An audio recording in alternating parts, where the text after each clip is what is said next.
ਹਾਂਜੀ ਸਾਰਿਆਂ ਨੂੰ ਸਤਿ ਸ੍ਰੀ ਅਕਾਲ। ਵਾਹਿਗੁਰੂ ਜੀ ਕਾ ਖਾਲਸਾ, ਵਾਹਿਗੁਰੂ ਜੀ ਕੀ ਫਤਿਹ। ਦਵਿੰਦਰ ਸਿੰਘ ਵੱਲੋਂ ਇੱਕ ਵਾਰੀ ਫੇਰ ਸਵਾਗਤ ਸਭ ਦਾ। ਪੰਜਾਬੀਅਤ ਜਿੰਦਾਬਾਦ ਦੇ ਸਪੇਸ ਦੇ ਉੱਤੇ ਅੱਜ ਵਿਸ਼ਾ ਹੈਗਾ ਖੇਤੀਬਾੜੀ ਬਿੱਲ, ਤੇ ਚਰਚਾ ਕਰ ਰਹੇ ਹਾਂ ਅਸੀਂ ਦੋ ਜਣੇ, ਮੈਂ ਤੇ ਰਾਣਾ ਪਰਮਜੋਤ ਜੀ। ਰਾਣਾ ਪਰਮਜੋਤ ਜੀ ਆਓ ਤੁਸੀਂ ਹੋਵੋ ਐਡ। ਪਹਿਲਾਂ ਸ਼ਾਇਦ ਤੁਸੀਂ ਵਿੱਚੋਂ ਕੱਟਤਾ ਸੀਗਾ, ਕੋਈ ਨਹੀਂ, ਦੁਬਾਰਾ ਕੋਈ ਪ੍ਰੋਬਲਮ ਆ ਗਈ ਸੀ, ਦੁਬਾਰਾ ਤੋਂ ਆਪਾਂ ਹੁਣ ਸ਼ੁਰੂਆਤ ਕਰਦੇ ਹਾਂ। ਸੋ ਸਿੱਧਾ ਸਟੇਟ ਫਾਰਵਰਡ। ਹਜ਼ਾਰਾਂ ਲੋਕਾਂ ਨੇ ਸੁਣਨਾ ਹੁੰਦਾ, ਹਜ਼ਾਰਾਂ ਲੋਕਾਂ, ਸੋ ਮੈਂ ਚਾਹੁੰਦਾ ਵੀ ਆਪਣਾ ਟਾਈਮ ਵੇਸਟ ਨਾ ਹੋਵੇ ਸੁਣਨ ਵਾਲਿਆਂ ਦਾ। ਸੋ ਮੇਰੀ ਇਹ ਹੁਣ ਟਰਾਈ ਹੁੰਦੀ ਹੈ ਵੀ ਟੂ ਦੀ ਪੁਆਇੰਟ ਤੇ ਮੇਨ ਗੱਲ ਜਿਹੜੀ ਹੈਗੀ ਆ ਸਬਜੈਕਟ ਦੇ ਉੱਤੇ ਕਰੀਏ। ਤੇ ਸੋ ਮੇਨ ਸਬਜੈਕਟ ਦੇ ਉੱਤੇ ਗੱਲਬਾਤ ਸ਼ੁਰੂ ਕਰਦੇ ਹਾਂ। ਤੇ ਰਾਣਾ ਪਰਮਜੋਤ ਜੀ ਸਤਿ ਸ੍ਰੀ ਅਕਾਲ, ਸਭ ਦਾ ਸਵਾਗਤ ਹੈ। ਸਤਿ ਸ਼੍ਰੀ ਅਕਾਲ ਜੀ, ਸਤਿ ਸ਼੍ਰੀ ਅਕਾਲ।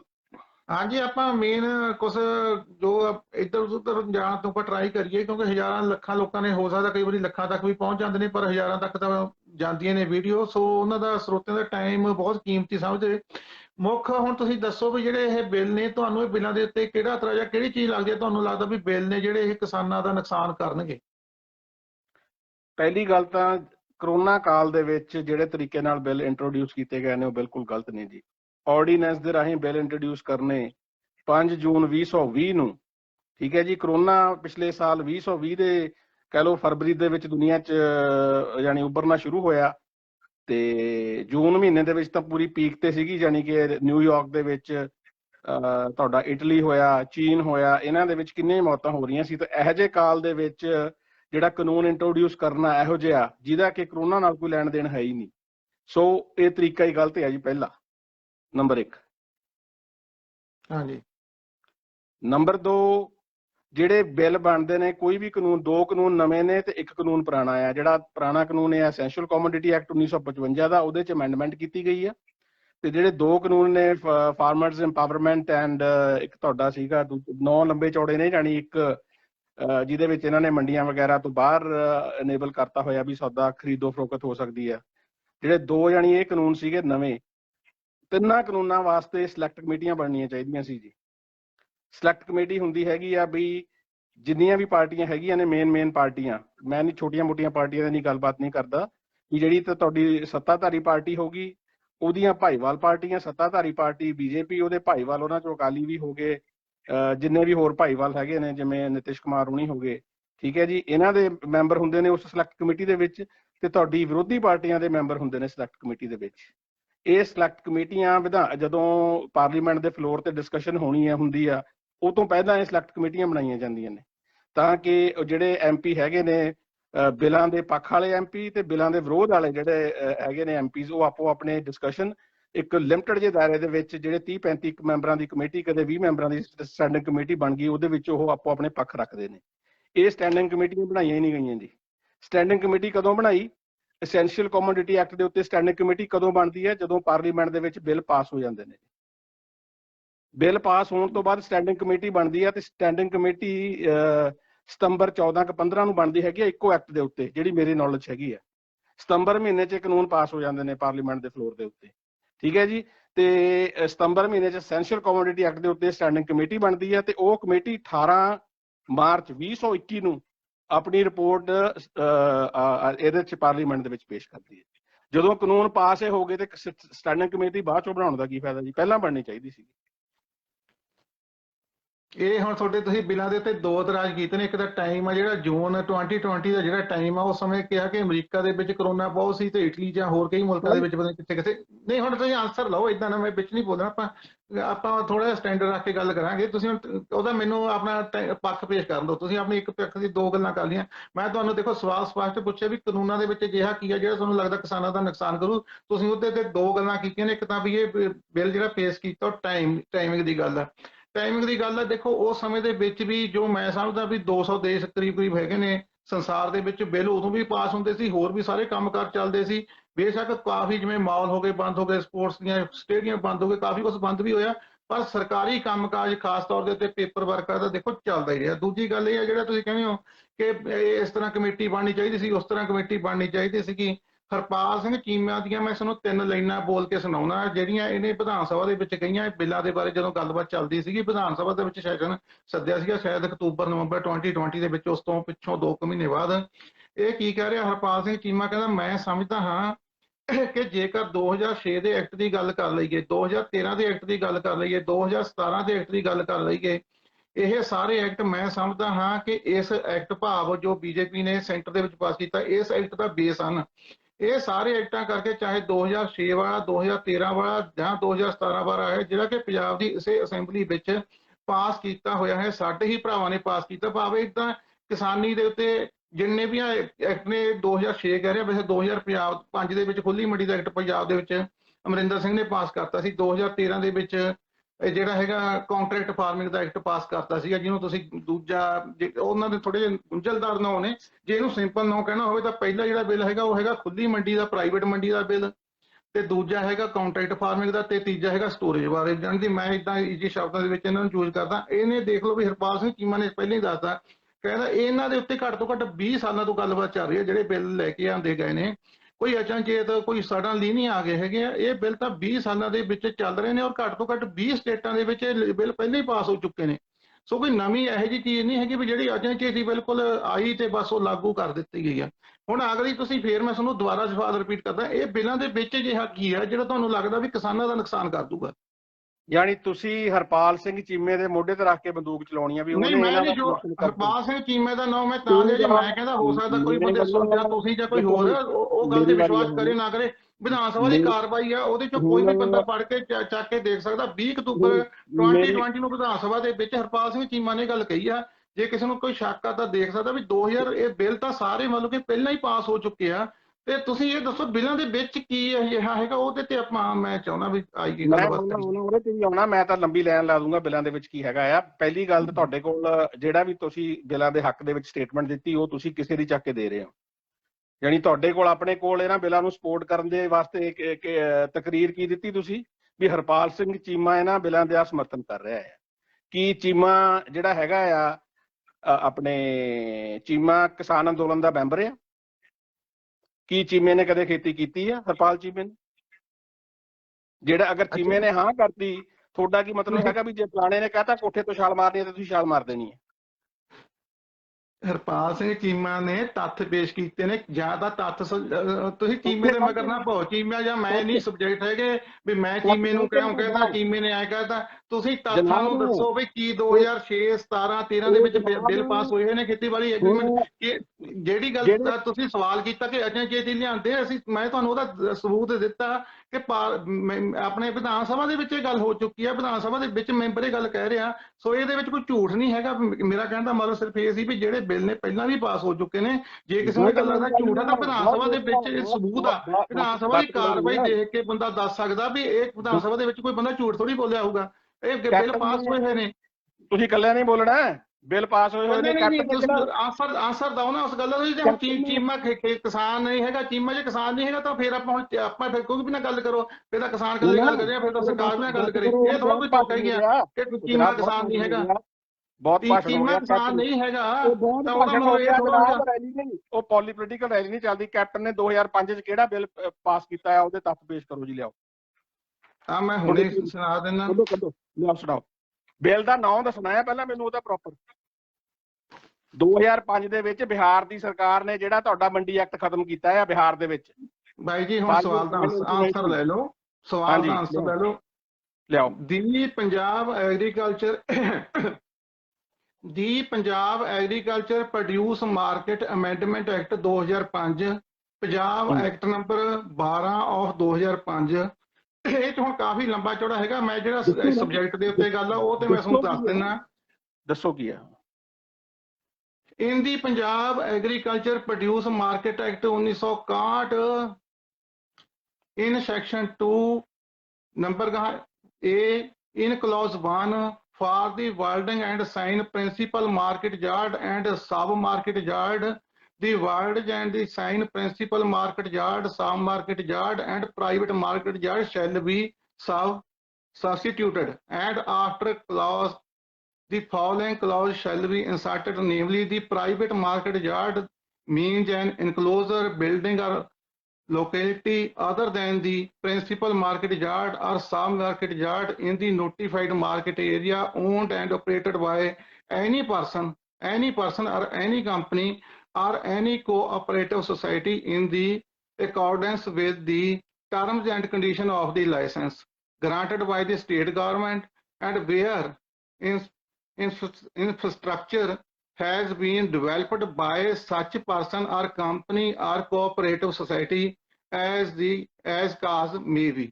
ਭਾਵ ਪ੍ਰਾਈਵੇਟ ਮਾਰਕੀਟ 2005 ਦੇ ਵਿੱਚ ਪੰਜਾਬ ਦੇ ਵਿੱਚ ਅਲਾਉ ਕਰਤੀ ਹੈ। ਪ੍ਰਾਈਵੇਟ ਮਾਰਕੀਟ ਅਲਾਉ ਕਰਤੀ ਹੈ। ਹਾਂ 2005 ਮੈਨੂੰ ਤਾਂ ਇੱਕ ਲਾਈਨ ਤੁਸੀਂ ਪੜ੍ਹ ਕੇ ਸੁਣਾਤੀ, ਉਹ ਮੈਨੂੰ ਕੋਈ ਇਹਦੀ ਸਮਝ ਨਹੀਂ ਲੱਗੀ ਜਿਹੜੇ ਹਿਸਾਬ ਨਾਲ ਤੁਸੀਂ ਆਪਣਾ ਹੋਮਵਰਕ ਕਰੋ ਨਾ, ਤੁਸੀਂ ਦੇਖੋ ਜਾ ਕੇ ਉਹਦੇ ਵਿਧਾਨ ਸਭਾ ਦੀ ਕਾਰਵਾਈ ਚੈੱਕ ਕਰੋ 2005 ਦੀ। ਅਗਰ ਕੈਪਟਨ ਨੇ ਉਹ ਬਿੱਲ ਪਾਸ ਕਰਤੇ ਤੇ ਕਿਸਾਨਾਂ ਦੇ ਵਿਰੋਧੀ ਸੀਗੇ, ਠੀਕ ਆ, ਅਕਾਲੀ ਦਲ ਉਦੋਂ ਵਿਰੋਧ ਦੇ ਵਿੱਚ ਸੀਗਾ, ਸ਼੍ਰੋਮਣੀ ਅਕਾਲੀ ਦਲ। ਵੈਸੇ ਤਾਂ ਹੁਣ ਜਿਹੜੇ ਹਿਸਾਬ ਨਾਲ ਤੁਸੀਂ ਐਕਟ ਪੜਿਆ ਮੈਨੂੰ ਸਮਝ ਨਹੀਂ ਲੱਗੀ ਤੁਸੀਂ ਕਹਿ ਕੀ ਰਹੇ ਹੋ। ਮੈਂ ਤੁਹਾਨੂੰ ਪ੍ਰਿੰਟ ਕੱਢ ਕੇ ਭੇਜ, ਇਹਦਾ ਫੋਟੋ ਕਾਪੀ ਭੇਜ ਦਿੰਦਾ। ਦੇਖੋ ਹੁਣ ਮੈਂ ਲੱਭ ਲੂੰਗਾ, ਤੁਸੀਂ ਐਕਟ ਦਾ ਨਾਂ ਦੱਸ ਦਿਓ, ਮੈਂ ਲੱਭ ਲੂੰਗਾ। ਨਾ ਤਾਂ agriculture produce market amendment act 2005 amendment act ਹੈ। ਫਿਰ ਪਹਿਲੀ ਗੱਲ 2005 ਦਾ ਨਹੀਂ, ਐਕਟ 1961 ਦਾ ਹੈ ਜਿਹੜਾ ਤੁਸੀਂ ਪੜਿਆ, ਉਹਦੇ ਚ ਅਮੈਂਡਮੈਂਟ ਕੀਤੀ ਗਈ ਹੈ। ਠੀਕ ਹੈ ਜੀ। ਉਹ ਜਿਹੜੀ ਅਮੈਂਡਮੈਂਟ ਆ ਉਹ ਵਿਧਾਨ ਸਭਾ ਦੇ ਵਿੱਚ ਅਗਰ ਹੋਈ ਹੈ ਅਮੈਂਡਮੈਂਟ, ਤਾਂ ਉਸ ਵੇਲੇ ਅਕਾਲੀ ਦਲ, ਸ਼੍ਰੋਮਣੀ ਅਕਾਲੀ ਦਲ ਵਿਰੋਧੀ ਪਾਰਟੀ ਵਿਧਾਨ ਸਭਾ ਦੇ ਵਿੱਚ ਬੈਠੀ ਸੀ। ਮੇਨ ਵਿਰੋਧੀ ਧਿਰ ਦੇ ਵਿੱਚ ਅਕਾਲੀ ਦਲ ਬਾਦਲ ਸੀ। ਠੀਕ ਹੈ ਜੀ। ਅਗਰ ਉਹ ਕਾਨੂੰਨ ਦੇ ਵਿੱਚ ਕੁਝ ਵੀ ਗਲਤ ਹੁੰਦਾ ਤੇ ਉਸੇ ਵੇਲੇ ਤਲਵਾਰਾਂ ਨਿਕਲਦੀਆਂ, ਜਿਵੇਂ ਕਿਸਾਨ ਅੰਦੋਲਨ ਹੁਣ ਹੋਇਆ ਆ ਇੰਡੀਆ ਲੈਵਲ ਦੇ ਉੱਤੇ ਚੱਲ ਰਿਹਾ ਹੈ, ਨਾਰਥ ਇੰਡੀਆ ਲੈਵਲ ਤੇ, ਤਾਂ ਪੰਜਾਬ ਲੈਵਲ ਤੇ ਕੋਈ ਅੰਦੋਲਨ ਹੋਇਆ? ਕਿਵੇਂ ਹੋਊਗਾ ਜਦ ਕਾਂਗਰਸ ਲਿਆ ਰਹੀ ਹੈ? ਜੇ ਸੈਂਟਰ ਦੇ ਵਿੱਚ ਵੀ ਕਾਂਗਰਸ ਲੈ ਉਹਦੇ ਅੱਜ ਵੀ ਨਹੀਂ ਸੀ ਕੁਝ ਹੋਣਾ। ਸੈਂਟਰ ਦੇ ਵਿੱਚ ਮੋਦੀ ਆ, ਕਿਉਂਕਿ ਵਿਰੋਧ ਮੋਦੀ ਦਾ ਹੋ ਰਿਹਾ, ਬਿਨਾਂ ਦਾ ਥੋੜਾ ਵਿਰੋਧ ਹੋ ਰਿਹਾ। ਸਾਡਾ ਤਾਂ ਕਰਕੇ ਹੀ ਆਈ ਆ, ਇਹੀ ਤਾਂ ਇਹਦੀ ਤਾਂ ਸਬੂਤ ਆ। ਮੋਦੀ ਦੇ ਅਧਿਕਾਰ ਖੇਤਰ 'ਚ ਨਹੀਂ ਆਉਂਦੇ ਹੈਗੇ ਜਿਹੜੇ ਤੁਹਾਡੇ, ਜਿਹੜੇ ਇਹ ਐਕਟ ਆਉਂਦੇ ਨੇ, ਇੱਕ ਸੂਬਾ ਸਰਕਾਰ ਦੇ ਅਧੀਨ ਆਉਂਦੇ ਨੇ, ਇੱਕ ਕੇਂਦਰ ਸਰਕਾਰ ਦੇ। ਕੁਝ ਕਾਨੂੰਨ ਉਹ ਬਣਾ ਸਕਦੀ ਹੈ ਕੇਂਦਰ ਸਰਕਾਰ, ਕੁਝ ਸੂਬਾ ਸਰਕਾਰਾਂ, ਤੇ ਕੁਝ ਦੋਵੇਂ ਬਣਾ ਸਕਦੀਆਂ ਨੇ। ਜਿਹੜਾ ਐਗਰੀਕਲਚਰ ਦੇ ਉੱਤੇ ਡਾਇਰੈਕਟ ਜਿਹੜਾ ਹੈਗੇ ਨੇ ਕਾਨੂੰਨ ਬਣਾਉਣੇ, ਕੇਂਦਰ ਸਰਕਾਰ ਦੇ ਅਧਿਕਾਰ ਦੇ ਵਿੱਚ ਨਹੀਂ ਆਉਂਦੇ ਪਹਿਲੀ ਗੱਲ। ਔਰ ਕੋਰਟ ਦੇ ਵਿੱਚ ਗਏ ਹੋਏ ਨੇ। ਜਿਹੜੀ ਤੁਹਾਡੇ ਉੱਥੇ ਅੰਧ ਭਗਤਾਂ ਦੀ ਚੱਲਦੀ ਸੀ ਨਾ ਡਿਸਕਸ਼ਨ ਡਿਬੇਟ, ਵੀ ਵਕੀਲਾਂ ਨੂੰ ਆ ਕੇ ਇਹ ਅੱਗੇ ਪੇਸ਼ ਕਰਨਾ ਚਾਹੀਦਾ, ਉਹ ਗਏ ਹੋਏ ਨੇ ਕੋਰਟ ਦੇ ਵਿੱਚ। ਮੋਦੀ ਦੇ ਅਧਿਕਾਰ ਖੇਤਰ ਦੇ ਵਿੱਚ ਕਣਕ ਨਹੀਂ ਆਉਂਦੀ ਹੈਗੀ। ਜੇ ਮੋਦੀ ਦੇ ਅਧਿਕਾਰ ਖੇਤਰ 'ਚ ਨਾ ਆਉਂਦੇ ਹੁੰਦੇ ਤੇ ਸੁਪਰੀਮ ਕੋਰਟ ਦੇ ਵਿੱਚ ਜਾ ਕੇ ਦੂਜੇ ਦਿਨ ਦੇ ਵਿੱਚ ਕੈਂਸਲ ਕਰਾ ਲੈਂਦੇ। ਨਹੀਂ, ਕੈਂਸਲ ਨਹੀਂ ਕਰਾ ਲੈਣੇ। ਚਲੋ ਇੱਕ ਦਿਨ 'ਚ ਨਾ ਹੁੰਦੇ, ਇੱਕ ਦਿਨ 'ਚ ਵੈਸੇ ਤਾਂ ਹੋ ਜਾਣੇ ਸੀ, ਤੇ 2 ਦਿਨ 'ਚ ਤਾਂ ਹੋ ਹੀ ਜਾਂਦੇ ਨਾ, ਵੀ ਦੂਜੀ ਪੇਸ਼ੀ ਤੇ ਹੋ ਜਾਂਦੇ। ਸੁਣਤਾ ਲਾਓ ਹੁਣ ਭਾਸ਼ਣ ਥੋੜਾ ਸੁਣਨਾ ਆ। ਸੁਪਰੀਮ ਕੋਰਟ ਦੇ ਹਾਲਾਤ ਜਿਹੜੇ ਮੋਦੀ ਦੇ ਟਾਈਮ ਤੇ ਨੇ ਉਹ ਇਹ ਹੈਗੇ ਨੇ ਕਿ ਸੁਪਰੀਮ ਕੋਰਟ ਦਾ ਜਿਹੜਾ ਚੀਫ ਜਸਟਿਸ ਆ ਉਹ ਫੈਸਲਾ ਸੁਣਾਉਂਦਾ ਮੋਦੀ ਦੇ ਹੱਕ ਦੇ ਵਿੱਚ, ਜੋ ਵੀ ਮੋਦੀ ਚਾਹੁੰਦਾ ਆ, ਤੇ ਰਿਟਾਇਰ ਹੁੰਦਾ ਆ ਤੇ ਰਾਜ ਸਭਾ ਦਾ ਮੈਂਬਰ ਬਣ ਜਾਂਦਾ ਮੋਦੀ ਦੀ ਪਾਰਟੀ ਵੱਲੋਂ। ਆ ਇੰਡੀਆ ਦੀ ਸੁਪਰੀਮ ਕੋਰਟ ਦੀ ਜਿਹੜਾ ਇਹ ਸਬਜੈਕਟ ਦੇ ਉੱਤੇ ਫੈਸਲਾ ਸੁਪਰੀਮ ਕੋਰਟ ਨੇ ਦਿੱਤਾ, ਕੀ ਮੋਦੀ ਦੇ ਵਿਰੁੱਧ ਨਹੀਂ ਦਿੱਤਾ? ਕਿਹਦੇ? ਸੁਪਰੀਮ ਕੋਰਟ ਨੇ ਕੋਈ ਫੈਸਲਾ ਦਿੱਤਾ ਹੀ ਨਹੀਂ। ਸੁਪਰੀਮ ਕੋਰਟ ਨੇ 4 ਮੈਂਬਰੀ ਕਮੇਟੀ ਬਣਾਤੀ। ਸੁਪਰੀਮ ਕੋਰਟ ਨੇ 4 ਮੈਂਬਰੀ ਕਮੇਟੀ ਬਣਾਤੀ ਤੇ ਉਹਦੇ ਵਿੱਚੋਂ 1 ਮੈਂਬਰ ਭੱਜ ਗਿਆ ਤੇ 3 ਮੈਂਬਰਾਂ ਦੀ ਜਿਹੜੀ 4 ਮੈਂਬਰੀ ਕਮੇਟੀ, ਇੱਕ ਬੰਦਾ ਸੀਗਾ, ਮੈਂ ਨਾਂ ਉਹਦਾ ਭੁੱਲ ਗਿਆ ਹੁਣ, ਕੀ ਨਾਂ, ਸਰਦਾਰ ਬੰਦਾ ਸੀਗਾ ਉਹ। 9 ਮੈਂਬਰੀ ਕਮੇਟੀ ਆਫਰ ਕੀਤੀ ਸੀ ਉਹਨਾਂ ਨੇ। ਤੁਸੀਂ ਆਪਣੀ ਗੱਲ ਕਹਿ ਦਿਓ, ਮੈਂ ਆਪਣੀ ਗੱਲ ਤੇ ਦੱਸ ਦਿੰਦਾ। 4 ਮੈਂਬਰੀ ਕਮੇਟੀ ਬਣੀ ਹੈ, ਹਾਂਜੀ ਹਾਂ, ਤੁਸੀਂ 9 ਮੈਂਬਰੀ ਬਣਾ ਦਿਓ। ਉਹਦੇ ਵਿੱਚੋਂ ਇੱਕ ਬੰਦਾ ਛੱਡ ਕੇ ਭੱਜ ਗਿਆ ਸੀਗਾ। ਉਹ ਕਹਿੰਦਾ ਵੀ ਮੈਨੂੰ ਕੰਸਲਟ ਕਰਨ ਤੋਂ ਬਿਨਾਂ ਹੀ ਮੇਰਾ ਨਾਂ ਪਾਤਾ। ਉਹ ਕਹਿੰਦਾ ਮੈਨੂੰ ਮੀਡੀਆ ਤੋਂ ਪਤਾ ਲੱਗਿਆ ਆਪਣੇ ਵੀ ਇਸ ਕਮੇਟੀ ਦੇ ਮੈਂ ਮੈਂਬਰ ਆ। ਜਿਹੜੀ 3 ਮੈਂਬਰੀ ਕਮੇਟੀ ਆ ਉਹਨੇ ਬੜੀ ਦੇਰ ਦੀ ਰਿਪੋਰਟ ਸਬਮਿਟ ਕਰਤੀ ਹੋਈ ਆ, ਤੇ ਜਿਹੜੀ ਕਿ ਹਾਲੇ ਤੱਕ ਡਿਸਕਸ ਕੀਤੀ ਨਹੀਂ ਮੋਦੀ ਸਰਕਾਰ ਨੇ। ਹੁਣ ਤੁਸੀਂ 9 ਮੈਂਬਰੀ ਕਮੇਟੀ ਦੱਸ ਦਿਓ ਕਿਹਨੇ ਬਣਾਈ ਹੈ, ਸੁਪਰੀਮ ਕੋਰਟ ਨੇ ਕਿ ਮੋਦੀ ਨੇ? ਸੁਪਰੀਮ ਕੋਰਟ ਨੇ ਕਿਸਾਨ ਯੂਨੀਅਨਾਂ ਨੂੰ ਉੱਥੇ ਸੱਦਿਆ, ਇਹਨਾਂ ਦੋਨਾਂ ਧਿਰਾਂ ਨੂੰ, ਸਰਕਾਰ ਨੂੰ ਤੇ ਕਿਸਾਨ ਯੂਨੀਅਨਾਂ ਨੂੰ, 9 ਮੈਂਬਰੀ ਕਮੇਟੀ ਆਫਰ ਕੀਤੀ ਕਿ 9 ਮੈਂਬਰੀ ਕਮੇਟੀ ਬਣਾਓ, ਜਿਹਦੇ 'ਚ 5 ਮੈਂਬਰ ਕਿਸਾਨਾਂ ਵੱਲੋਂ, ਯੂਨੀਅਨਾਂ ਵੱਲੋਂ ਹੋਣਗੇ, 4 ਮੈਂਬਰ ਸਰਕਾਰ ਵੱਲੋਂ ਹੋਣਗੇ। 9 ਮੈਂਬਰੀ ਕਮੇਟੀ ਦੇ ਵਿੱਚੋਂ ਬਹੁਤ ਸਹਿਮਤੀ ਦੇ ਨਾਲ ਜਿਹੜਾ ਫੈਸਲਾ ਹੋਊਗਾ ਉਹ ਮੰਨਿਆ ਜਾਊਗਾ। ਜਿਹਦੇ ਤੋਂ ਕਿਸਾਨ ਯੂਨੀਅਨਾਂ ਭੱਜੀਆਂ ਕਿ ਅਸੀਂ ਇਹਦੇ 'ਚ ਇਨਵੋਲਵ ਹੋਣਾ, ਅਸੀਂ ਇਹਦੇ 'ਚ ਉਹ ਬਿਲਕੁਲ ਦੇਖੋ, ਜਦੋਂ ਸਰਕਾਰ ਦੇ 4 ਮੈਂਬਰ ਰਹਿ ਰਹੇ ਨੇ, ਕਿਸਾਨ ਯੂਨੀਅਨਾਂ ਦੇ 5 ਮੈਂਬਰ ਲੈ ਰਹੇ ਨੇ, ਔਰ ਬਹੁਤ ਸਹਿਮਤੀ ਦੇ ਨਾਲ ਉੱਥੇ ਫੈਸਲਾ ਹੋਣਾ, ਸਿੱਧਾ ਕਿਸਾਨਾਂ ਦੇ ਹੱਕ ਦੇ ਵਿੱਚ ਫੈਸਲਾ ਜਾਣਾ। ਸੋ ਸਰਕਾਰ ਦੇ ਵਿਰੋਧੋਂ ਸਪਸ਼ਟ ਉਹਨਾਂ ਨੇ ਇਹ ਕੀਤੀ ਆਫਰ। ਸੁਪਰੀਮ ਕੋਰਟ ਨੇ ਸਿਲੈਕਟ ਕਮੇਟੀ ਪਹਿਲਾਂ ਜਦੋਂ ਕਾਨੂੰਨ ਪਾਸ ਹੋਣ ਤੋਂ ਪਹਿਲਾਂ ਹੁੰਦੀਆਂ ਨੇ ਗੱਲਾਂ ਜਿਹੜੀਆਂ ਤੁਸੀਂ ਹੁਣ ਕਰ ਰਹੇ ਹੋ ਨਾ। ਇਹ ਜਿਹੜੀ ਸਿਲੈਕਟ ਕਮੇਟੀ ਹੁੰਦੀ ਆ, ਜਦ ਮਸਲਾ ਸੁਪਰੀਮ ਕੋਰਟ ਦੇ ਵਿੱਚ ਗਿਆ ਬਾਈ ਜੀ, ਜਦ ਮਸਲਾ ਸੁਪਰੀਮ ਕੋਰਟ ਦੇ ਵਿੱਚ ਗਿਆ, ਸੁਪਰੀਮ ਕੋਰਟ ਨੇ ਤਾਂ ਉਦੋਂ ਇਹ ਤੇ ਫੈਸਲਾ ਦਿੱਤਾ ਨਾ। ਸੁਪਰੀਮ ਕੋਰਟ ਕਾਨੂੰਨ ਨਹੀਂ ਰੱਦ ਕਰ ਸਕਦਾ। ਜਿਹੜਾ ਲੌਗ ਜੈਮ ਹੈਗਾ ਉਹਨੂੰ ਅੱਗੇ ਤੋਰਨ ਵਾਸਤੇ ਵੀ ਗੱਲਬਾਤ ਤੁਰੇ ਤੇ ਉਹਨੇ ਕਮੇਟੀ 4 ਮੈਂਬਰੀ ਬਣਾਤੀ। 1 ਮੈਂਬਰ ਜਿਹੜਾ ਛੱਡ ਕੇ ਭੱਜ ਗਿਆ ਉਹ ਬਹੁਤ ਵੱਡੀ, ਯਾਨੀ ਕਿ ਸੁਪਰੀਮ ਕੋਰਟ ਵਾਸਤੇ ਵੀ ਨਮੋਸ਼ੀ ਭਰੀ ਉਹ ਸਿਚੁਏਸ਼ਨ ਸੀਗੀ। ਉਹ ਜਿਹੜੀ 3 ਮੈਂਬਰੀ ਕਮੇਟੀ ਦੀ ਰਿਪੋਰਟ ਵੀ ਆ ਉਹ ਸਬਮਿਟ ਕਰ ਚੁੱਕੇ ਨੇ, ਜਿਹੜੀ ਕਿ ਡਿਸਕਸ ਨਹੀਂ ਹੋ ਰਹੀ। ਚਲੋ ਹੁਣ ਆਪਾਂ ਫੇਰ ਮੁੜ ਕੇ ਸਬਜੈਕਟ ਤੇ ਆਈਏ ਵੀ ਜਿਹੜਾ ਹੋਰ ਇਸ ਕਾਨੂੰਨ ਦੇ ਵਿੱਚ ਜਿਹੜੇ 23 ਪੰਨੇ 24 ਪੰਨੇ ਲਿਖੇ ਹੋਏ ਨੇ, ਉਹ ਪੰਨਿਆਂ ਦੇ ਵਿੱਚ ਅਜਿਹੀ ਕਿਹੜੀ ਚੀਜ਼ ਆ ਜਿਹੜੀ ਤੁਹਾਨੂੰ ਲੱਗਦਾ ਵੀ ਕਿਸਾਨਾਂ ਦਾ ਨੁਕਸਾਨ ਕਰੂ? ਜੇ ਖਾਸ ਤੌਰ ਤੇ ਪਹਿਲੇ ਦੇ ਉੱਤੇ ਚੱਲੀਏ ਤਾਂ ਜਿਹੜੀ ਖੁੱਲੀ ਮੰਡੀ ਆ, ਪਹਿਲਾ ਕਾਨੂੰਨ ਕੀ ਹੈਗਾ? ਜੇ ਸਿੰਪਲੀ ਭਾਸ਼ਾ ਦੇ ਵਿੱਚ ਕਹਿਣਾ ਹੋਵੇ ਤਾਂ ਇਹ ਆ ਵੀ ਕਿਸਾਨ ਕਿਤੇ ਵੀ ਭਾਰਤੀਆਂ ਸਰਹੱਦਾਂ ਦੇ ਵਿੱਚ, ਜਿੱਥੇ ਤੱਕ ਭਾਰਤ ਦਾ ਸੰਵਿਧਾਨ ਲਾਗੂ ਆ, ਆਪਣੀ ਕੋਈ ਵੀ ਫਸਲ ਕਿਤੇ ਵੀ ਵੇਚ ਸਕਦਾ, ਕਿਤੋਂ ਵੀ ਖਰੀਦ ਸਕਦਾ, ਔਰ ਉਹ ਤੇ ਕੋਈ ਟੈਕਸ ਨਹੀਂ ਲੱਗੂਗਾ, ਔਰ ਅਦਾਇਗੀ 3 ਦਿਨ ਦੇ ਵਿੱਚ ਹੋਊਗੀ। ਆਹ ਪਹਿਲਾ ਕਾਨੂੰਨ ਆ, ਇਹਦੇ ਚ ਕੀ ਗਲਤ ਆ? ਪ੍ਰਾਈਸ ਅਸ਼ੋਰੈਂਸ ਨਹੀਂ ਹੈਗਾ। ਜਿਹੜੀ ਸਰਕਾਰ ਮਿਨੀਮਮ ਸਪੋਰਟ ਪ੍ਰਾਈਸ ਡਿਕਲੇਅਰ ਸਰਕਾਰ ਕਰਦੀ ਆ, ਕੇਂਦਰ ਸਰਕਾਰ ਕਰਦੀ ਆ ਰਹੀ ਆ, ਭਾਵੇਂ ਐਨਡੀਏ ਦੀ ਹੋਵੇ ਤੇ ਭਾਵੇਂ ਕਾਂਗਰਸ ਦੀ ਹੋਵੇ। ਹਲੇ ਕੱਲ ਹੀ ਕੇਂਦਰ ਸਰਕਾਰ ਨੇ ਮਿਨੀਮਮ ਸਪੋਰਟ ਪ੍ਰਾਈਸ ਜਿਹੜੀਆਂ ਰੱਬੀ ਦੀਆਂ ਫਸਲਾਂ ਨੇ, ਜਿਹੜੀਆਂ ਸਿਆਲਾਂ ਦੇ ਵਿੱਚ ਹੁਣ ਬੀਜੀਆਂ ਜਾਣੀਆਂ ਨੇ ਤੇ ਸਿਆਲ ਅਪ੍ਰੈਲ ਦੇ ਵਿੱਚ, ਮਾਰਚ ਅਪ੍ਰੈਲ ਚ ਇਹਨਾਂ ਦੀ ਪੈਦਾਵਾਰ ਸ਼ੁਰੂ ਹੋ ਜਾਣੀ ਹੈ, ਮੰਡੀ ਦੇ ਵਿੱਚ ਆਉਣੀ। ਔਰ ਜਿਹੜਾ ਐਮਐਸਪੀ ਆ ਫਸਲ ਬੀਜਣ ਤੋਂ ਪਹਿਲਾਂ ਡਿਕਲੇਅਰ ਕਰ ਦਿੱਤੀ ਜਾਂਦੀ ਹੈ। ਔਰ ਤੁਹਾਡੀ ਜਾਣਕਾਰੀ ਲਈ ਇੰਡੀਆ ਦੇ ਵਿੱਚ ਬੇਸ਼ੱਕ ਸਰਕਾਰਾਂ ਐਮਐਸਪੀ ਤੈਅ ਕਰਦੀਆਂ ਨੇ 23 ਫਸਲਾਂ ਦਾ, ਤੇ ਸਿਰਫ ਜਿੰਨੀ ਵੀ ਫਸਲ ਪੈਦਾ ਹੁੰਦੀ ਆ ਸਾਰੇ ਸੀਜ਼ਨ ਦੇ ਵਿੱਚ, ਸਾਰੇ ਇੰਡੀਆ ਦੇ ਵਿੱਚ ਉਹਦਾ 9% ਐਮਐਸਪੀ ਦੇ ਉੱਤੇ ਚੁੱਕਿਆ ਜਾਂਦਾ ਆ, ਤੇ 91% ਜਿਹੜੀ ਤੁਹਾਡੀ ਜਿਣਸ ਹੈਗੀ ਆ ਐਮਐਸਪੀ ਤੋਂ ਥੱਲੇ ਚੁੱਕੀ ਜਾਂਦੀ ਹੈ। ਠੀਕ ਹੈ ਜੀ। ਜਿਹੜੀ ਚੀਜ਼ ਨੇ ਸਰਕਾਰ ਨੇ ਆਪ ਹੀ ਡਿਕਲੇਅਰ ਕਰਤਾ ਐਮਐਸਪੀ ਮਿਨੀਮਮ ਸਪੋਰਟ ਪ੍ਰਾਈਸ, ਉਹ ਤੋਂ ਥੱਲੇ ਵਿਕਣ ਦਾ ਵੀ ਫਸਲ ਘੱਟ ਨਾ ਕੋਈ ਵੇਚ ਸਕਦਾ ਤੇ ਨਾ ਖਰੀਦ ਸਕਦਾ, ਇਹੋ ਜਿਹਾ ਕੋਈ ਪ੍ਰੋਵੀਜ਼ਨ ਨਹੀਂ ਹੈਗਾ ਇਸ ਕਾਨੂੰਨ ਦੇ ਵਿੱਚ। ਔਰ ਕਿਸਾਨ ਇਹ ਕਾਨੂੰਨ ਆਉਣ ਤੋਂ ਪਹਿਲਾਂ ਕੀ ਇਹ ਪ੍ਰੋਵੀਜ਼ਨ ਸੀਗਾ? ਨਹੀਂ ਸੀਗਾ। ਫਿਰ ਵਿਰੋਧ ਕਿਸ ਗੱਲ ਦਾ? ਨਹੀਂ, ਵਿਰੋਧ ਇਸ ਗੱਲ ਦਾ ਵੀ ਕਰੋ। ਵਿਰੋਧ ਇਸ ਗੱਲ ਤੁਸੀਂ ਗੱਲ ਕਰ ਰਹੇ ਹੋ, ਇਹ ਇਸ਼ੂ ਨੂੰ ਤਾਂ ਛੇੜਿਆ ਨਹੀਂ ਗਿਆ। ਇਹਦਾ ਜੋ ਸਥਿਤੀ ਪਹਿਲਾਂ ਤੋਂ ਚੱਲ ਰਹੀ ਹੈ, ਸੋਚ ਚੱਲ ਰਹੀ ਹੈ, ਇਹਦੇ ਚ ਤਾਂ ਕੋਈ ਚੇਂਜ ਨਹੀਂ ਨਾ ਕੀਤੀ। ਫਿਰ ਅੰਦੋਲਨ ਕਿਸ ਗੱਲ ਦਾ? ਗਲਤ ਜਾਣਕਾਰੀ ਤੁਹਾਡੀ। ਕਿਸਾਨ ਜਥੇਬੰਦੀਆਂ ਦੀ ਡਿਮਾਂਡ ਹੈਗੀ ਹੈ ਇਹ ਵੀ ਜਿਹੜੀ ਐਮਐਸਪੀ ਹੈਗੀ ਆ ਇਹਨੂੰ ਲੀਗਲ ਡਾਕੂਮੈਂਟ ਬਣਾਇਆ ਜਾਵੇ, ਇਹਨੂੰ ਲੀਗਲਾਈਜ਼ ਕੀਤਾ ਜਾਵੇ। ਡਿਮਾਂਡ ਤਾਂ 100 ਤਰ੍ਹਾਂ ਦੀ ਹੈਗੀ ਆ, ਹੋਈਆਂ ਨੇ ਬਹੁਤ ਡਿਮਾਂਡਾਂ ਹੈਗੀਆਂ ਨੇ, ਬਹੁਤ ਯੂਨੀਅਨ ਨੇ। ਹਿੰਦੁਸਤਾਨ ਦੇ ਵਿੱਚ 600 ਯੂਨੀਅਨ ਨੇ, 601 ਡਿਮਾਂਡ ਲਾਈਏ ਜਾਂ 2 ਲਾਈਏ ਤਾਂ 600 1200 ਡਿਮਾਂਡ ਹੋ ਗਈਆਂ। ਡਿਮਾਂਡ ਤਾਂ ਹੋਣਗੀਆਂ। ਕੀ ਇਹਨੂੰ ਮੋਦੀ ਸਰਕਾਰ ਨੇ ਜਾਂ ਬੀਜੇਪੀ ਨੇ ਛੇੜਿਆ ਜਾਂ ਇਹ ਚ ਕੋਈ ਚੇਂਜਸ ਕੀਤੀ ਹੈ? ਸੋ ਪਹਿਲਾਂ ਤੁਸੀਂ ਆਪ ਮੰਨਦੇ ਹੋ ਵੀ ਪਹਿਲਾਂ ਤਾਂ ਉਹੀ ਚੱਲ ਰਹੀ ਹੈ ਸਥਿਤੀ, ਸੋ ਇਹਦੇ ਚ ਕੋਈ ਵਿਰੋਧ ਵਾਲੀ ਤਾਂ ਕੋਈ ਇਸ਼ੂ ਨਹੀਂ ਨਾ ਬਣਦਾ ਹੈਗਾ। ਇਹ ਵਿਰੋਧਨ ਦਾ ਤਾਂ ਕੋਈ ਇਸ਼ੂ ਨਹੀਂ ਨਾ ਬਣਦਾ। ਇਹ ਗਰੁੱਪ ਮੈਂ ਤੁਹਾਨੂੰ ਪੁੱਛ ਰਿਹਾ ਵੀ ਇਸ ਕਾਨੂੰਨ ਦੀ ਗੱਲ ਕਰਦੇ ਆ। ਇਸ ਦੁੱਗਣੀ ਕਰਨੀ ਹੈ, ਜੁਮਲਾ ਕਿਹਦਾ ਆ? ਮੋਦੀ ਦਾ। 2022 ਤੱਕ ਮੈਂ ਕਿਸਾਨਾਂ ਦੀ ਆਮਦਨ ਦੁੱਗਣੀ ਕਰਨੀ ਆ।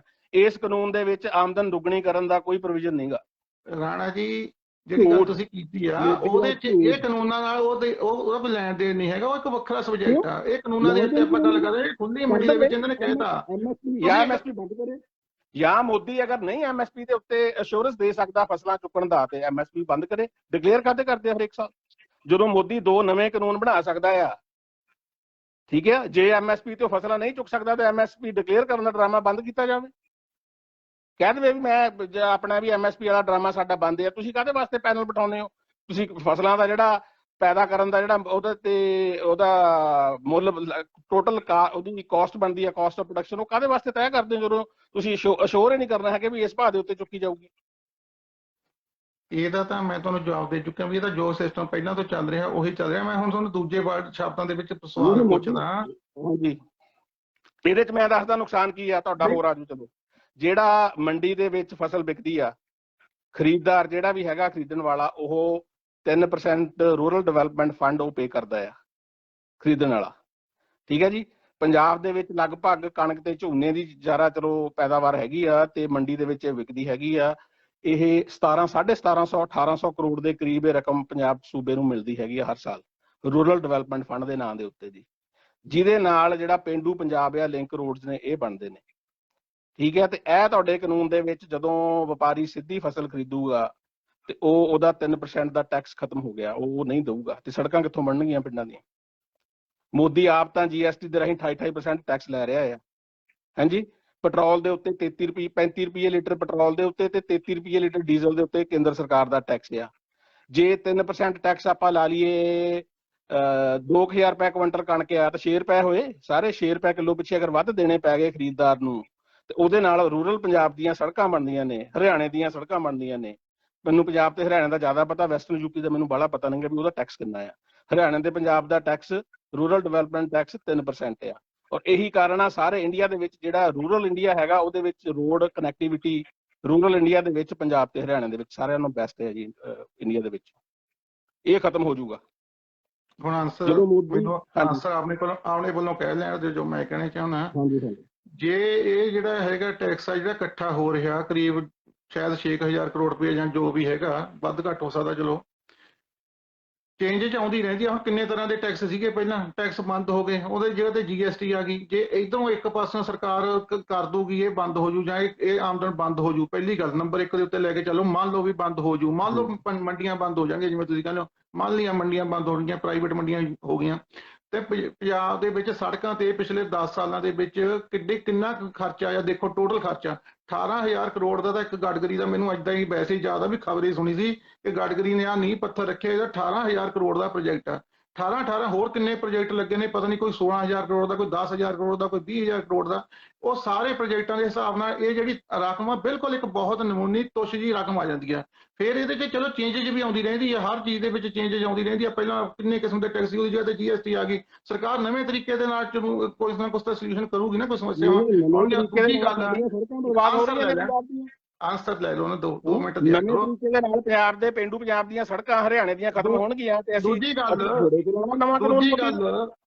ਬਾਕੀ ਚਲੋ ਕਰ ਲਓ। ਮੈਂ ਗਡਕਰੀ ਦੀ ਵੀ ਤੁਹਾਨੂੰ ਦੱਸ ਦਿੰਦਾ ਅਸਲੀਅਤ, ਕੋਈ ਗੱਲ ਨਹੀਂ ਕਰੋ। ਚਲੋ ਉਹ ਆਪਾਂ ਐਗਜ਼ਾਮਪਲ ਦਿੱਤੀ ਹੈ, ਮੈਂ ਸਿਰਫ ਆਪਾਂ ਐਗਜ਼ਾਮਪਲ ਨੂੰ ਸਬਜੈਕਟ ਨਾ ਬਣਾਈਏ। ਦੂਸਰੀ ਗੱਲ, ਇਹ ਕਾਨੂੰਨ ਤਾਂ ਕਿੰਨੇ ਸਟੇਟਾਂ ਦੇ ਵਿੱਚ ਪਹਿਲਾਂ ਹੀ ਪਾਸ ਨੇ। ਉਹਨਾਂ ਦੇ ਵਿੱਚ ਸੜਕਾਂ ਕਿੱਥੋਂ ਬਣ ਰਹੀਆਂ ਨੇ? ਪੰਜਾਬ ਦੇ ਵਿੱਚ ਸੜਕਾਂ ਪਿਛਲੇ 16 ਸਾਲਾਂ ਤੋਂ ਕਿਵੇਂ ਬਣ ਰਹੀਆਂ ਨੇ? ਇਹ ਕਾਨੂੰਨ ਤਾਂ ਖੁੱਲੀ ਮੰਡੀ ਦਾ ਕਾਨੂੰਨ ਤਾਂ ਜਿਹੜਾ ਤੁਸੀਂ ਕਹਿੰਦੇ ਹੋ ਮੰਡੀ ਖੁੱਲੀ ਹੋ ਜੂ, ਪ੍ਰਾਈਵੇਟ ਮੰਡੀ ਹੋ ਜੂ। ਪ੍ਰਾਈਵੇਟ ਮੰਡੀ ਤਾਂ 2005 ਦੇ ਵਿੱਚ ਹੀ ਅਮਰਿੰਦਰ ਸਿੰਘ ਨੇ ਪਾਸ ਕਰਤੀ ਹੈ। 2005 ਤੋਂ ਪਿੱਛੋਂ ਸੜਕਾਂ ਕਿਵੇਂ ਬਣ ਜਾਂਦੀਆਂ ਨੇ? ਸੋ ਪ੍ਰਾਈਵੇਟ ਮੰਡੀ ਸਿਰਫ ਜੇ 10% ਲੋਕ ਉੱਧਰ ਜਾਂਦੇ ਨੇ, ਉਹ 10 ਦਾ 20 ਹੋ ਸਕਦੇ ਨੇ, 30 ਹੋ ਸਕਦੇ ਨੇ, ਪਲੱਸ ਮਾਈਨਸ ਹੋ ਸਕਦਾ। ਕੋਈ ਬਹੁਤ ਵੱਡਾ ਇਹਦਾ ਕੋਈ ਖਾਸ ਇਫੈਕਟ ਨਹੀਂ ਹੋਣਾ ਉਹਦੀ ਜਗ੍ਹਾ ਤੇ ਫਾਇਦਾ ਕਿਹਨੂੰ ਹੋਣਾ? ਜਿਹੜਾ ਇਹ ਟੈਕਸ ਲੱਗ ਰਿਹਾ, ਜਿਹੜੀਆਂ ਸੜਕਾਂ ਬਣ ਰਹੀਆਂ ਨੇ ਅੱਜ ਕਿਸਾਨਾਂ ਦੀ ਜੇਬ ਤੋਂ ਬਣ ਰਹੀਆਂ ਨੇ, ਜਾਂ ਬਣ ਰਹੀਆਂ ਨੇ ਕਿਸਾਨਾਂ ਦੀ ਜੇਬ ਚੋਂ ਲਾ ਲਓ, ਜਾਂ ਲਾ ਲਓ ਵੀ ਜਿਹੜੇ ਖਾ ਰਹੇ ਨੇ ਕਣਕ ਅਨਾਜ ਉਹਨਾਂ ਦੀ ਜੇਬ ਤੋਂ ਬਣ ਰਹੀਆਂ ਨੇ। ਗਲਤ ਜਾਣਕਾਰੀ, ਜਮਾ ਹੀ ਗਲਤ। ਜਿਹੜਾ ਬੰਦਾ ਟੈਕਸ ਕੌਣ ਦੇ ਰਿਹਾ? ਕਿਸਾਨ ਦੇ ਰਹੇ ਨੇ ਕਿ ਖਰੀਦਦਾਰ ਦੇ ਰਿਹਾ? ਤੱਕ ਠੀਕ ਕਰੋ, ਦੋਨਾਂ ਦੇ ਉੱਤੇ ਪੈਂਦਾ ਹੁੰਦਾ ਸਰ। ਤੁਸੀਂ ਆਪਣਾ ਤਰਕ ਦੇ ਦਿਓ ਜਿਹੜਾ ਦੇਣਾ, ਪਰ ਦੋਨਾਂ ਦੇ ਉੱਤੇ ਅਸਰ ਪੈਂਦਾ। ਜਿਹੜਾ ਇਹ 3% ਟੈਕਸ ਆ ਕਿਸਾਨ ਨਹੀਂ ਦਿੰਦੇ, ਖਰੀਦਦਾਰ ਦਿੰਦਾ ਆ, ਭਾਵੇਂ ਉਹ ਕੇਂਦਰ ਸਰਕਾਰ ਖਰੀਦਦੀ ਆ, ਭਾਵੇਂ ਪ੍ਰਾਈਵੇਟ ਵਪਾਰੀ ਖਰੀਦਦਾ ਆ। ਸੋ ਜਿਹੜੀਆਂ ਸੜਕਾਂ ਇਹ ਬਣਦੀਆਂ ਨੇ ਰੂਰਲ ਡਿਵੈਲਪਮੈਂਟ ਦੇ ਨਾਂ ਦੇ ਉੱਤੇ, ਜਿਹੜਾ ਟੈਕਸ ਆ 3% ਉਹ ਖਰੀਦਦਾਰ ਦਿੰਦਾ ਹੈ। ਕਿਸਾਨ ਪੈਦਾ ਕਰਦਾ, ਕੋਈ ਖਾਣ ਵਾਲਾ ਖਾਂਦਾ ਕਣਕ, ਤੇ ਉਹ ਚੋਂ 8% ਖਰਚੇ, 3% ਹੀ ਹੋ ਗਿਆ, 5% ਹੋਰ ਨੇ, 8% ਖਰਚੇ ਨੇ ਜਿਹੜੇ ਕਰਾ ਕੇ ਉਹਦੇ ਚੋਂ ਚਲੇ ਜਾਂਦੇ ਨੇ।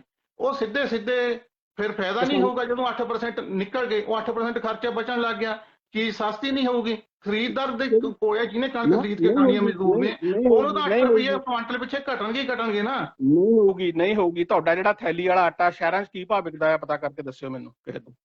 32 ਰੁਪਏ 33 ਰੁਪਏ ਕਿਲੋ ਵਿਕਦਾ ਜਿਹੜਾ ਸਿੰਪਲ ਗੱਲ ਆ।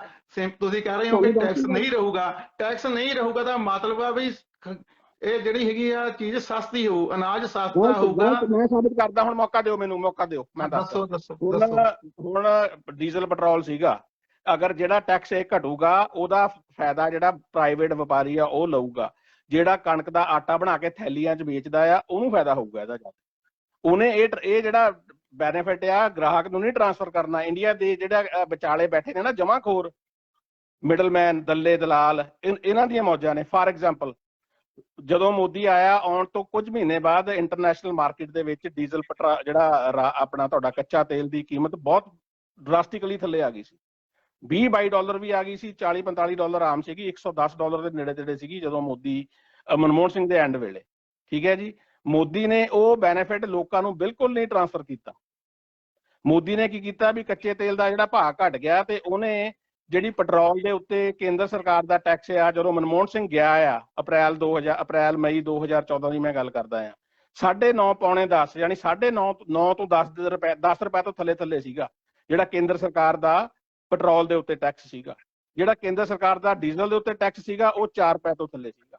ਮੋਦੀ ਨੇ ਇਹ ਕਿਹਾ ਵੀ ਸੀ ਆਪਣੇ ਭਾਸ਼ਣ ਦੇ ਵਿੱਚ ਵੀ ਮੈਂ ਬੜਾ ਲੱਕੀ ਹੈਗਾ ਆ। 2015 ਦੇ ਭਾਸ਼ਣ ਸੀਗਾ ਮੋਦੀ ਦਾ ਕਿਸੇ ਵੇਲੇ ਦਾ, ਮੇਰੇ ਖਿਆਲ ਬਿਹਾਰ ਚੋਣਾਂ ਦੇ ਵੇਲੇ ਕਿਤੇ, ਵੀ ਮੈਂ ਖੁਸ਼ ਨਸੀਬ ਹੈਗਾ ਵੀ ਮੇਰੇ ਆਉਣ ਦੇ ਨਾਲ ਜਿਹੜਾ ਕੱਚਾ ਤੇਲ ਹੈ ਇਹਦਾ ਭਾਅ ਘਟ ਗਿਆ ਇੰਟਰਨੈਸ਼ਨਲ ਮਾਰਕੀਟ ਦੇ ਵਿੱਚ।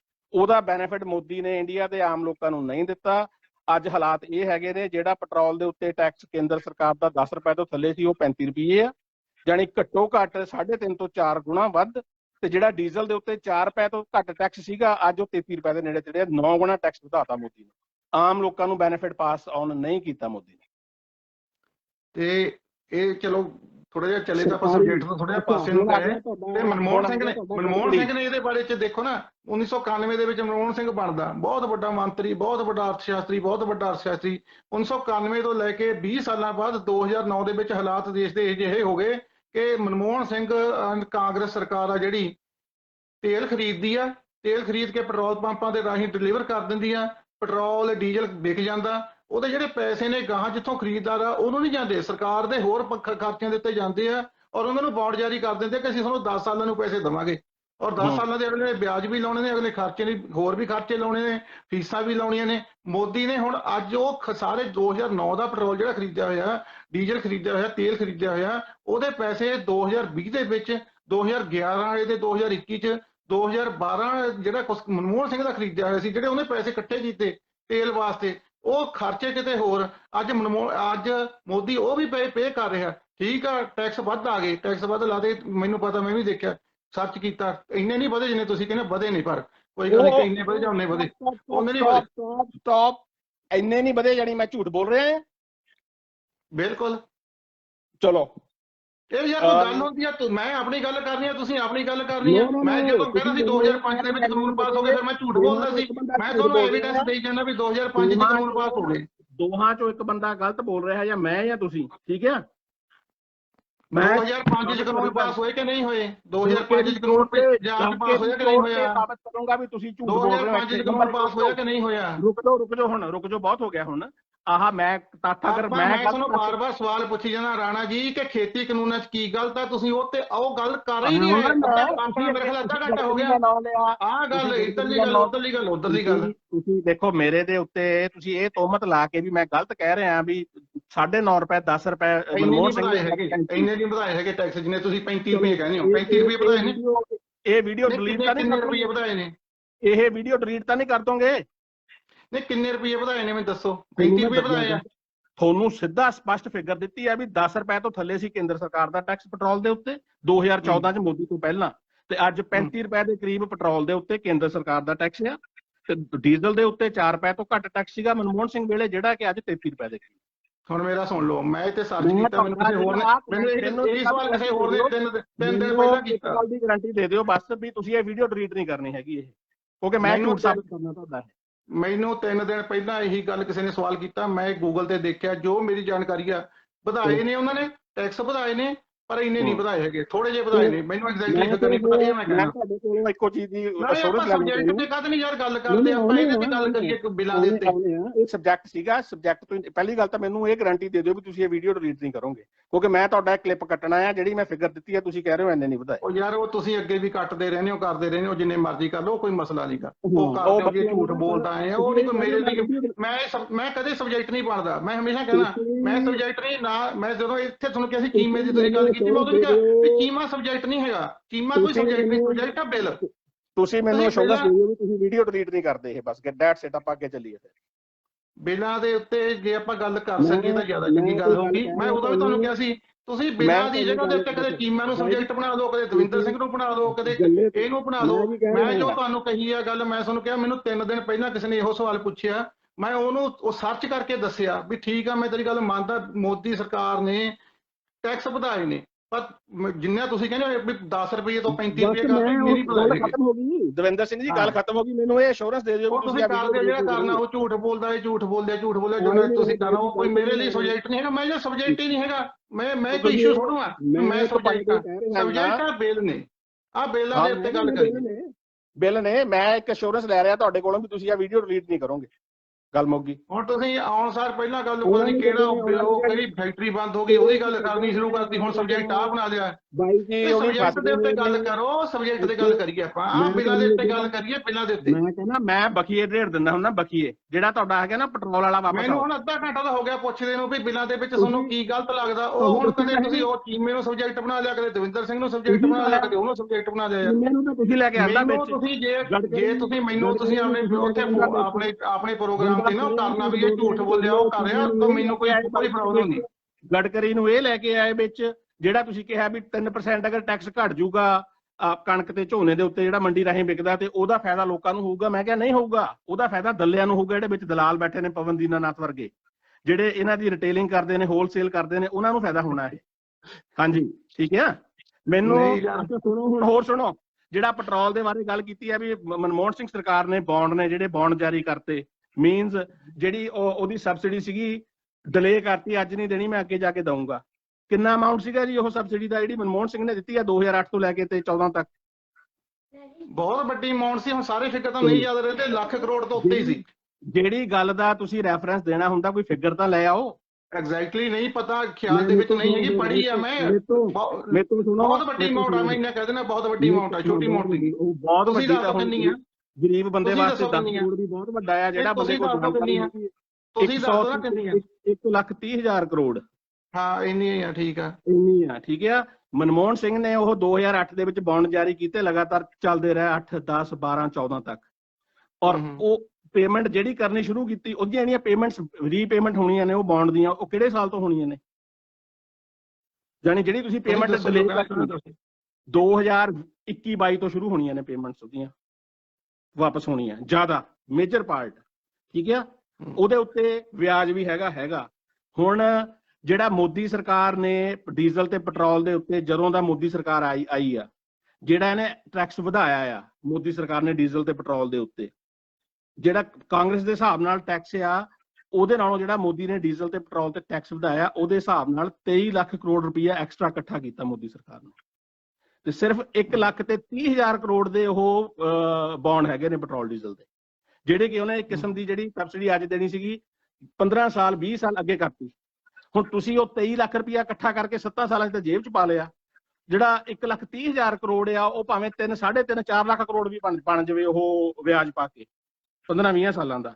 ਤੁਸੀਂ, ਮੈਂ 4 ਲੱਖ ਕਰੋੜ ਲਾ ਰਿਹਾ ਰਫ ਫਿਗਰ, ਮੈਂ 5 ਲੱਖ ਕਰੋੜ ਲਾ ਰਿਹਾ rough figure, 23 lakh crore extra ਇਕੱਠਾ ਕਰਕੇ ਤੇ ਤੁਸੀਂ ਉਹ 5 ਲੱਖ ਕਰੋੜ ਦਾ ਧੰਦ ਪਿੱਟੀ ਜਾਂਦੇ ਵੀ ਅਸੀਂ ਉਹ ਜਿਹੜੇ ਮਨਮੋਹਨ ਸਿੰਘ ਦੇ ਵੇਲੇ ਬੌਂਡ ਜਾਰੀ ਹੋਏ ਸੀਗੇ ਉਹ ਪੇਮੈਂਟ ਵਾਪਸ ਕਰਨੀ ਆ।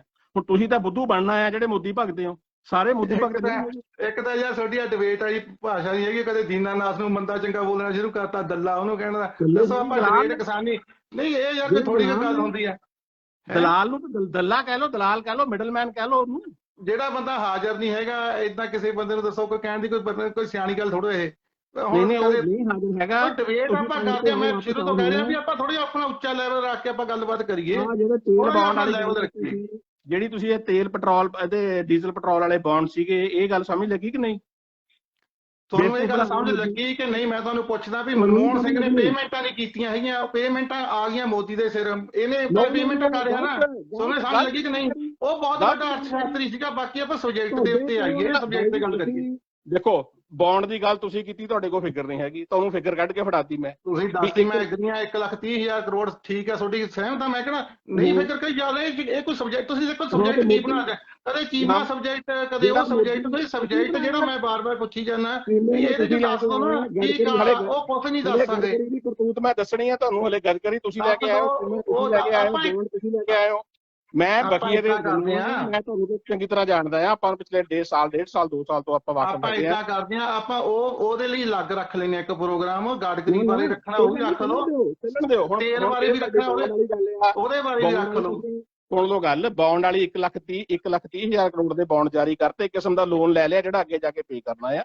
ਵਿਆਜ ਪਾ ਕੇ 5 ਲੱਖ ਦੀ ਫਿਗਰ ਬਣ ਗਈ, ਉਹ ਵਾਲੀ ਪੇ ਕਰਨਾ ਆ। ਮੋਦੀ ਨੇ ਨਹੀਂ ਪੇ, ਮੋਦੀ ਨੇ ਹਲੇ ਤੱਕ ਪਤਾ ਕਿੰਨਾ ਪੇ ਕੀਤਾ ਆ? ਜਿਹੜਾ ਲੋਨ ਜਿਹੜਾ ਵਾਪਸ ਕਰਨਾ ਹੈ, ਪਤਾ ਕਿੰਨਾ ਕੀਤਾ ਹੈ? ਤੁਹਾਡੇ ਸੁਣ ਕੇ ਜ਼ਮੀਨ ਪੈਰੇ ਥੱਲੋਂ ਨਿਕਲ ਸਕਦੀ ਹੈ। 4,000 ਕਰੋੜ, 3,700 ਕਰੋੜ ਉਹ ਵਾਪਸ ਕੀਤਾ। ਹਲੇ 23 ਲੱਖ ਕਰੋੜ ਐਕਸਟਰਾ ਇਕੱਠਾ ਕੀਤਾ ਆ। ਜੇ ਮਨਮੋਹਨ ਸਿੰਘ ਵਾਲਾ ਹੀ ਟੈਕਸ ਲੱਗਿਆ ਰਹਿੰਦਾ, ਅੱਜ ਵੀ ਪੈਟਰੋਲ ਡੀਜ਼ਲ ਦੇ ਉੱਤੇ ਜਿੰਨਾ ਟੈਕਸ ਮਨਮੋਹਨ ਸਿੰਘ ਨੇ ਇਕੱਠਾ ਕਰਨਾ ਸੀਗਾ, ਮੋਦੀ ਨੇ 7.5 ਸਾਲ ਦੇ ਵਿੱਚ ਉਹਦੇ ਨਾਲੋਂ 23 ਲੱਖ ਕਰੋੜ ਐਕਸਟਰਾ ਇਕੱਠਾ ਕਰ ਲਿਆ। ਜਿਹੜਾ ਲੋਨ ਸੀਗਾ ਉਹ ਬੌਂਡ ਵਾਲਾ, ਥੋੜੀ ਜਿਹੀ ਪੇਮੈਂਟ ਜਿਹੜੀ ਹੋਈ ਆ ਉਹ ਹੋਈ ਆ 4,000 ਕਰੋੜ ਤੋਂ ਵੀ ਘੱਟ। 4 ਲੱਖ ਦੀ ਉਹ ਫਿਗਰ ਬਣਨੀ ਆ। ਮੋਦੀ 18-19 ਲੱਖ ਕਰੋੜ ਐਕਸਟਰਾ ਜੇਬ 'ਚ ਪਾਈ ਬੈਠਾ ਆ ਤੇ ਰੌਲਾ ਪਾਈ ਜਾਂਦਾ ਮਨਮੋਹਨ ਸਿੰਘ ਨੇ ਬੌਂਡ ਜਾਰੀ ਕੀਤੇ ਨੇ, ਇਸ ਕਰਕੇ ਪੈਟਰੋਲ ਦਾ ਭਾਅ ਵਧਿਆ। ਹੁਣ ਮੈਂ ਕਿੱਥੇ, ਮੈਂ ਹੁਣ ਦੇਖੋ, ਤੁਸੀਂ ਇਹ ਕਹਿਣਾ ਚਾਹੁੰਦੇ ਹੋ ਅੰਧ ਭਗਤਾਂ ਨਾਲ ਮੋਦੀ ਉਦਾਂ ਹੀ ਲੋਨ ਲਈ ਜਾਂਦਾ, ਤੇਲ ਵੇਚਦਾ ਹੈ। ਤੁਸੀਂ ਮੇਰੇ ਤੇ ਇਹ ਵੀ ਐਲੀਗੇਸ਼ਨ ਲਾ ਚੁੱਕੇ ਹੋ ਵੀ ਮੈਂ ਫਿਗਰਾਂ ਗਲਤ ਦਿੱਤੀਆਂ ਨੇ ਟੈਕਸ ਵਾਲੀਆਂ। ਉਹ ਮੈਂ ਤੁਹਾਡੇ ਕੋਲੋਂ ਇੰਸ਼ੋਰੈਂਸ ਲੈ ਰਿਹਾ ਵੀ ਇਹ ਵੀਡੀਓ ਤੁਸੀਂ ਡਿਲੀਟ ਨਹੀਂ ਕਰਨੀ। ਮੈਂ ਜੋ ਕਹੀ ਹੈ ਗੱਲ ਮੈਂ ਤੁਹਾਨੂੰ ਫਿਰ ਰਿਪੀਟ ਕਰਦਾ, 2-3 ਵਾਰੀ ਕਰ ਚੁੱਕੇ ਆ। ਮੈਨੂੰ ਲੋੜ ਨਹੀਂ ਹੈਗੀ। ਇੰਨਾ ਨੇ ਉਹਨਾਂ ਨੇ ਵਧਾਇਆ ਜੋ ਮੈਨੂੰ ਮੈਂ ਦੇਖਿਆ, ਮੈਂ ਗੂਗਲ ਤੇ ਦੇਖਿਆ ਇਹ ਚੀਜ਼, ਪਰਸੋਂ ਹੀ ਦੇਖੀ ਆ।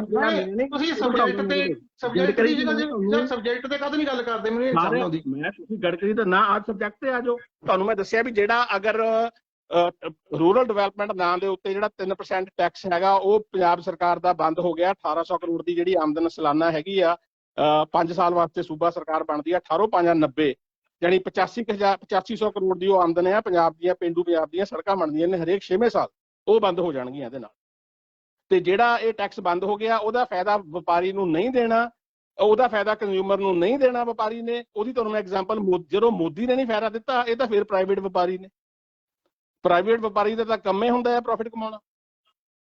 ਜਦੋਂ ਮੋਦੀ ਵਪਾਰੀ ਨੇ ਤਾਂ ਪ੍ਰੋਫਿਟ ਕਮਾਉਣਾ ਹੀ ਆ, ਉਹ ਤਾਂ ਕੋਈ ਗੁਨਾਹ ਨਹੀਂ ਨਾ, ਉਹ ਤਾਂ ਕੋਈ ਇਲੀਗਲ ਕੰਮ ਆ, ਪ੍ਰਾਈਵੇਟ ਵਪਾਰੀ ਨੇ ਤਾਂ ਕਮਾਉਣਾ ਹੀ ਆ। ਉਹੀ ਦੱਲਿਆਂ ਨੂੰ ਤੱਕ ਭਜਾਉਣਾ ਆ ਵਿੱਚੋਂ, ਇਸੇ ਕਰਕੇ ਤਾਂ ਕਿਸਾਨ ਅੰਦੋਲਨ ਦੀ ਪੂਰੀ ਸਪੋਰਟ ਹੈ ਆਪਣੀ। ਠੀਕ ਆ, ਹਾਂਜੀ ਹਾਂ। ਜਾਂ ਹੋਰ ਆ ਜਾਓ ਫਿਰ ਹੁਣ ਐਸੈਂਸ਼ੀਅਲ। ਅੱਛਾ, ਜਿਹੜੀਆਂ ਇਹ 23 ਫਸਲਾਂ ਨੇ, ਇਹਦਾ ਮਿਨੀਮਮ ਸਪੋਰਟ ਪ੍ਰਾਈਸ ਸਰਕਾਰ ਕਾਂਗਰਸ ਨਹੀਂ ਸੀ ਦਿੰਦੀ, ਕੀ ਇਹਦਾ ਮਤਲਬ ਮੋਦੀ ਵੀ ਨਹੀਂ ਦਊਗਾ? ਮੋਦੀ ਨੇ ਉਹੀ ਕੰਮ ਕਰਨਾ ਜਿਹੜੀ ਕਾਂਗਰਸ ਕਰਦੀ ਸੀ। ਕਾਂਗਰਸ ਵੀ ਇਹੀ ਕੁਝ ਕਰਦੀ ਸੀ। ਜਿਹੜਾ ਮਿਨੀਮਮ ਸਪੋਰਟ ਪ੍ਰਾਈਸ ਆ ਉਹ ਵੀ ਹਰੇਕ ਸਾਲ ਵਧਾ ਕੇ ਪੇਸ਼ ਕਰੀ ਜਾਂਦੀ ਸੀ, 2% 3%। ਵਾਜਪੇਈ ਵੀ ਕਰਦਾ ਸੀ, ਕਾਂਗਰਸ ਵੀ ਕਰਦੀ ਆ, ਮੋਦੀ ਵੀ ਕਰ ਰਿਹਾ।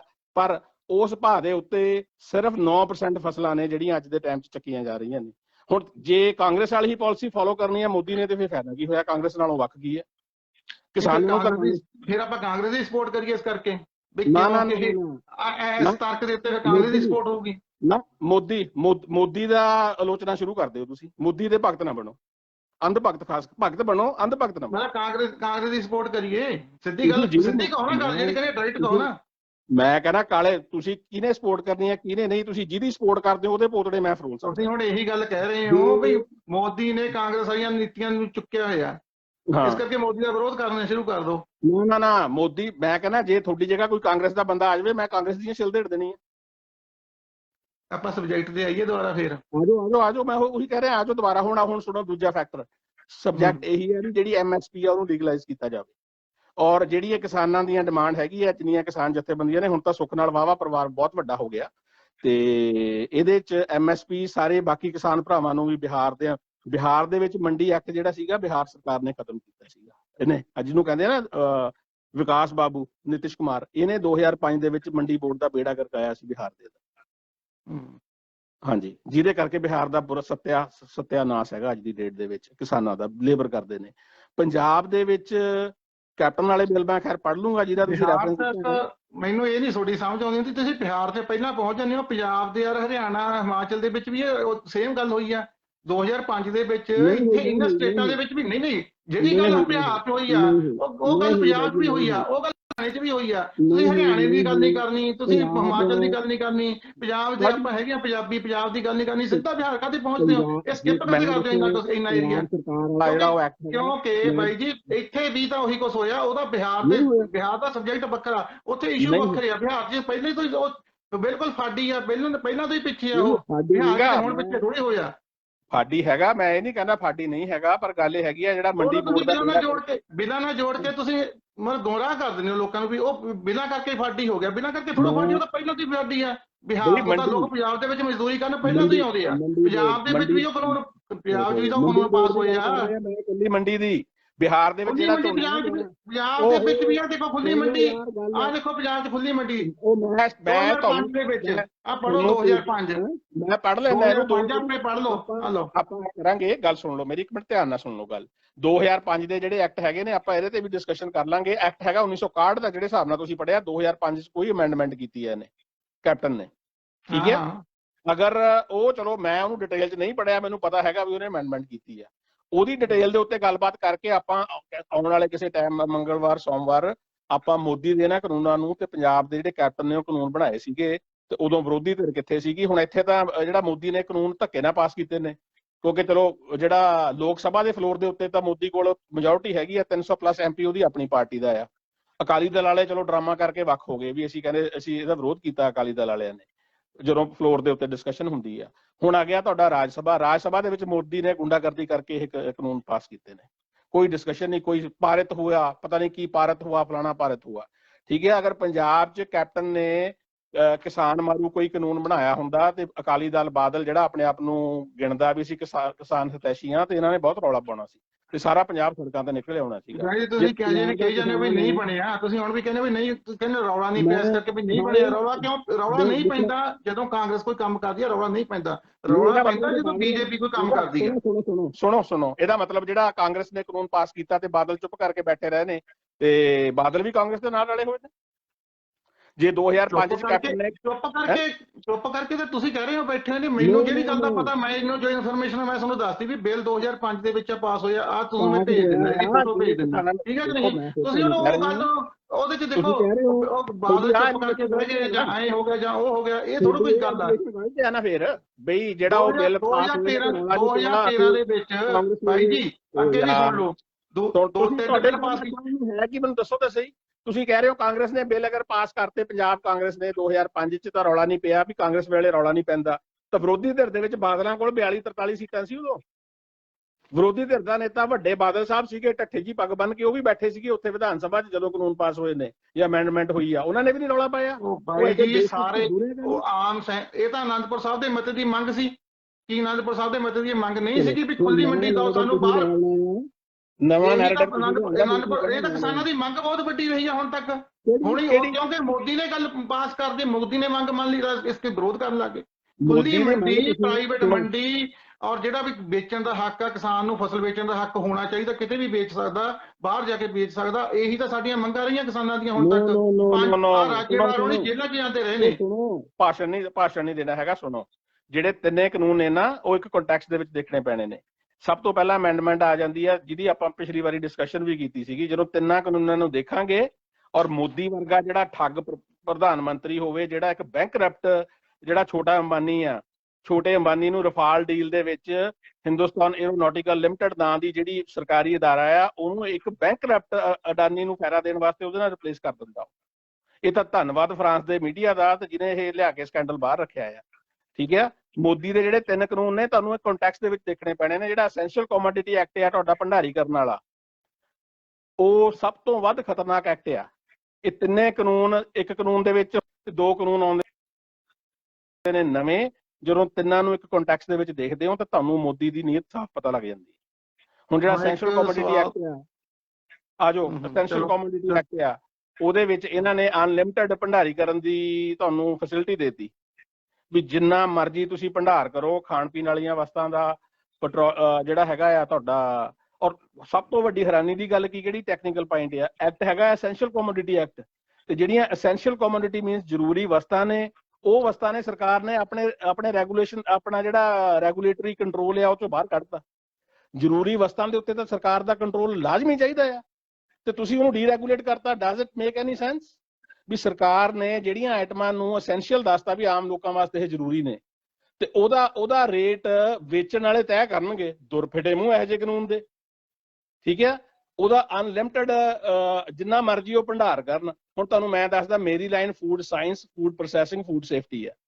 ਮੇਰੇ ਕੋਲ 2 ਡਿਗਰੀਆਂ ਨੇ, ਖਾਲਸਾ ਕਾਲਜ ਅੰਮ੍ਰਿਤਸਰ GNDU ਦੇ ਅੰਡਰ ਤੇ ਯੂਨੀਵਰਸਿਟੀ ਆਫ ਗੁਆਲਫ। ਜਿਹੜਾ ਫੂਡ ਪ੍ਰੋਸੈਸਿੰਗ ਨੂੰ ਪ੍ਰਮੋਟ ਕਰਨ ਵਾਸਤੇ ਅਨਲਿਮਟਿਡ ਤੁਹਾਨੂੰ ਸਟਾਕ ਦੀ ਫੈਸਿਲਿਟੀ ਦੇਣੀ ਚਾਹੀਦੀ ਆ। ਕਿਹਨੂੰ? ਜਿਹਨੇ ਫੂਡ ਪ੍ਰੋਸੈਸ ਕਰਨਾ ਆ। ਹੁਣ ਜੇ ਜਣਾ ਖਣਾ ਹੀ ਤੁਹਾਡੇ ਮੇਰੇ ਵਰਗਾ ਪਵਨ ਦੀਨਾਨਾਥ ਵਰਗਾ ਪਿਆਜ਼ ਇਕੱਠੇ ਕਰਕੇ ਤੇ ਬਹਿ ਗਿਆ, ਤੇ ਜਿਹਨੇ ਪਿਆਜ਼ ਖਰੀਦ ਕੇ ਤੇ ਪਿਆਜ਼ ਵੇਚਣੇ ਨੇ ਅੱਗੋਂ, ਉਹਨੂੰ ਕਾਹਦੇ ਵਾਸਤੇ ਅਨਲਿਮਟਿਡ ਹੋਵੇ ਬਈ? ਜਿਹਨੇ ਦਾਲ ਖਰੀਦ ਕੇ ਦਾਲੇ ਵੇਚਣੀ ਆ, ਉਹਨੂੰ ਕਾਹਦੇ ਵਾਸਤੇ ਹੋਵੇ? ਤੁਸੀਂ ਪਿਆਜ਼ ਖਰੀਦਣਾ ਆ, ਤੁਸੀਂ ਟਮਾਟਰ ਖਰੀਦਣੇ ਨੇ, ਉਹਨੂੰ ਭੰਡਾਰੀਕਰਨ ਕਰ ਲਿਆ 2-4 ਦਿਨ 5 ਦਿਨ 6 ਦਿਨ ਤੇ ਰੇਟ ਮਹਿੰਗਾ ਹੋ ਗਿਆ, ਵੇਚਤਾ। ਉਹ ਗਲਤ ਆ। ਜਿਹੜਾ ਰਿਟੇਲਰ ਆ, ਹੋਲਸੇਲਰ ਆ, ਉਹਦੇ ਵਾਸਤੇ ਬਿਲਕੁਲ ਨਹੀਂ ਹੋਣਾ ਚਾਹੀਦੀ ਅਨਲਿਮਟਿਡ। ਉਹਦੇ ਵਾਸਤੇ ਸਟਾਕ ਲਿਮਿਟ ਹੋਣੀ ਚਾਹੀਦੀ ਆ। ਜਿਹਨੇ ਪ੍ਰੋਸੈਸ ਕਰਨਾ ਫੂਡ, ਉਹਨੂੰ ਸਟਾਕ ਦੇ ਵਿੱਚ ਰਾ ਮਟੀਰੀਅਲ ਚਾਹੀਦਾ ਆ, ਉਹਦੇ ਵਾਸਤੇ ਖੁੱਲ੍ਹ ਹੋਣੀ ਚਾਹੀਦੀ ਹੈ। ਸਿਰਫ ਸਾਰਿਆਂ ਨੂੰ ਖੁੱਲ੍ਹ ਦੇ ਕੇ ਮੋਦੀ ਨੇ, ਮੈਂ ਤਾਂ ਕਹਿੰਦਾ ਇਹ ਕਿਸਾਨ ਅੰਦੋਲਨ ਥੋੜਾ ਜਿਹਾ ਫਾਇਦਾ ਕਰ ਰਿਹਾ ਇਸ ਐਂਗਲ ਤੋਂ ਵੀ ਐਸੈਂਸ਼ੀਅਲ ਕਮੋਡਿਟੀ ਐਕਟ ਲੋਕਾਂ ਤੱਕ ਪਹੁੰਚੇ ਨਹੀਂ। ਲੋਕੀ ਇਹਨੂੰ ਵੀ ਖੇਤੀਬਾੜੀ ਕਾਨੂੰਨ ਸਮਝੀ ਜਾਂਦੇ ਨੇ। ਜਿਹੜਾ ਅਨਲਿਮਟਿਡ ਸਟਾਕ ਦੀ ਪ੍ਰੋਵੀਜ਼ਨ ਹੈਗਾ ਆ, ਉਹ ਦੇਣਾ ਚਾਹੀਦਾ ਸਿਰਫ ਫੂਡ ਪ੍ਰੋਸੈਸਰ ਨੂੰ। ਠੀਕ ਹੈ। ਕਿਉਂਕਿ ਉਹਦੇ ਕੋਲ 12 ਮਹੀਨੇ 30 ਦਿਨ ਫਸਲ ਅਵੇਲੇਬਲ ਨਹੀਂ ਹੁੰਦੀ, ਤੇ ਉਹ ਆਪਣਾ ਸਟਾਕ ਅਨਲਿਮਟਿਡ ਰੱਖ ਸਕਦਾ ਆ। ਪਰ ਇਹ ਜ਼ਰੂਰੀ ਹੋਣਾ ਚਾਹੀਦਾ ਵੀ ਰਾ ਮਟੀਰੀਅਲ ਖਰੀਦ ਕੇ ਜਿਹੜਾ ਉਹਨੂੰ ਪ੍ਰੋਸੈਸ ਕਰੂਗਾ, ਉਹਦੇ ਵਾਸਤੇ ਹੀ ਅਨਲਿਮਟਿਡ ਵਾਲਾ ਹੈਗਾ ਆ ਪ੍ਰੋਵੀਜ਼ਨ। ਜਿਹਨੇ ਰਾ ਮਟੀਰੀਅਲ ਖਰੀਦ ਕੇ ਸਟੋਰ ਕਰਕੇ ਉਵੇਂ ਹੀ ਵੇਚ ਦੇਣਾ ਆ। ਕਿਸੇ ਨੇ ਆਲੂ ਕਿਸੇ ਨੇ ਆਪਣੇ ਸਟਾਕ ਕੀਤੇ, ਜੇ ਤਾਂ ਉਹਨੇ ਚਿਪਸ ਬਣਾ ਕੇ ਵੇਚਣੇ ਆਲੂਆਂ ਦੇ, ਵੈਲ ਐਂਡ ਗੁੱਡ, ਜਿੰਨਾ ਮਰਜ਼ੀ ਸਟਾਕ ਰੱਖੇ। ਜੇ ਉਹਨੇ ਆਲੂ ਸਟਾਕ ਕਰਕੇ ਤੇ ਆਲੂ ਹੀ ਵੇਚਣੇ ਨੇ, ਉਹਦੇ ਵਾਸਤੇ ਕਾਹਦੀ ਅਨਲਿਮਿਟਿਡ ਖੁੱਲ ਬਈ? ਤੁਹਾਨੂੰ ਸਮਝ ਆਉਣੀ ਚਾਹੀਦੀ ਹੈ ਗੱਲ। ਜੇ ਤੁਸੀਂ ਲੋਕ ਪੱਖੀ ਹੋ, ਮੇਰੀ ਹਮੇਸ਼ਾ ਇੱਥੇ ਕਹਿ ਦਿੰਦੇ ਨੇ ਮੈਂ ਤੁਹਾਨੂੰ ਇਹ ਗੱਲ ਦੀ ਸਮਝ ਕਾਹਤੇ ਨਹੀਂ ਆਉਂਦੀ ਹੈਗੀ ਵੀ ਜਿਹੜੇ ਤੁਹਾਨੂੰ ਪਤਾ ਵੀ ਮਹਾਰਾਸ਼ਟਰ ਦੇ ਵਿੱਚ ਪਿਛਲੇ ਹਫ਼ਤੇ 2 ਰੁਪਏ ਕਿਲੋ ਟਮਾਟਰ ਵਿਕੇ ਨੇ, ਨਹੀਂ 2 ਰੁਪਏ ਕਿਲੋ ਟਮਾਟਰ ਵਿਕੇ ਨੇ, ਉਹ ਸਹੀ ਗੱਲ ਹੋਈ ਆ। ਉਹੀ ਟਮਾਟਰ 1.25 ਰੁਪਏ ਕਿਲੋ ਵਿਕਣੇ ਨੇ, ਉਹੀ ਟਮਾਟਰ 1.25 ਰੁਪਏ ਕਿਲੋ ਵਿਕਣੇ ਨੇ 2 ਮਹੀਨੇ ਨੂੰ। ਹਾਂ, ਕਿਉਂਕਿ ਤੁਹਾਡੀ ਉਹ ਜਿਹੜੀ ਸੀਜ਼ਨਲ ਫਸਲ ਹੈਗੀ ਆ ਉਹ। ਹੁਣ ਜਿਹੜਾ ਟਮਾਟਰਾਂ ਦਾ ਹੱਲ ਕੀ ਆ, ਮੇਰੇ ਤੋਂ ਪੁੱਛੋ, ਮੈਂ ਦੱਸਦਾ ਹੱਲ ਕੀ ਆ ਟਮਾਟਰਾਂ ਦਾ। ਟਮਾਟਰਾਂ ਦਾ ਹੱਲ ਇਹ ਹੈਗਾ ਕਿ ਟਮਾਟਰਾਂ ਦਾ ਜਿਹੜਾ ਸੀਜ਼ਨ ਹੁੰਦਾ ਆ, ਉਦੋਂ ਗਲਟ ਆ ਜਾਂਦਾ ਹੈ ਮਾਰਕੀਟ ਦੇ ਵਿੱਚ, ਟਮਾਟਰ ਵਾਧੂ ਤੁਰੇ ਫਿਰਦੇ ਨੇ, ਠੀਕ ਹੈ, ਬਹੁਤ ਸਸਤੇ ਵਿਕਦੇ ਨੇ। ਜਦੋਂ ਆਫ ਸੀਜ਼ਨ ਹੋ ਜਾਂਦੇ ਨੇ, ਉਦੋਂ ਮਹਿੰਗੇ ਬਹੁਤ ਵਿਕਦੇ ਨੇ। ਹੁਣ ਉਹਦਾ ਹੱਲ ਕੀ ਆ? ਹੱਲ ਪੁੱਛੋ ਮੇਰੇ ਤੋਂ। ਆਪਣੀ ਤੁਹਾਡੀ ਜਿਹੜੇ ਸ਼੍ਰੋਮਣੀ ਅਕਾਲੀ ਦਲ, ਤਾਂ ਮੈਂ ਗਲਤ ਕਹਿਣਾ, ਅਕਾਲੀ ਦਲ ਬਾਦਲ, ਬੀਬਾ ਹਰਸਿਮਰਤ ਕੌਰ ਬਾਦਲ, ਤੁਹਾਡੀ ਪਾਰਟੀ, ਇਹ ਫੂਡ ਪ੍ਰੋਸੈਸਿੰਗ ਮੰਤਰੀ ਰਹੀ ਆ। ਇਹਨੂੰ ਇੱਲ ਤੇ ਕੁੱਕੜ ਨਹੀਂ ਆਉਂਦਾ ਫੂਡ ਪ੍ਰੋਸੈਸਿੰਗ ਦਾ। ਇਹ ਤਾਂ ਮੇਕਅਪ ਕਰਨ ਵਾਲਾ ਡਿਪਲੋਮਾ ਇਹਦੇ ਕੋਲ, ਫੈਸ਼ਨ ਡਿਜ਼ਾਈਨਿੰਗ ਦਾ, ਪਰ ਵੱਟੇ ਇਹ ਬਣਾਈ ਫਿਰਦੀ ਆ। ਸੁਣੋ ਹੁਣ, ਜਿਹੜਾ ਮੈਂ ਸੁਣੀ ਜਾਂਦਾ, ਮੈਂ ਤਾਂ ਬੋਲਦਾ ਹੀ ਨਹੀਂ, ਮੈਂ ਤਾਂ ਸੁਣਦਾ ਹੀ ਸੁਣਾਓ। ਜਿਹੜਾ ਟਮਾਟਰ 100-200 ਰੁਪਏ ਵਿਕ ਰਿਹਾ ਹੈ, ਟਮਾਟਰ 12 ਮਹੀਨੇ 30 ਦਿਨ ਉਪਲਬਧ ਨਹੀਂ ਹੁੰਦਾ, ਉਹਦੀ ਪੈਦਾਵਾਰ ਸੀਜ਼ਨਲ ਹੈਗੀ ਆ। ਉਹਦਾ ਹੱਲ ਹੈਗਾ, ਜਦੋਂ ਟਮਾਟਰ ਤੁਹਾਡੇ ਸੀਜ਼ਨ ਆ ਗਿਆ ਟਮਾਟਰਾਂ ਦਾ, ਟਮਾਟਰਾਂ ਦੇ ਪ੍ਰੋਸੈਸਿੰਗ ਪਲਾਂਟ ਲਾਏ ਜਾਣ। ਮੈਂ ਇੱਕ ਪਲਾਂਟ 'ਚ ਕੰਮ ਕਰਦਾ ਰਿਹਾ ਅੰਮ੍ਰਿਤਸਰ ਦੇ ਕੋਲ, ਨਿੱਜਰ ਐਗਰੋ ਫੂਡਸ ਲਿਮਟਿਡ।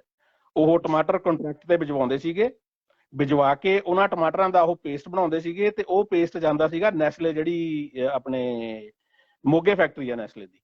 ਹੁਣ ਉਹ ਜਿਹੜਾ ਟਮਾਟਰਾਂ ਦਾ ਪੇਸਟ ਆ, ਅਗਰ ਤੁਸੀਂ ਜਦੋਂ ਸੀਜ਼ਨ ਦੇ ਵਿੱਚ ਟਮਾਟਰ ਦੀ ਫਸਲ ਆ ਗਈ, ਤੇ ਉਹ ਜਿਹੜਾ ਐਕਸਟਰਾ ਟਮਾਟਰ ਆ, ਉਹਨੂੰ ਤੁਸੀਂ ਪੇਸਟ ਦੇ ਵਿੱਚ ਕਨਵਰਟ ਕਰ ਲਿਓ, ਤੇ ਪੇਸਟ ਤੁਹਾਡਾ ਸਾਲ 6 ਮਹੀਨੇ ਪਿਆ ਰਹੂਗਾ ਵਧੀਆ, ਉਹਨੂੰ ਕੋਈ ਦਿੱਕਤ ਨਹੀਂ ਗੀ। ਆਹ ਹੱਲ ਹੈ ਜੀ ਇਹਦਾ। ਭੰਡਾਰੀਕਰਨ, ਟਮਾਟਰਾਂ ਦਾ ਟਮਾਟਰਾਂ ਦੀ ਵੀ ਤਾਂ ਸਾਰਾ ਸਾਲ ਜ਼ਰੂਰਤ ਪੈਂਦੀ ਆ। ਟਮਾਟਰਾਂ ਦੇ ਆਉਂਦੇ 1 ਮਹੀਨਾ ਨੇ, ਤਾਂ ਜ਼ਰੂਰਤ ਤਾਂ 12 ਮਹੀਨੇ ਪੈਂਦੀ ਆ ਨਾ। ਤੁਹਾਡਾ ਆਪਣੀ ਸੋਚ ਆ ਯਾਰ, ਮੇਰੀ ਆਪਣੀ ਸੋਚ ਆ, ਇੱਕ ਬੰਦੇ ਦੀ ਆਪਣੀ ਸੋਚ ਆ, ਕਿਸੇ ਦਾ ਗੁਲਾਮ ਨਹੀਂ ਹੈਗਾ, ਇੱਕ ਬੰਦੇ ਦੀ ਆਪਣੀ ਸੋਚ ਆ। ਤੁਸੀਂ 10 ਮਿੰਟ ਬੋਲੇ ਹੋ, ਤੁਸੀਂ ਮੈਨੂੰ 2 ਮਿੰਟ ਤਾਂ ਬੋਲ ਲੈਣ ਦਿਓ ਯਾਰ। ਤੁਸੀਂ ਗੱਲ ਹੋਰ ਪਾਸੇ ਲੈ ਗਏ ਹੋ। ਜਿਹੜਾ ਤੁਹਾਨੂੰ ਮੈਂ ਐਗਜ਼ਾਮਪਲ ਦਿੱਤੀ ਆ, ਜਿਹੜਾ ਮੈਂ ਆਹ ਪੁਆਇੰਟ ਕਹਿ ਰਿਹਾ ਤੁਹਾਨੂੰ, ਵੀ ਜੇ ਤਾਂ ਕਿਸੇ ਨੇ ਅਨਲਿਮਿਟਿਡ ਸਟਾਕ ਰੱਖਣਾ ਆ, ਜੇ ਤਾਂ ਉਹਨੇ ਪ੍ਰੋਸੈਸ ਕਰਨਾ ਉਹਨੂੰ, ਫੇਰ ਤਾਂ ਠੀਕ ਆ। ਜਿਹੜੇ ਆ ਪਵਨ ਦੀਨਾਨਾਥ ਵਰਗੇ, ਜਿਹੜੇ ਸਸਤਾ ਖਰੀਦ ਕੇ ਤੇ ਘਰੇ ਰੱਖ ਕੇ ਉਹਨੂੰ ਆਰਟੀਫਿਸ਼ਲੀ ਉਹਦੀ ਸ਼ਾਰਟੇਜ ਕ੍ਰੀਏਟ ਕਰਕੇ ਤੇ ਮਹਿੰਗਾ ਵੇਚਣਾ ਹੈ, ਉਹ ਗਲਤ ਆ। ਇੱਥੇ ਮੈਨੂੰ ਗਲਤ ਸਾਬਤ ਕਰੋ ਤੁਸੀਂ ਜੇ ਕਰਨਾ ਹੈ। ਮੈਂ ਮੋਦੀ ਦੀ ਮੈਂ ਢੋਈ ਨਹੀਂ ਮਾਰਦਾ। ਮੈਂ ਤੁਹਾਨੂੰ ਦੱਸਾਂ, ਵਿੱਚ ਬਾਦਲ, ਵਿੱਚ ਕੈਪਟਨ, ਤੁਸੀਂ ਕਹਿੰਦਾ ਕਾਂਗਰਸੀ ਆ, ਅਸੀਂ ਤਾਂ ਆਮ ਲੋਕਾਂ ਦੇ ਪੱਖ 'ਚ ਖਲੋਤੇ ਆ। ਮੈਂ ਤਾਂ ਤੁਹਾਡੀ ਭਾਸ਼ਾ ਤੇ ਦੇਖਦਾ ਵੀ, ਜੇ ਭਾਸ਼ਾ ਐਵੇਂ ਨਹੀਂ ਹੈ, ਭਾਸ਼ਾ ਤਾਂ ਤੁਹਾਡਾ ਜਿਹੜਾ ਮੋਦੀ ਆ ਉਹਨੂੰ ਨਹੀਂ ਬੋਲਣੀ ਆਉਂਦੀ ਭਾਸ਼ਾ। ਠੀਕ ਆ, ਹਾਂਜੀ ਹਾਂ, ਮੈਂ ਮੋਦੀ ਦੀ ਗੱਲ ਕਰਦਾ। ਮੈਂ ਜਿਹੜੇ ਐਸਟੈਬਲਿਸ਼ਮੈਂਟ ਆ, ਮੈਂ ਉਹਦੀ ਹਮੇਸ਼ਾ ਖਰਾਬ ਹੁੰਦਾ। ਮੈਨੂੰ ਤੁਸੀਂ 10 ਮਿੰਟ ਬੋਲਦੇ ਹੋ ਬਾਈ ਜੀ। ਇੱਕ ਸਿੰਪਲ ਤੱਥ ਤੁਹਾਨੂੰ ਦੱਸਿਆ ਆ ਬਈ, ਇੱਥੇ ਇਹਦੇ ਤੇ ਰਹੋ ਵੀ ਜੇ ਤਾਂ ਰਾ ਮਟੀਰੀਅਲ ਅਨਲਿਮਿਟਿਡ ਸਟਾਕ ਕਰਕੇ ਤੁਸੀਂ ਉਹਦਾ ਪ੍ਰੋਸੈਸਿੰਗ ਕਰਨੀ ਆ ਅੱਗੇ, ਫੇਰ ਤਾਂ ਮੈਂ ਮੋਦੀ ਦਾ ਕਾਨੂੰਨ ਮੰਨਦਾ, ਠੀਕ। ਜੇ ਜਿਹੜੇ ਵਿਚਾਰਲੇ ਦਲਾਲ ਨੇ, ਜੇ ਉਹਨਾਂ ਨੂੰ ਵੀ ਇਹ ਖੁੱਲ੍ਹ ਹੈਗੀ ਆ, ਉੱਥੇ ਕਾਨੂੰਨ ਇਹ ਗਲਤ ਹੈਗਾ, ਤੇ ਇਹਦੇ ਤੇ ਫੋਕਸ ਕਰੋ ਤੁਸੀਂ ਜੇ ਕਰਨਾ। ਸਭ ਤੋਂ ਕੁੱਤਾ ਕਾਨੂੰਨ ਇਹ ਹੈਗਾ ਆ। ਦੂਜੇ ਦੋਨਾਂ ਕਾਨੂੰਨਾਂ ਦੇ ਹੱਲ ਹੈਗੇ ਨੇ ਕਿਸਾਨਾਂ ਕੋਲ, ਇਹਦਾ ਕੋਈ ਹੱਲ ਨਹੀਂਗਾ। ਮੈਨੂੰ ਹੁਣ ਆਪਣਾ ਟਾਈਮ ਦਿਓ, ਤੁਸੀਂ 10 ਮਿੰਟ ਇੱਥੇ ਲਾ ਦਿਓ। ਜਿਹੜਾ ਆਹ ਪੁਆਇੰਟ ਹੈ, ਇਹਦੇ ਤੇ ਫੋਕਸ ਕਰਿਓ। ਤੁਹਾਡੇ ਟਮਾਟਰਾਂ ਦੀ ਗੱਲ ਕੀਤੀ ਸੀ, 100 ਰੁਪਏ 10 ਮਿੰਟ ਲਾ ਦਿਓ। ਹਾਂ 10 ਮਿੰਟ ਲਾਇਆ, ਮੈਂ ਤਾਂ 3 ਕਮੇਟੀ ਲਾਉਣੇ ਆ। ਮੈਂ 10 ਮਿੰਟ ਲਾਉਂਦਾ। ਤੁਸੀਂ ਹੁਣ ਸੁਣੋ ਵੀ ਨਾ, ਜੇ ਗੱਲ ਕਹੀ ਆ ਤਾਂ ਦੂਜੇ ਦੀ ਵੀ ਸੁਣੋ ਨਾ। ਇਹ ਜਿਹੜਾ ਕਾਨੂੰਨ ਆ ਪਹਿਲਾਂ ਤੋਂ ਲਾਗੂ ਆ, 1955 ਤੋਂ ਲਾਗੂ ਆ, ਜਿਹਦੇ 'ਚ ਇਹਨਾਂ ਨੇ ਚੇਂਜ ਕੀਤੀ। ਇਹਨਾਂ ਨੇ ਚੇਂਜ ਕੀਤੀ ਇਹ ਨਹੀਂ ਕੀਤੀ ਹੈਗੀ ਵੀ ਬਸ ਚੱਕ ਦੀ ਲਿਮਟ ਤੇ ਸਰਕਾਰ ਹੋ ਗਈ ਪਰੇ ਤੇ ਗੱਲ ਖਤਮ ਆ। ਸਰਕਾਰ ਨੇ ਕਿਹਾ ਕਿ ਅਸੀਂ ਨਿਗਾਹ ਰੱਖਾਂਗੇ, ਜੇ ਅਨਾਜ ਦੇ ਉੱਤੇ ਡਿਓਡਾ ਤੇ ਜਿਹੜੀਆਂ ਦੂਜੀਆਂ ਹੈਗੀਆਂ ਨੇ ਫਲ ਸਬਜ਼ੀਆਂ ਦੇ ਉੱਤੇ ਦੁੱਗਣੇ ਰੇਟ ਹੋਏ, ਤਾਂ ਅਸੀਂ ਇੰਟਰਫੀਅਰ ਕਰਕੇ ਉਹਨਾਂ ਨੂੰ ਰੇਟ ਨੂੰ ਘਟਾਉਣ ਵਾਸਤੇ ਆਪਣੇ ਕੰਮ ਕਰਾਂਗੇ। ਭਾਵ ਸਟੋਰੇਜ ਦੀ ਲਿਮਟ ਲਾਵਾਂਗੇ। ਭਾਵ ਸਟੋਰੇਜ ਦੀ ਲਿਮਟ ਚੁੱਕੀ 100% ਨਹੀਂ ਚੁੱਕੀ ਹੈਗੀ, ਉਹ ਕੁਛ ਹੱਦ ਤੱਕ ਚੁੱਕੀ ਆ, ਕੁਛ ਲਿਮਟ ਤੱਕ ਚੁੱਕੀ ਆ। ਹੁਣ ਇਹ ਜਿਹੜਾ ਲੈ ਕੇ ਆਉਂਦਾ, ਲੈ ਕੇ ਕਿਉਂ ਆਉਂਦਾ? ਕਿਉਂਕਿ ਪ੍ਰਾਈਵੇਟ ਜਿਹੜੀਆਂ ਵੱਡੀਆਂ ਕੰਪਨੀਆਂ ਨੇ, ਜਦੋਂ ਵੱਡੀਆਂ ਕੰਪਨੀਆਂ ਨੇ ਕਰਨਾ, ਵੱਡੀਆਂ ਕੰਪਨੀਆਂ ਦਾ ਸ਼ੋਸ਼ਣ ਹੁੰਦਾ ਰਿਹਾ ਇਸ ਗੱਲ ਦੇ ਉੱਤੇ, ਜਾਂ ਸਟੋਰੇਜ ਕਰਨ ਵਾਲਿਆਂ ਦਾ ਸ਼ੋਸ਼ਣ ਇੰਸਪੈਕਟਰ ਕਰਦੇ ਰਹੇ ਨੇ। ਉਹਦੇ 'ਚ ਕਰਦੇ ਇਸ ਤਰ੍ਹਾਂ ਹੀ ਰਹੇ ਨੇ ਕਿ ਉਹ ਉਹਨਾਂ ਨੂੰ ਕਹਿ ਦਿੰਦੇ ਸੀ ਤੁਹਾਡੇ ਕੋਲ ਇੰਨਾ ਸਟੋਰ ਆ, ਇਹ ਆ, ਜੇ ਆ, ਉਹ ਆ, ਉਹਨੂੰ ਤੰਗ ਪਰੇਸ਼ਾਨ ਕਰਦੇ ਸੀ, ਭ੍ਰਿਸ਼ਟਾਚਾਰ ਸੀ। ਇਹਨਾਂ ਨੇ ਉਹ ਗੱਲ ਹੀ ਖਤਮ ਕਰਤੀ ਵੀ ਇਹ ਚੀਜ਼ ਹੀ ਚੁੱਕੋ, ਇਹ ਖਤਮ ਹੀ ਕਰੋ ਇੰਸਪੈਕਟਰਾਂ ਦਾ ਜਿਹੜਾ ਹੈਗਾ ਲੈਣ ਦੇਣ। ਹੁਣ ਇਹਨਾਂ ਨੇ ਕਈ ਕਹਿੰਦਾ ਵੀ ਪ੍ਰਾਈਵੇਟ ਕੰਪਨੀ 'ਚ ਆਓ, ਮਾਰਕੀਟ ਦੇ ਵਿੱਚ ਤੁਸੀਂ ਆਪਣੇ ਵੇਅਰ ਹਾਊਸ ਬਣਾਓ, ਸਟੋਰੇਜ ਬਣਾਓ, ਸਟੋਰ ਕਰੋ, ਖਰੀਦੋ, ਵੇਚੋ। ਉਹਦਾ ਫਾਇਦਾ ਕੀ ਹੋਊਗਾ? ਜਿਹੜਾ ਟਮਾਟਰ 2 ਰੁਪਏ ਕਿਲੋ ਪਿਛਲੇ ਹਫ਼ਤੇ ਮਹਾਰਾਸ਼ਟਰ ਦੇ ਵਿੱਚ ਵਿਕਿਆ, ਉਹ 2 ਰੁਪਏ ਨਹੀਂ, ਉਹ 20 ਰੁਪਏ ਕਿਲੋ ਵਿਕੂਗਾ। ਜਦੋਂ ਇਹ ਖਰੀਦਣ ਵਾਲਾ ਖਰੀਦੂਗਾ, ਖਾਣ ਵਾਲਾ ਖਰੀਦੂਗਾ, ਜਦੋਂ ਉਦੋਂ ਜਾ ਕੇ ਜਿਹੜਾ 125 150 ਰੁਪਏ ਹੋ ਜਾਂਦਾ ਸੀ, ਉਹ 20 ਦੀ ਜਗ੍ਹਾ ਦੇ ਉੱਤੇ 40 ਰੁਪਏ ਹੋਊਗਾ, 45 ਰੁਪਏ ਹੋਊਗਾ, ਜਾਂ 50, ਜਾਂ ਕੁਛ ਅੱਗੇ ਪਿੱਛੇ ਹੋ ਸਕਦਾ। ਇਸ ਸਮੱਸਿਆ ਨੂੰ ਸੋਲਵ ਕਰਨੇ ਉਹਨਾਂ ਨੇ ਇੱਕ ਆਪਣਾ ਸੋਲੂਸ਼ਨ ਲਿਆਂਦਾ, ਉਹ ਕਰਤਾ। ਹੁਣ ਤੁਸੀਂ ਕਹਿੰਦੇ ਹੋ ਆਹ ਮੇਰੇ ਕੋਲ ਸੋਲੂਸ਼ਨ ਹੈ ਇਸ ਗੱਲ ਦਾ, ਮੈਂ ਨਹੀਂ ਕਹਿੰਦਾ ਤੁਹਾਡਾ ਸੋਲੂਸ਼ਨ ਗਲਤ ਆ, ਸੁਣ ਲਓ ਯਾਰ, ਮੈਂ ਨਹੀਂ ਕਹਿੰਦਾ ਤੁਸੀਂ ਗਲਤ ਸੋਲੂਸ਼ਨ ਦੇ ਰਹੇ ਹੋ। ਇਹ ਸੋਲੂਸ਼ਨ ਕਿਸਾਨ ਯੂਨੀਅਨਾਂ ਬੈਠੀਆਂ ਨੇ ਉੱਥੇ, 1.5 ਸਾਲ ਦੀਆਂ ਬੈਠੀਆਂ ਨੇ, ਸਵਾ ਸਾਲ ਦੀਆਂ ਬੈਠੀਆਂ ਨੇ, ਉਹ ਸਵਾ ਸਾਲ ਦੀਆਂ ਬੈਠੀਆਂ ਤੇ ਰਿਟਰਨ ਰੂਪ ਦੇ ਵਿੱਚ ਸਰਕਾਰ ਨੂੰ ਦੇਣ ਇਹ ਸੋਲੂਸ਼ਨ। ਇਹ ਥੋੜੋ ਆ ਵੀ ਉਹ ਜਦੋਂ ਮੰਗਦੇ ਆ ਵੀ ਤੁਸੀਂ ਦੱਸੋ ਕੀ ਚਾਹੀਦਾ ਤੁਹਾਨੂੰ, ਸਾਨੂੰ ਇਹ ਮੰਗਣੇ, ਸਾਨੂੰ ਪਤਾ ਹੀ ਨਹੀਂ ਕੁਛ ਮੰਗਣਾ ਕੀ ਹੈ, ਅਸੀਂ ਮੰਗਣਾ ਕਿ ਡਿਮਾਂਡ ਕੀ ਹੈ? ਡਿਮਾਂਡ ਸਾਡੀ ਹੈ ਹੀ ਨਹੀਂ ਕੋਈ, ਅਸੀਂ ਬੈਠੇ ਹਾਂ ਅੰਦੋਲਨ ਕਰਨ। ਇਹ ਗੱਲ ਜਿਹੜੀ ਤੁਸੀਂ ਇੱਥੇ ਕਹਿ ਰਹੇ ਹੋ, ਉੱਥੇ ਕਿਸਾਨ ਯੂਨੀਅਨਾਂ ਨੂੰ ਇਹ ਸਮਝਾਓ, ਇਹ ਗੱਲ ਤੁਸੀਂ ਯੂਨੀਅਨਾਂ ਨਾਲ ਗੱਲ ਕਰੋ ਕਿ ਯੂਨੀਅਨਾਂ ਨੂੰ ਕਹੋ ਕਿ ਸਰਕਾਰ ਤੋਂ ਆਹ ਮੰਗ ਬਣਵਾਓ। ਸਰਕਾਰ ਮੰਗ ਨਾ ਮੰਨੇ, ਮੈਂ ਵੀ ਮੋਦੀ ਨੂੰ ਫੇਟੇ ਮੂੰਹ ਲਾਂਤ ਕਹਿ ਦੂੰਗਾ, ਐਸੀ ਕੋਈ ਗੱਲ ਨਹੀਂ ਹੈਗੀ, ਕੋਈ ਚੱਕਰ ਨਹੀਂ। ਪਰ ਕਿਸਾਨ ਯੂਨੀਅਨਾਂ ਤਾਂ ਕੋਈ ਗੱਲ ਹੀ ਨਹੀਂ ਕਰ ਰਹੀਆਂ, ਉਹ ਤਾਂ ਕਹਿੰਦੇ ਉਹਨਾਂ ਕੋਲ ਤਾਂ ਕੋਈ ਹੈ ਹੀ ਨਹੀਂ ਡਿਮਾਂਡ, ਉਹਨਾਂ ਦਾ ਪਤਾ ਹੀ ਨਹੀਂ ਅਸੀਂ ਮੰਗਣਾ ਕੀ ਹੈ। ਉਹਨਾਂ ਨੇ ਕੋਈ ਰਿਟਰਨ ਦਿੱਤਾ ਇਹਨਾਂ ਨੂੰ ਵੀ ਜਿਹੜਾ ਇਹਨਾਂ ਨੇ ਨਾ ਮੰਗਿਆ ਹੋਵੇ। ਇਹ ਤਰੀਕਾ ਹੁੰਦਾ, ਤੁਹਾਡਾ ਤਰੀਕਾ ਗਲਤ ਹੈ ਇੱਥੇ। ਨੋ ਕਿਸਾਨਾਂ ਨੇ ਡਿਮਾਂਡ ਕਰ ਲਈ ਆ, 11 ਮੀਟਿੰਗਾਂ ਹੋ ਗਈਆਂ ਨੇ ਔਰ ਭਾਜੜਾਂ ਪਾਤੀਆਂ। ਜਿਹੜਾ ਇਹਨਾਂ ਦੇ ਜਿਹੜਾ ਆਪਣੇ ਜਿਹੜੀ ਤੁਸੀਂ ਕਹਿੰਦੇ ਹੋ ਡਿਮਾਂਡ ਹੀ ਨਹੀਂ ਹੈਗੀ, ਤੁਹਾਨੂੰ ਕੌਣ ਕਹਿੰਦਾ ਡਿਮਾਂਡ ਨਹੀਂ ਹੈਗੀ? ਪੂਰੀਆਂ ਡਿਮਾਂਡਸ ਹੈਗੀਆਂ ਨੇ।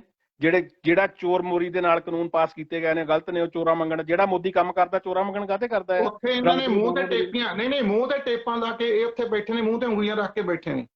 ਕਿਸਾਨ ਯੂਨੀਅਨਾਂ ਦੇ ਬੰਦੇ ਇਸ ਤਰ੍ਹਾਂ ਉੱਥੇ ਜਾ ਕੇ ਬੈਠੇ ਨੇ ਕਿ ਜੈਸ ਜਾਂ ਨੋ, ਅਸੀਂ ਨਹੀਂ ਬੋਲਣਾ, ਜੈਸ ਜਾਂ ਨੋ ਕਰ ਦੋ, ਅਸੀਂ ਜਾਈਏ। ਅਖੀਰ 'ਚ ਗੱਲ ਇੱਥੇ ਨਿਬੜੀ ਆ। ਉੱਥੇ ਤੁਸੀਂ ਕਹਿੰਦੇ ਉੱਥੇ ਮੰਗਾਂ ਰੱਖੀਆਂ, ਮੰਗਾਂ ਜੇ ਰੱਖਦੇ ਫਿਰ 11 ਮੀਟਿੰਗਾਂ ਨੇ, 11 ਮੀਟਿੰਗਾਂ ਦੇ ਵਿੱਚੋਂ ਲਾਸਟ ਮੀਟਿੰਗ ਦੇ ਵਿੱਚ ਉੱਥੇ ਜਾ ਕੇ ਇਦਾਂ ਬਹਿ ਗਏ ਆ, ਕਹਿੰਦੇ ਅਸੀਂ ਨਹੀਂ ਬੋਲਣਾ। ਉਹ ਕਹਿੰਦੇ ਕਾਨੂੰਨ ਅਸੀਂ ਜਿਹੜੇ ਹੈਗੇ ਨੇ ਤੇ ਐਵੇਂ ਹੀ ਰਹਿਣੇ ਨੇ, ਤੇ ਫਿਰ ਰਹਿਣ ਦਿਓ, ਕੋਈ ਗੱਲ ਨਹੀਂ, ਅਸੀਂ ਵੀ ਬੈਠੇ ਆ, ਤੁਸੀਂ ਵੀ। ਇੱਕ ਮਿੰਟ, ਹੁਣ ਤੁਸੀਂ ਇੱਕ ਚੀਜ਼ ਦਾ ਦੱਸੋ, ਹਾਂ ਇਹ ਚੀਜ਼ ਦਾ ਦੱਸੋ। ਇੱਕ ਨਾ 2013 ਦੇ ਵਿੱਚ ਪੰਜਾਬ ਦੇ ਵਿੱਚ ਕਾਨੂੰਨ ਪਾਸ ਹੋਇਆ, ਇਹਦੇ ਵਿੱਚ ਕਿਸਾਨ ਨੂੰ 1 ਮਹੀਨੇ ਦੀ ਕੈਦ ਵੀ ਆ। ਇਹ ਬਿਲਕੁਲ ਕੰਟਰੈਕਟ ਫਾਰਮਿੰਗ ਐਕਟ ਆ ਜਿਹੜਾ ਮੋਦੀ ਨੇ ਪਾਸ ਕੀਤਾ, ਜਿਹੜਾ ਸੈਕੰਡ ਐਕਟ ਆ ਉਹਦੇ ਚੋਂ, ਉਹੀ 2013 ਦੇ ਵਿੱਚ ਪੰਜਾਬ ਸਰਕਾਰ ਨੇ ਪਾਸ ਕੀਤਾ, ਅਕਾਲੀ ਸਰਕਾਰ ਨੇ ਪਾਸ ਕੀਤਾ। ਇਹਦੇ 'ਚ ਕਿਸਾਨ ਜੇ ਮਤਲਬ ਆਪਣੀ ਜ਼ਿੰਮੇਵਾਰੀ ਨਹੀਂ ਨਿਭਾਉਂਦਾ, ਕਿਸਾਨ ਨੂੰ ਜੁਰਮਾਨਾ ਵੀ ਆ, ਕਿਸਾਨ ਨੂੰ ਕੈਦ ਵੀ ਆ, ਤੇ ਦੋਨੋਂ ਚੀਜ਼ਾਂ ਵੀ ਹੋ ਸਕਦੀਆਂ ਨੇ। ਮੋਦੀ ਨੇ ਜਿਹੜਾ ਐਕਟ ਪਾਸ ਕੀਤਾ, ਨਾ ਤਾਂ ਉਹ 'ਚ ਕਿਸੇ ਨੂੰ ਜੁਰਮਾਨਾ ਤੇ ਨਾ ਕਿਸਾਨ ਨੂੰ ਜੁਰਮਾਨਾ, ਨਾ ਕਿਸਾਨ ਨੂੰ ਕੈਦ ਆ। ਉਹਦਾ ਵਿਰੋਧ ਕਿਉਂ ਹੋ ਰਿਹਾ ਤੇ ਇਹਦਾ ਵਿਰੋਧ ਕਿਉਂ ਨਹੀਂ ਹੋ ਰਿਹਾ? ਇਹਦਾ ਆਨਸਰ ਦਿਓ। ਇਹ ਅਕਾਲੀ ਦਲ ਤੋਂ ਪੁੱਛੋ ਜੀ, ਜਿਹੜਾ ਜਾ ਕੇ ਆਪ ਕਾਨੂੰਨ ਪਾਸ ਕਰਕੇ ਪਾਸ ਕਰਤਾ ਉਹਨਾਂ ਨੇ। ਜਿਹੜੇ ਵਿਰੋਧ ਕਰ ਰਹੇ ਨੇ ਉਹਨਾਂ ਲਈ ਸਵਾਲ ਆ, ਵਿਰੋਧ ਕਰਨ ਵਾਲੇ ਵਾਸਤੇ ਸਵਾਲ ਆ। ਇਹ ਕਿਸੇ ਨੂੰ ਨਾ ਦੱਸਦੇ ਆ, ਨਾ ਹੀ ਕਿਸੇ ਨੂੰ ਜਵਾਬ ਸੁਣੋ ਦੱਸੋ। ਇਹ ਕਾਨੂੰਨ ਅਕਾਲੀ ਦਲ ਨੇ 2013 'ਚ ਨਾਂ ਕੀ ਹੈ ਜੀ ਐਕਟ ਦਾ, ਇਹ ਦੱਸਿਓ ਪਹਿਲਾਂ ਪੜ੍ਹ ਕੇ। ਮੇਰੇ ਕੋਲ ਕਾਫੀ ਪੇਜ ਨੇ, ਇਹ ਮੈਨੂੰ ਦੇਖਣਾ ਪੈਣਾ। ਪੰਜਾਬ ਗਵਰਨਮੈਂਟ ਗਜਟ ਐਕਸਟਰਾ ਅਪ੍ਰੈਲ 16 2013 ਨੂੰ ਪਾਸ ਕੀਤਾ ਇਹਨਾਂ ਨੇ। ਇਹਦਾ ਪ੍ਰੋਪਰ ਨਾਮ ਆ, ਇਹ ਕਾਫੀ ਪੇਜ ਸੀਗੇ। ਆ ਦੇਖੋ ਮੇਰੇ ਕੋਲ ਇੰਨਾ ਖਲਾਰਾ ਪਿਆ ਹੋਇਆ, ਮੇਰੇ ਕੋਲ ਆਓ ਦੇਖੋ, ਸਾਰੇ ਪਾਸੇ ਮੈਂ ਪੇਪਰ ਹੀ ਪੇਪਰ ਰੱਖੀ ਬੈਠਾ। ਇੰਨਾ ਖਲਾਰਾ ਨਹੀਂ, ਦੇਖੋ ਫਿਰ ਇੰਨਾ ਬਹੁਤੇ ਇੰਨੇ ਵੀ ਨਹੀਂ ਇਕੱਠਾ ਕਰ ਲਈਦਾ ਹੁੰਦਾ ਵੀ ਲੋੜ ਪੈਣ ਤੇ ਕੰਮੇ ਨਾ ਆਵੇ। ਮੇਰੇ ਕੋਲ ਪਹਿਲਾ ਪੇਜ ਇੱਧਰ ਉੱਧਰ ਹੋ ਗਿਆ, ਕਿਉਂਕਿ ਜਿਹੜਾ ਇੰਪੋਰਟੈਂਟ ਸੀ ਮੈਂ ਉਹ ਮੂਹਰੇ ਰੱਖ ਲਿਆ ਵੀ ਆਹ ਦਿਖਾਉਣ ਵਾਸਤੇ ਵੀ ਇਹਦੇ 'ਚ ਕੈਦ ਹੈਗੀ ਆ, ਇਹਦੇ 'ਚ ਕੈਦ ਹੈਗੀ ਆ। ਆਹ ਤੁਸੀਂ ਇਹ ਤੇ ਡੇਟ ਪਾਈ ਹੋਈ ਆ, ਤੁਸੀਂ ਲੱਭ ਲਓ। ਅਪ੍ਰੈਲ 16 2013 ਨੂੰ ਪਾਸ ਕੀਤਾ। ਆਹ ਲਓ, ਮੈਂ ਚੈੱਕ ਕਰ ਲੈਂਦਾ, ਇਹਦੇ ਉੱਤੇ ਹੋਣਾ ਹੀ ਆ ਨਾਂ ਕੀ ਹੈਗਾ ਇਹ। ਆ ਮੇਰੇ ਕੋਲ ਜੋ ਪ੍ਰਿੰਟ ਆ ਇਸ ਟਾਈਮ ਇਹੀ ਆ। ਮੈਂ ਪਹਿਲਾ ਪੇਜ ਇੱਥੇ ਮੈਨੂੰ ਦਿਖ ਜਾਣਾ ਹੈਗਾ ਤਾਂ ਇੱਥੇ ਹੀ ਆ ਮੇਰੇ ਕੋਲੇ, ਪਰ ਹੁਣ ਇੰਨੇ 'ਚ ਲੱਭਣ ਲੱਗ ਗਿਆ ਮੈਨੂੰ, ਐਵੇਂ 5-4 ਮਿੰਟ ਲੱਗਣਗੇ। ਤੁਸੀਂ ਉਹਦੇ 'ਚ ਕੋਈ ਨਹੀਂ, ਆਪਾਂ ਇੱਥੇ ਦੁਬਾਰਾ ਐਵੀਡੈਂਸ ਰੱਖ ਦਾਂਗੇ। ਆ ਲਓ, ਆ ਸਾਹਮਣੇ ਆ। ਜਿਹੜੀ ਤੁਹਾਡੀ ਆਡੀਅנס ਹੈ ਇਹਦੇ ਵਿੱਚ ਮੈਂ ਮੋਦੀ ਦੇ ਬਹੁਤ ਨਜਾਇਜ਼ ਲੱਗਦਾ, ਕਮੈਂਟ ਦੇਖੋ ਕਿੰਨੀਆਂ ਸੋਹਣੇ ਕਰ ਰਹੀਆਂ ਨੇ ਥੱਲੇ ਮੋਦੀ ਦੇ। ਇਹ ਤਾਂ ਮੈਨੂੰ ਵੀ ਨਹੀਂ, ਉਹ ਤਾਂ ਮੈਨੂੰ ਬਥੇਰਾ ਚੰਗਾ ਮੰਦਾ ਚੰਗਾ ਬੋਲਦੇ ਰਹਿੰਦੇ ਨੇ, ਉਹ ਸਬਜੈਕਟ ਨਹੀਂ ਆਪਾਂ। ਹੁਣ ਤੁਸੀਂ ਇਹ ਦੱਸੋ ਵੀ ਇਹਦਾ ਵਿਰੋਧ ਕਿਉਂ ਨਹੀਂ ਕਰਦੇ ਤੁਹਾਡੇ ਬੰਦੇ, ਜਿਨ੍ਹਾਂ ਨੂੰ ਤੁਸੀਂ ਕਹਿੰਦੇ ਹੋ ਵੀ ਕਿਸਾਨ ਬਹੁਤ ਜਾਗਰਤ ਨੇ? ਸੁਣੋ, ਬਹੁਤ ਹੋ ਗਈ ਗੱਲ। ਹੁਣ ਇਹ ਕਾਨੂੰਨ, ਪਹਿਲੀ ਗੱਲ ਤਾਂ ਹੁਣ ਕਾਨੂੰਨ ਤੁਸੀਂ ਮੈਂ ਇਹ ਚੈੱਕ ਕਰ ਲੂੰਗਾ ਜਿਹੜਾ ਕੈਪਟਨ ਨੇ ਕਾਨੂੰਨ ਪਾਸ ਕੀਤੇ ਨੇ ਪੰਜਾਬ ਸੂਬੇ ਦੇ ਵਿੱਚ, ਤੇ ਉਹਨੂੰ ਕ੍ਰਾਸ ਤੁਹਾਨੂੰ ਚੈੱਕ ਕਰਨੇ ਪੈਣੇ ਨੇ ਵੀ ਮੋਦੀ ਦੇ ਕਾਨੂੰਨ ਵੀ ਕੈਪਟਨ ਦੇ ਅਖਤਿਆਰ 'ਚ ਹੈਗੇ ਨੇ ਕਿ ਨਹੀਂ ਹੈਗੇ। ਨੰਬਰ 1 ਹੋਣਗੇ ਜੇਕਰ ਉਹਨੇ ਕੀਤੇ ਨੇ। ਕਿਸਾਨਾਂ ਦੇ ਕਿਵੇਂ ਉਹ ਖਿਲਾਫ ਜਾਂਦੇ ਹੈਗੇ ਨੇ, ਦੇਖਣਾ ਪੈਣਾ ਹੈ। ਠੀਕ ਹੈ, ਤੁਸੀਂ ਤਾਂ ਐਕਟ ਦਾ ਉਹ 'ਚ ਨਾਂ ਦੱਸਿਆ ਆ, ਪੜ੍ਹ ਲਿਆ, ਉਹ ਦੇਖਣਾ ਪੈਣਾ ਨਾ ਐਕਟ ਦੇ ਵਿੱਚ ਜਿਹੜੇ ਉਹਦੇ ਸਬ ਸੈਕਸ਼ਨ ਨੇ ਉਹ ਕਹਿੰਦੇ। ਤੁਸੀਂ ਆਹ ਪੜ੍ਹ ਸਕਦੇ ਹੋ, ਆਪ ਆਉਂਦਾ ਪ੍ਰਿੰਟ ਕਲੀਅਰ। ਤੁਸੀਂ ਆਹ ਇੱਕ ਲਾਈਨ ਪੜ੍ਹ ਲਓ, ਆਹ ਦੇਖੋ ਜਿੱਥੇ ਹੈਡ ਆਹ ਕੀਤਾ ਹੋਇਆ ਨਾ ਹਾਈਲਾਈਟ, ਇਹ ਪੜ੍ਹ ਹੁੰਦਾ ਕਿ ਨਹੀਂ? ਨਹੀਂ ਪੜ੍ਹ ਹੁੰਦਾ ਜੀ, ਇੱਥੋਂ ਪੜ੍ਹਨਾ ਮੁਸ਼ਕਿਲ ਆ, ਫੋਨ ਅੱਗੋਂ ਫੋਨ ਛੋਟਾ ਆ। ਜਿਹੜੀ ਮੈਂ ਪੁਆਇੰਟ ਇਹ ਕਹਿ ਰਿਹਾ ਆ, ਅਗਰ ਅਕਾਲੀਆਂ ਨੇ ਕਾਨੂੰਨ ਪਾਸ ਕੀਤਾ 2013 ਚ, ਮੈਂ ਚੈੱਕ ਕਰ ਲੂੰਗਾ, ਖੈਰ ਇਹ ਵੀ ਆਪਾਂ ਡਿਬੇਟ ਆਉਣ ਵਾਲੇ ਟਾਈਮ 'ਚ ਫੇਰ ਕਰ ਲਾਂਗੇ ਹੋਰ 2 ਹਫ਼ਤੇ ਨੂੰ, ਇਹਨਾਂ ਦੀ ਕਰ ਲਾਂਗੇ, ਜਿਹੜਾ ਕੈਪਟਨ ਨੇ 2005 ਦੇ ਵਿੱਚ ਅਮੈਂਡਮੈਂਟ ਲਿਆਂਦੀ ਕਿਸੇ ਪੁਰਾਣੇ ਕਾਨੂੰਨ ਦੀ, ਤੇ ਜਿਹੜਾ ਬਾਦਲਾਂ ਨੇ ਕੀਤਾ। ਹੁਣ ਇਹ ਸਵਾਲ ਤੁਹਾਡੀ ਪਾਰਟੀ ਆ ਅਕਾਲੀ ਦਲ ਬਾਦਲ, ਤੇ ਹੁਣ ਇਹਨਾਂ ਨੇ ਕਾਨੂੰਨ ਪਾਸ ਕੀਤਾ, ਜੋ ਕੁਝ ਬਾਦਲਾਂ ਨੇ ਪਾਸ ਕੀਤਾ ਅੱਜ ਉਹੀ ਮੋਦੀ ਪਾਸ ਕਰ ਰਿਹਾ, ਤੇ ਬਾਦਲ ਕਾਸ ਨੂੰ ਗੱਠਜੋੜ ਤੋੜ ਕੇ ਬਹਿ ਕੇ ਘਰੇ। ਇਹ ਬੈਲਟ ਸਵਾਲ ਆ, ਤੁਸੀਂ ਰੱਖ ਸਕਦੇ ਹੋ। ਕੋਈ ਨਾ, ਇਹਦਾ ਸਵਾਲ ਦਵਾਂਗੇ, ਬਾਦਲ ਜੁਟਲੀ ਨੂੰ ਜਵਾਬ ਦਵਾਂਗੇ 2022 ਦੀਆਂ ਚੋਣਾਂ ਦੇ ਵਿੱਚ। ਪੂਰੀ ਤਿਆਰੀ ਆਪਣੀ ਖਿੱਚੀ ਹੋਈ ਹੈ ਜੀ ਅਸੀਂ। ਬਹੁਤ ਲੋਕ ਲੱਗੇ ਹੋਏ ਨੇ ਕਾਂਗਰਸ ਦੀ ਸਰਕਾਰ ਲਿਆਉਣ ਵਾਸਤੇ, ਬਹੁਤ ਲੋਕ ਲੱਗੇ ਹੋਏ ਨੇ, ਤੁਸੀਂ ਵੀ ਲਾਓ। ਨਾ 100 ਪਤਾ ਨਹੀਂ ਸਰਕਾਰ ਜਿਹਦੀ ਆਉਣੀ ਆ, ਲੋਕਾਂ ਨੇ ਵੋਟਾਂ ਪਾਉਣੀਆਂ, ਆਪਾਂ ਤਾਂ ਜਿਹੜਾ ਹੈਗਾ ਆ ਸਾਰਿਆਂ ਦਾ ਪੋਤੜੇ ਫੜੋਲ ਦੇਈਦੇ ਆ। ਸੋਸ਼ਲ ਮੀਡੀਆ ਤੇ ਮੇਰਾ ਪੇਜ ਆ ਰਾਣਾ ਪਰਮਜੋਤ, ਤੁਸੀਂ ਜਾ ਕੇ ਚੈੱਕ ਕਰ ਸਕਦੇ ਹੋ, ਕੀ ਕੇਜਰੀਵਾਲ, ਕੀ ਕਾਂਗਰਸੀ ਹੈ, ਤੇ ਕੀ ਤੁਹਾਡੇ ਅਕਾਲੀ, ਤੇ ਕੀ ਆ ਨਮੋ ਜਿਹੜਾ ਹੈਗਾ ਇਹਨਾਂ ਦਾ ਕੰਮ ਖਾਈ 56 ਇੰਚ ਸੀਨਾ। ਠੀਕ ਹੈ ਜੀ, ਇਹ ਤਾਂ ਹੁਣ ਅਸੀਂ ਤਾਂ ਹੰਗ ਅਸੈਂਬਲੀ ਵਾਲੇ ਆ, ਵੀ ਪੰਜਾਬ 'ਚ ਇੱਕ ਵਾਰੀ ਹੰਗ ਅਸੈਂਬਲੀ ਆ ਜਾਵੇ ਬਸ। ਪਾਰਟੀਆਂ ਹੰਗ ਅਸੈਂਬਲੀ ਆ ਜਾਵੇ ਤਾਂ ਵੀ ਕੋਈ ਗੱਲ ਨਹੀਂ, ਇਹ ਕੋਈ ਮੇਰੇ ਲਈ ਨਹੀਂ ਕੋਈ ਖਾਸ ਮਸਲਾ ਹੈਗਾ। ਮੇਰੇ ਲਈ ਤਾਂ ਮਸਲਾ ਇਹ ਆ ਵੀ ਮੈਂ ਇਹਨਾਂ ਯੂਨੀਅਨਾਂ ਦੇ ਲੀਡਰਾਂ ਨਾਲ ਗੱਲਬਾਤ ਕੀਤੀ ਆ, ਮੈਂ ਇਹਨਾਂ ਯੂਨੀਅਨ ਦੇ ਲੀਡਰਾਂ ਦੇ ਨਾਲ ਕਾਫੀ ਨਾਲ ਗੱਲ ਕੀਤੀ ਆ, ਇਹਨਾਂ ਨੂੰ ਪੁੱਛਿਆ ਵੀ ਪ੍ਰਾਈਵੇਟ ਮੰਡੀ ਦਾ 2005 ਚ ਪਾਸ ਆ, ਉਹ ਕਹਿੰਦੇ ਸਾਨੂੰ ਨਹੀਂ ਇਹਦੇ ਬਾਰੇ ਪਤਾ। ਮੈਂ ਕਿਹਾ ਵੀ ਕੰਟਰੈਕਟ ਫਾਰਮਿੰਗ ਐਕਟ ਦਾ ਤੁਸੀਂ ਵਿਰੋਧ ਕਰਦੇ ਹੋ, ਤਾਂ 2013 ਦੇ ਵਿੱਚ ਪਾਸ ਕਰਤਾ ਸੀ ਅਕਾਲੀ ਸਰਕਾਰ ਨੇ, ਜਿਸ ਚ ਕੈਦ ਦੀ ਵੀ ਗੱਲ ਕੀਤੀ ਆ ਕਿ ਕਿਸਾਨ ਨੂੰ ਕੈਦ ਵੀ ਹੋ ਸਕਦੀ ਆ। ਉਹ ਕਹਿ ਰਿਹਾ ਸਾਨੂੰ ਨਹੀਂ ਇਸ ਚੀਜ਼ ਦਾ ਪਤਾ, ਇਹ ਤਾਂ ਪਤਾ ਹੀ ਨਹੀਂਗਾ। ਜਿਹੜਾ ਐਕਟ ਦੇਖਣਾ ਪੈਣਾ ਨਾ ਵਿੱਚ ਕੀ ਹੈਗਾ ਆ। ਹੁਣ ਐਕਟ ਜਿਹੜਾ ਲੈਂਡ ਐਕੁਜੀਸ਼ਨ ਐਕਟ ਆ, ਉਹ ਕਾਂਗਰਸ ਵੇਲੇ ਵੀ ਸੀਗਾ, ਉਹ ਮੋਦੀ ਨੇ ਵੀ ਪੂਰੀ ਟਰਾਈ ਕਰ ਲਈ। ਲੈਂਡ ਐਕੁਜੀਸ਼ਨ, ਭੂਮੀ ਅਧਿਕਰਨ, ਕੀ ਕਹਿੰਦੇ ਹੁੰਦੇ ਨੇ ਉਹਨੂੰ, ਅਧਿਗ੍ਰਹਿਣ ਬਿੱਲ। ਠੀਕ ਆ, ਹੁਣ ਕਾਂਗਰਸ ਦੀਆਂ ਸ਼ਰਤਾਂ ਕੀ ਸੀਗੀਆਂ ਉਹ ਬਿੱਲ ਦੇ ਵਿੱਚ, ਤੇ ਮੋਦੀ ਦੀਆਂ ਕੀ ਨੇ, ਦੇਖਣਾ ਪੈਣਾ ਨਾ। ਕਾਨੂੰਨ ਦਾ ਨਾਂ ਤਾਂ ਉਹੀ ਆ। ਹੁਣ ਜਿਹੜਾ ਕੈਪਟਨ ਹੈ, ਮੈਂ ਉਹੀ ਕਿਹਾ ਵੀ ਉਹ ਜਦ ਤੱਕ ਬਿੱਲ ਪੜ੍ਹਿਆ ਨਹੀਂ ਜਾ ਸਕਦਾ, ਕਾਨੂੰਨ ਅਗਰ ਕੈਪਟਨ ਨੇ ਕੀਤਾ, ਉਹਦੇ ਮੱਦ ਕੀ ਹੈਗੇ ਨੇ, ਉਹ ਤੋਂ ਬਿਨਾਂ ਨਹੀਂ ਕੀਤਾ ਜਾ ਸਕਦਾ। ਹੁਣ ਜੇ ਕੈਪਟਨ ਨੇ ਪ੍ਰਾਈਵੇਟ ਖੇਤੀਬਾੜੀ ਹੈ ਜਿਹੜੀ, ਖੇਤੀਬਾੜੀ ਨਹੀਂ, ਤੁਹਾਡੀ ਖਰੀਦੋ ਫਰੋਖਤ, ਜੇ ਤਾਂ ਉਹਦੇ ਤੇ ਟੈਕਸ ਹੈਗਾ ਆ ਵੀ ਤੁਸੀਂ ਜਿੱਥੇ ਜਾ ਕੇ ਮਰਜ਼ੀ ਵੇਚ ਲਓ, ਸਿੱਧਾ ਵੇਚ ਲਓ, ਘਰੇ ਵੇਚ ਲਓ, ਪ੍ਰਾਈਵੇਟ ਪ੍ਰੋਸੈਸਰ ਦਾ ਜਿੱਥੇ ਵੀ ਉਹਦਾ ਪ੍ਰੋਸੈਸਿੰਗ ਪਲਾਂਟ ਆ ਕਿਸੇ ਦਾ, ਭਾਵੇਂ ਉੱਥੇ ਜਾ ਕੇ ਵੇਚ ਲਓ, ਪਰ ਤੁਹਾਨੂੰ 3% ਟੈਕਸ ਦੇਣਾ ਹੀ ਪੈਣਾ ਹੈ। ਜੇ ਤਾਂ ਉਹ ਹੈਗਾ ਫਿਰ ਠੀਕ ਆ, ਜਿਹੜਾ ਰੂਰਲ ਡਿਵੈਲਪਮੈਂਟ ਫੰਡ ਆ ਜਾਂ ਮੰਡੀ ਬੋਰਡ ਦੇ ਫੰਡ ਨੇ। ਜੇ ਉਹ ਟੈਕਸ ਦੀ ਐਗਜ਼ੈਂਪਸ਼ਨ ਹੈਗੀ ਆ, ਫਿਰ ਐਡਾ ਬੇਵਕੂਫ ਦਾ ਕੈਪਟਨ ਹੈ ਨਹੀਂਗਾ ਬਈ ਪੰਜਾਬ ਸਰਕਾਰ ਨੂੰ ਘਾਟਾ ਪੈਂਦਾ ਹੋਵੇ ਤੇ ਉਹ ਕਾਨੂੰਨ ਪਾਸ ਕਰ ਦੇਵੇ। ਇਸ ਕਰਕੇ ਜਦ ਤੱਕ ਕਾਨੂੰਨ ਉਹ ਨਹੀਂ ਪੜ੍ਹਦੇ, ਉਹਦੇ ਸੈਕਸ਼ਨ ਸਬ ਸੈਕਸ਼ਨ ਨਹੀਂ ਪੜ੍ਹਦੇ, ਉਦੋਂ ਤੱਕ ਮੈਂ ਉਹਦੇ ਤੇ ਡਿਸਕਸ਼ਨ ਨਹੀਂ ਕਰ ਸਕਦਾ। ਠੀਕ ਹੈ, ਬਾਕੀ ਬਾਦਲ ਉਸ ਵੇਲੇ ਆਪੋਜੀਸ਼ਨ ਸੀਗੇ, ਜੇਕਰ ਕਾਂਗਰਸ ਨੇ ਕੁਝ ਖਰਾਬ ਕੀਤਾ ਹੈ, ਕਿਸਾਨ ਵਿਰੋਧੀ ਕੋਈ ਨਾ ਕੋਈ ਐਕਟ ਦੇ ਵਿੱਚ ਕੋਈ ਨਾ ਕੋਈ ਮੱਦ ਸੀਗੀ, ਤਾਂ ਫਿਰ ਬਾਦਲ ਨੇ ਰੌਲਾ ਪਾਉਣਾ ਸੀਗਾ। ਤੁਸੀਂ ਇਹ ਕਹਿ ਦਿੰਦੇ ਹੋ ਵੀ ਕਾਂਗਰਸ ਕੋਈ ਕਾਨੂੰਨ ਪਾਸ ਕਰਦੀ ਆ ਤੇ ਰੌਲਾ ਨਹੀਂ ਪੈਂਦਾ, ਇਹਦਾ ਮਤਲਬ ਫਿਰ ਬਾਦਲ ਵੀ ਕਾਂਗਰਸੀ ਹੋ ਗਏ ਜਿਹੜੇ ਨੇ ਰੌਲਾ ਨਹੀਂ ਪਾਇਆ। ਤੁਸੀਂ ਜੋ ਮਰਜ਼ੀ ਕਹਿ ਲਓ, ਮੈਂ ਤਾਂ ਹੁਣ ਆਪਾਂ ਚਲੋ ਇੱਥੇ ਗੱਲ ਨਿਬੇੜਦੇ ਆਂ ਐਂਡ ਦੇ ਵਿੱਚ। ਮੈਂ ਤਾਂ ਤੁਹਾਨੂੰ ਫੇਰ ਆ 1-2 ਲਾਈਨਾਂ ਪੜ੍ਹ ਕੇ ਸੁਣਾ ਦਿੰਦਾ। ਮੈਂ ਸਮਝਦਾ ਹਾਂ, ਹਰਪਾਲ ਸਿੰਘ ਚੀਮਾ ਕਹਿ ਰਿਹਾ ਕਿ ਮੈਂ ਸਮਝਦਾ ਹਾਂ ਕਿ 2006 ਦੇ ਐਕਟ ਦੀ ਗੱਲ ਕਰੀਏ, 2013 ਦੇ ਐਕਟ ਦੀ ਗੱਲ ਕਰੀਏ, 2017 ਦੇ ਐਕਟ ਦੀ ਗੱਲ ਕਰੀਏ, ਇਹ ਸਾਰੇ ਐਕਟ ਇਹਨਾਂ ਮੋਦੀ ਵਾਲੇ ਐਕਟਾਂ ਦੀ ਮਾਂ ਹਨ। ਨਹੀਂ ਹੈਗੇ ਮਾਂ ਹਨ, ਨਹੀਂ ਹੈਗੇ। ਕਰੋ ਐਕਸ਼ਨ, ਹੁਣ ਏਦਾਂ ਕਰੋ, ਇਹ ਸਾਰੇ ਐਕਟ ਮੈਂ ਤੁਹਾਨੂੰ ਜਿੰਨੀ ਕੁ ਮੇਰੇ ਕੋਲ ਜਾਣਕਾਰੀ ਹੈ ਮੈਂ ਤੁਹਾਨੂੰ ਸਾਰੀ ਭੇਜ ਦਿੰਦਾ, ਤੁਸੀਂ ਇਹ ਤੇ ਸਰਚ ਕਰ ਲਓ। ਜਿਹੜਾ ਭੰਡਾਰੀ ਕਰਨ ਵਾਲਾ ਹੈਗਾ, ਉਹ ਹੈਗਾ ਕੋਈ ਪੰਜਾਬ ਸਰਕਾਰ ਨੇ ਪੂਰਾ ਕੀਤਾ? ਉਹ ਨਹੀਂ ਹੈਗਾ, ਉਹਦੇ ਚ ਪੰਜਾਬ ਸਰਕਾਰ ਦਾ ਕੋਈ ਲੈਣ ਦੇਣ ਨਹੀਂ ਸੀ, ਉਹ ਨਹੀਂ ਹੈ। ਦੋਨੋਂ ਕਾਨੂੰਨ ਪਾਸ ਹੋਏ ਨੇ, ਖੁੱਲੀ ਮੰਡੀ ਦਾ ਤੇ ਕੰਟਰੈਕਟ ਫਾਰਮਿੰਗ ਦਾ ਪੰਜਾਬ ਚ ਪਾਸ ਨੇ। ਮੈਂ ਤੁਹਾਨੂੰ ਭੇਜ ਦਿੰਦਾ। ਮੈਂ ਤੁਹਾਨੂੰ ਸਵਾਲ ਪੁੱਛਦਾ ਇੱਕ ਸਵਾਲ, ਜੇ ਤੁਹਾਨੂੰ ਹੁਣ ਇਹ ਚੀਜ਼ ਸਾਬਤ ਹੋ ਜਾਵੇ ਪੜ੍ਹਨ ਤੋਂ ਪਿੱਛੋਂ ਵੀ ਜਿਹੜਾ ਕੁਝ ਮੋਦੀ ਲੈ ਕੇ ਆਇਆ ਉਹ ਤਾਂ ਪਹਿਲੇ ਪੰਜਾਬ ਚ ਹੈਗਾ, ਫਿਰ ਤੁਹਾਡਾ ਕੀ ਨਜ਼ਰੀਆ ਹੋਊਗਾ ਇਹਦੇ ਬਾਰੇ, ਕੀ ਕਹੋਗੇ ਮੀਡੀਆ ਚ? ਤੁਸੀਂ ਕਹਿ ਰਹੇ ਹੋ ਐਸੈਂਸ਼ੀਅਲ ਕਮੋਡਿਟੀ ਐਕਟ ਹੈ ਹੀ ਨਹੀਂ, ਤੁਸੀਂ ਇਹਦੇ ਚ ਕਹਿ ਰਹੇ ਹੋ ਸਭ ਤੋਂ ਖਤਰਨਾਕ ਕਾਨੂੰਨ ਹੈ ਐਸੈਂਸ਼ੀਅਲ ਕਮੋਡਿਟੀ ਐਕਟ। ਉਹ ਜਦੋਂ ਹੈ ਹੀ ਨਹੀਂ ਤਾਂ ਪੰਜਾਬ ਸਰਕਾਰ ਜੋ ਮਰਜ਼ੀ ਕਾਨੂੰਨ ਬਣਾਈ ਜਾਵੇ, ਤੇ ਜਦੋਂ ਤੱਕ ਉਹ ਸਭ ਤੋਂ ਖਤਰਨਾਕ ਕਾਨੂੰਨ ਹੈ ਭੰਡਾਰੀ ਕਰਨ ਵਾਲਾ। ਜੇਕਰ ਤੁਹਾਡਾ ਅਡਾਨੀ, ਹੁਣ ਸੁਣੋ ਮੇਰੀ ਗੱਲ ਧਿਆਨ ਨਾਲ ਸੁਣਿਓ, ਅਸੀਂ ਵੀ ਕੋਈ ਇੰਡੀਆ, ਅਸੀਂ ਮੋਦੀ ਦੇ ਵਿਰੋਧੀ ਹੈਗੇ ਆ। ਮੋਦੀ ਦਾ ਵਿਰੋਧੀ ਹੋਣਾ ਕਿਉਂਕਿ ਅਸੀਂ ਨਜਾਇਜ਼ ਔਲਾਦਾਂ ਨਹੀਂ ਹੈ ਮੋਦੀ ਦੇ, ਅਸੀਂ ਆਪਣੇ ਬਾਪ ਦੀ ਔਲਾਦ ਆ। ਇੱਥੇ ਬਥੇਰੀਆਂ ਥੱਲੇ ਤੁਰੀਆਂ ਫਿਰਦੀਆਂ ਨੇ ਮੋਦੀ ਦੀਆਂ ਨੈਬ, ਨਮੋ ਫਲਾਣਾ, ਨਮੋ ਧਮਕਾ। ਮੇਰੀ ਵਫਾਦਾਰੀ ਇੰਡੀਆ ਦੇ ਆਮ ਲੋਕਾਂ ਨਾਲ ਆ, ਤੇ ਆਮ ਲੋਕਾਂ ਦੇ ਪੂਰੇ ਆਹੂ ਲਾਏ ਜਾ ਰਹੇ ਨੇ। ਮੋਦੀ ਜਿਹੜਾ, ਤੁਸੀਂ ਨਿਤਨ ਗਡਕਰੀ ਦੀ ਗੱਲ ਕੀਤੀ, ਤੁਹਾਨੂੰ ਮੈਂ ਇੱਕ ਉਹਦੀ ਗੱਲ ਦੱਸ ਦਿੰਦਾ। ਠੀਕ ਆ, ਬੰਦਾ ਉਹ ਵਧੀਆ, ਮੈਂ ਵੀ ਕਹਾਂ ਤੁਹਾਨੂੰ, ਨਿਤਨ ਗਡਕਰੀ ਇੱਕੋ ਇੱਕ ਬੰਦਾ ਮੋਦੀ ਦੇ ਮੰਤਰਾਲੇ ਦੇ ਵਿੱਚ ਜਿਹਨੇ ਕੰਮ ਕੀਤਾ ਆ। ਨਿਤਨ ਗਡਕਰੀ ਆ ਜਿਹੜੀ 2019 ਚ ਲੋਕ ਸਭਾ ਚੋਣ ਦੁਬਾਰਾ ਜਿੱਤਦਾ ਆ ਮੋਦੀ, ਉਹਦੀ ਕੋਲ 18 ਪ੍ਰੈਜ਼ੈਂਟੇਸ਼ਨ ਦਿੰਦਾ, 2 ਪ੍ਰੈਜ਼ੈਂਟੇਸ਼ਨਸ ਮੋਦੀ ਨੂੰ। ਕਾਹਦੀਆਂ? ਬਈ ਜਿਹੜਾ ਬਾਇਓਡੀਗ੍ਰੇਡੇਬਲ ਪਲਾਸਟਿਕ ਹੈਗਾ ਆ, ਯਾਨੀ ਉਹ ਪਲਾਸਟਿਕ ਜਿਹੜਾ ਕਿ ਗਲ ਜਾਂਦਾ ਆ, ਤੇ ਵੀ ਆਪਾਂ ਉਹ ਇੰਡੀਆ 'ਚ ਨਹੀਂ ਬਣਦਾ, ਆਪਾਂ ਬਾਹਰੋਂ ਇੰਪੋਰਟ ਕਰਨਾ। ਉਹ ਇੰਡੀਆ 'ਚ ਨਹੀਂ ਬਣਦਾ ਉਹ, ਤਾਂ ਕਿ ਅਸੀਂ ਆ ਜਿਹੜਾ ਦੂਜਾ ਪਲਾਸਟਿਕ ਹੈ ਜਿਹਦੇ ਬੈਗ ਬਣਦੇ ਨੇ, ਹੈਂਡ ਬੈਗ ਬਣਦੇ ਨੇ, ਆਪਾਂ ਸ਼ਾਪਿੰਗ ਕਰਦੇ ਹਾਂ, ਵੀ ਆਪਾਂ ਇਹਦੀ ਸਮੱਸਿਆ ਨਾਲ ਨਜਿੱਠਣਾ ਆ, ਜਿਹੜੀ ਕਿ ਸੀਵਰੇਜ ਨੂੰ ਬਲੌਕ ਵੀ ਕਰਦੀ ਆ ਤੇ ਉਹ ਗਲਦਾ ਵੀ ਨਹੀਂ ਹੈਗਾ ਤੇ ਗਾਵਾਂ ਵੀ ਖਾਂਦੀਆਂ ਨੇ, ਤੇ ਤੁਹਾਨੂੰ ਪਤਾ ਹੀ ਆ ਪਲਾਸਟਿਕ ਦਾ। 2 ਪ੍ਰੈਜੈਂਟੇਸ਼ਨ ਦਿੱਤੀਆਂ ਨਿਤਿਨ ਗਡਕਰੀ ਨੇ ਮੋਦੀ ਨੂੰ ਬਈ ਆਪਾਂ ਇਹ ਇੰਪੋਰਟ ਕਰਨਾ ਬਾਹਰੋਂ, ਤੇ ਇਹ ਫਿਰ ਬਾਇਓਡੀਗ੍ਰੇਡੇਬਲ ਜਦੋਂ ਲਿਫਾਫੇ ਬਣਨ ਲੱਗ ਪਏ ਤੇ ਦੂਜੇ ਆਪਾਂ ਬੈਨ ਕਰ ਦੇਣੇ ਨੇ। ਵਧੀਆ ਪਲਾਨ ਸੀਗਾ ਵੀ ਬਾਹਰੋਂ ਇੰਪੋਰਟ ਕਰੋ ਪਹਿਲਾਂ ਰਾ ਮਟੀਰੀਅਲ, ਉਹਦੇ ਲਿਫਾਫੇ ਬਣਾਓ, ਜਦੋਂ ਉਹ ਮਾਰਕੀਟ 'ਚ ਆ ਗਏ ਤਾਂ ਦੂਜੇ ਜਿਹੜੇ ਲਿਫਾਫੇ ਨੇ ਉਹਨੂੰ 2-4 ਮਹੀਨਿਆਂ 'ਚ ਖਤਮ ਕਰ ਦਿਓ। ਮੋਦੀ ਨੇ 2 ਵਾਰੀ ਪ੍ਰੈਜੈਂਟੇਸ਼ਨ ਸੁਣੀ ਤੇ ਲਾਗੂ ਨਹੀਂ ਕੀਤੀ ਉਹ। ਕਿਉਂ? ਕਿਉਂਕਿ ਮੋਦੀ ਦਾ ਜਿਹੜਾ ਹਮ ਦੋ ਹਮਾਰੇ ਦੋ, ਜਿਹੜਾ ਵੱਡਾ ਆ ਮੋਦੀ ਦਾ ਬੇਟਾ, ਕਾਂਗਰਸ ਦਾ ਪੈਦਾ ਕੀਤਾ ਹੋਇਆ, ਖੈਰ ਉਹ ਅੰਬਾਨੀ, ਜਿਹੜੀ ਤੁਹਾਡੀ ਰਾ ਮਟੀਰੀਅਲ ਹੈ ਪਲਾਸਟਿਕ ਦਾ, ਸਭ ਤੋਂ ਵੱਡਾ ਮੈਨੂਫੈਕਚਰਰ ਇੰਡੀਆ ਦੇ ਵਿੱਚ ਉਹ ਹੈਗਾ ਆ। ਜੇ ਉਹ ਬਾਹਰੋਂ ਆ ਜਾਂਦਾ ਆ ਤੇ ਉਹਦਾ ਉਦੋਂ ਘਾਟਾ ਪੈਂਦਾ ਹੈ। ਆਹ ਕੰਮ ਹੈ ਤੁਹਾਡਾ ਮੋਦੀ ਦਾ।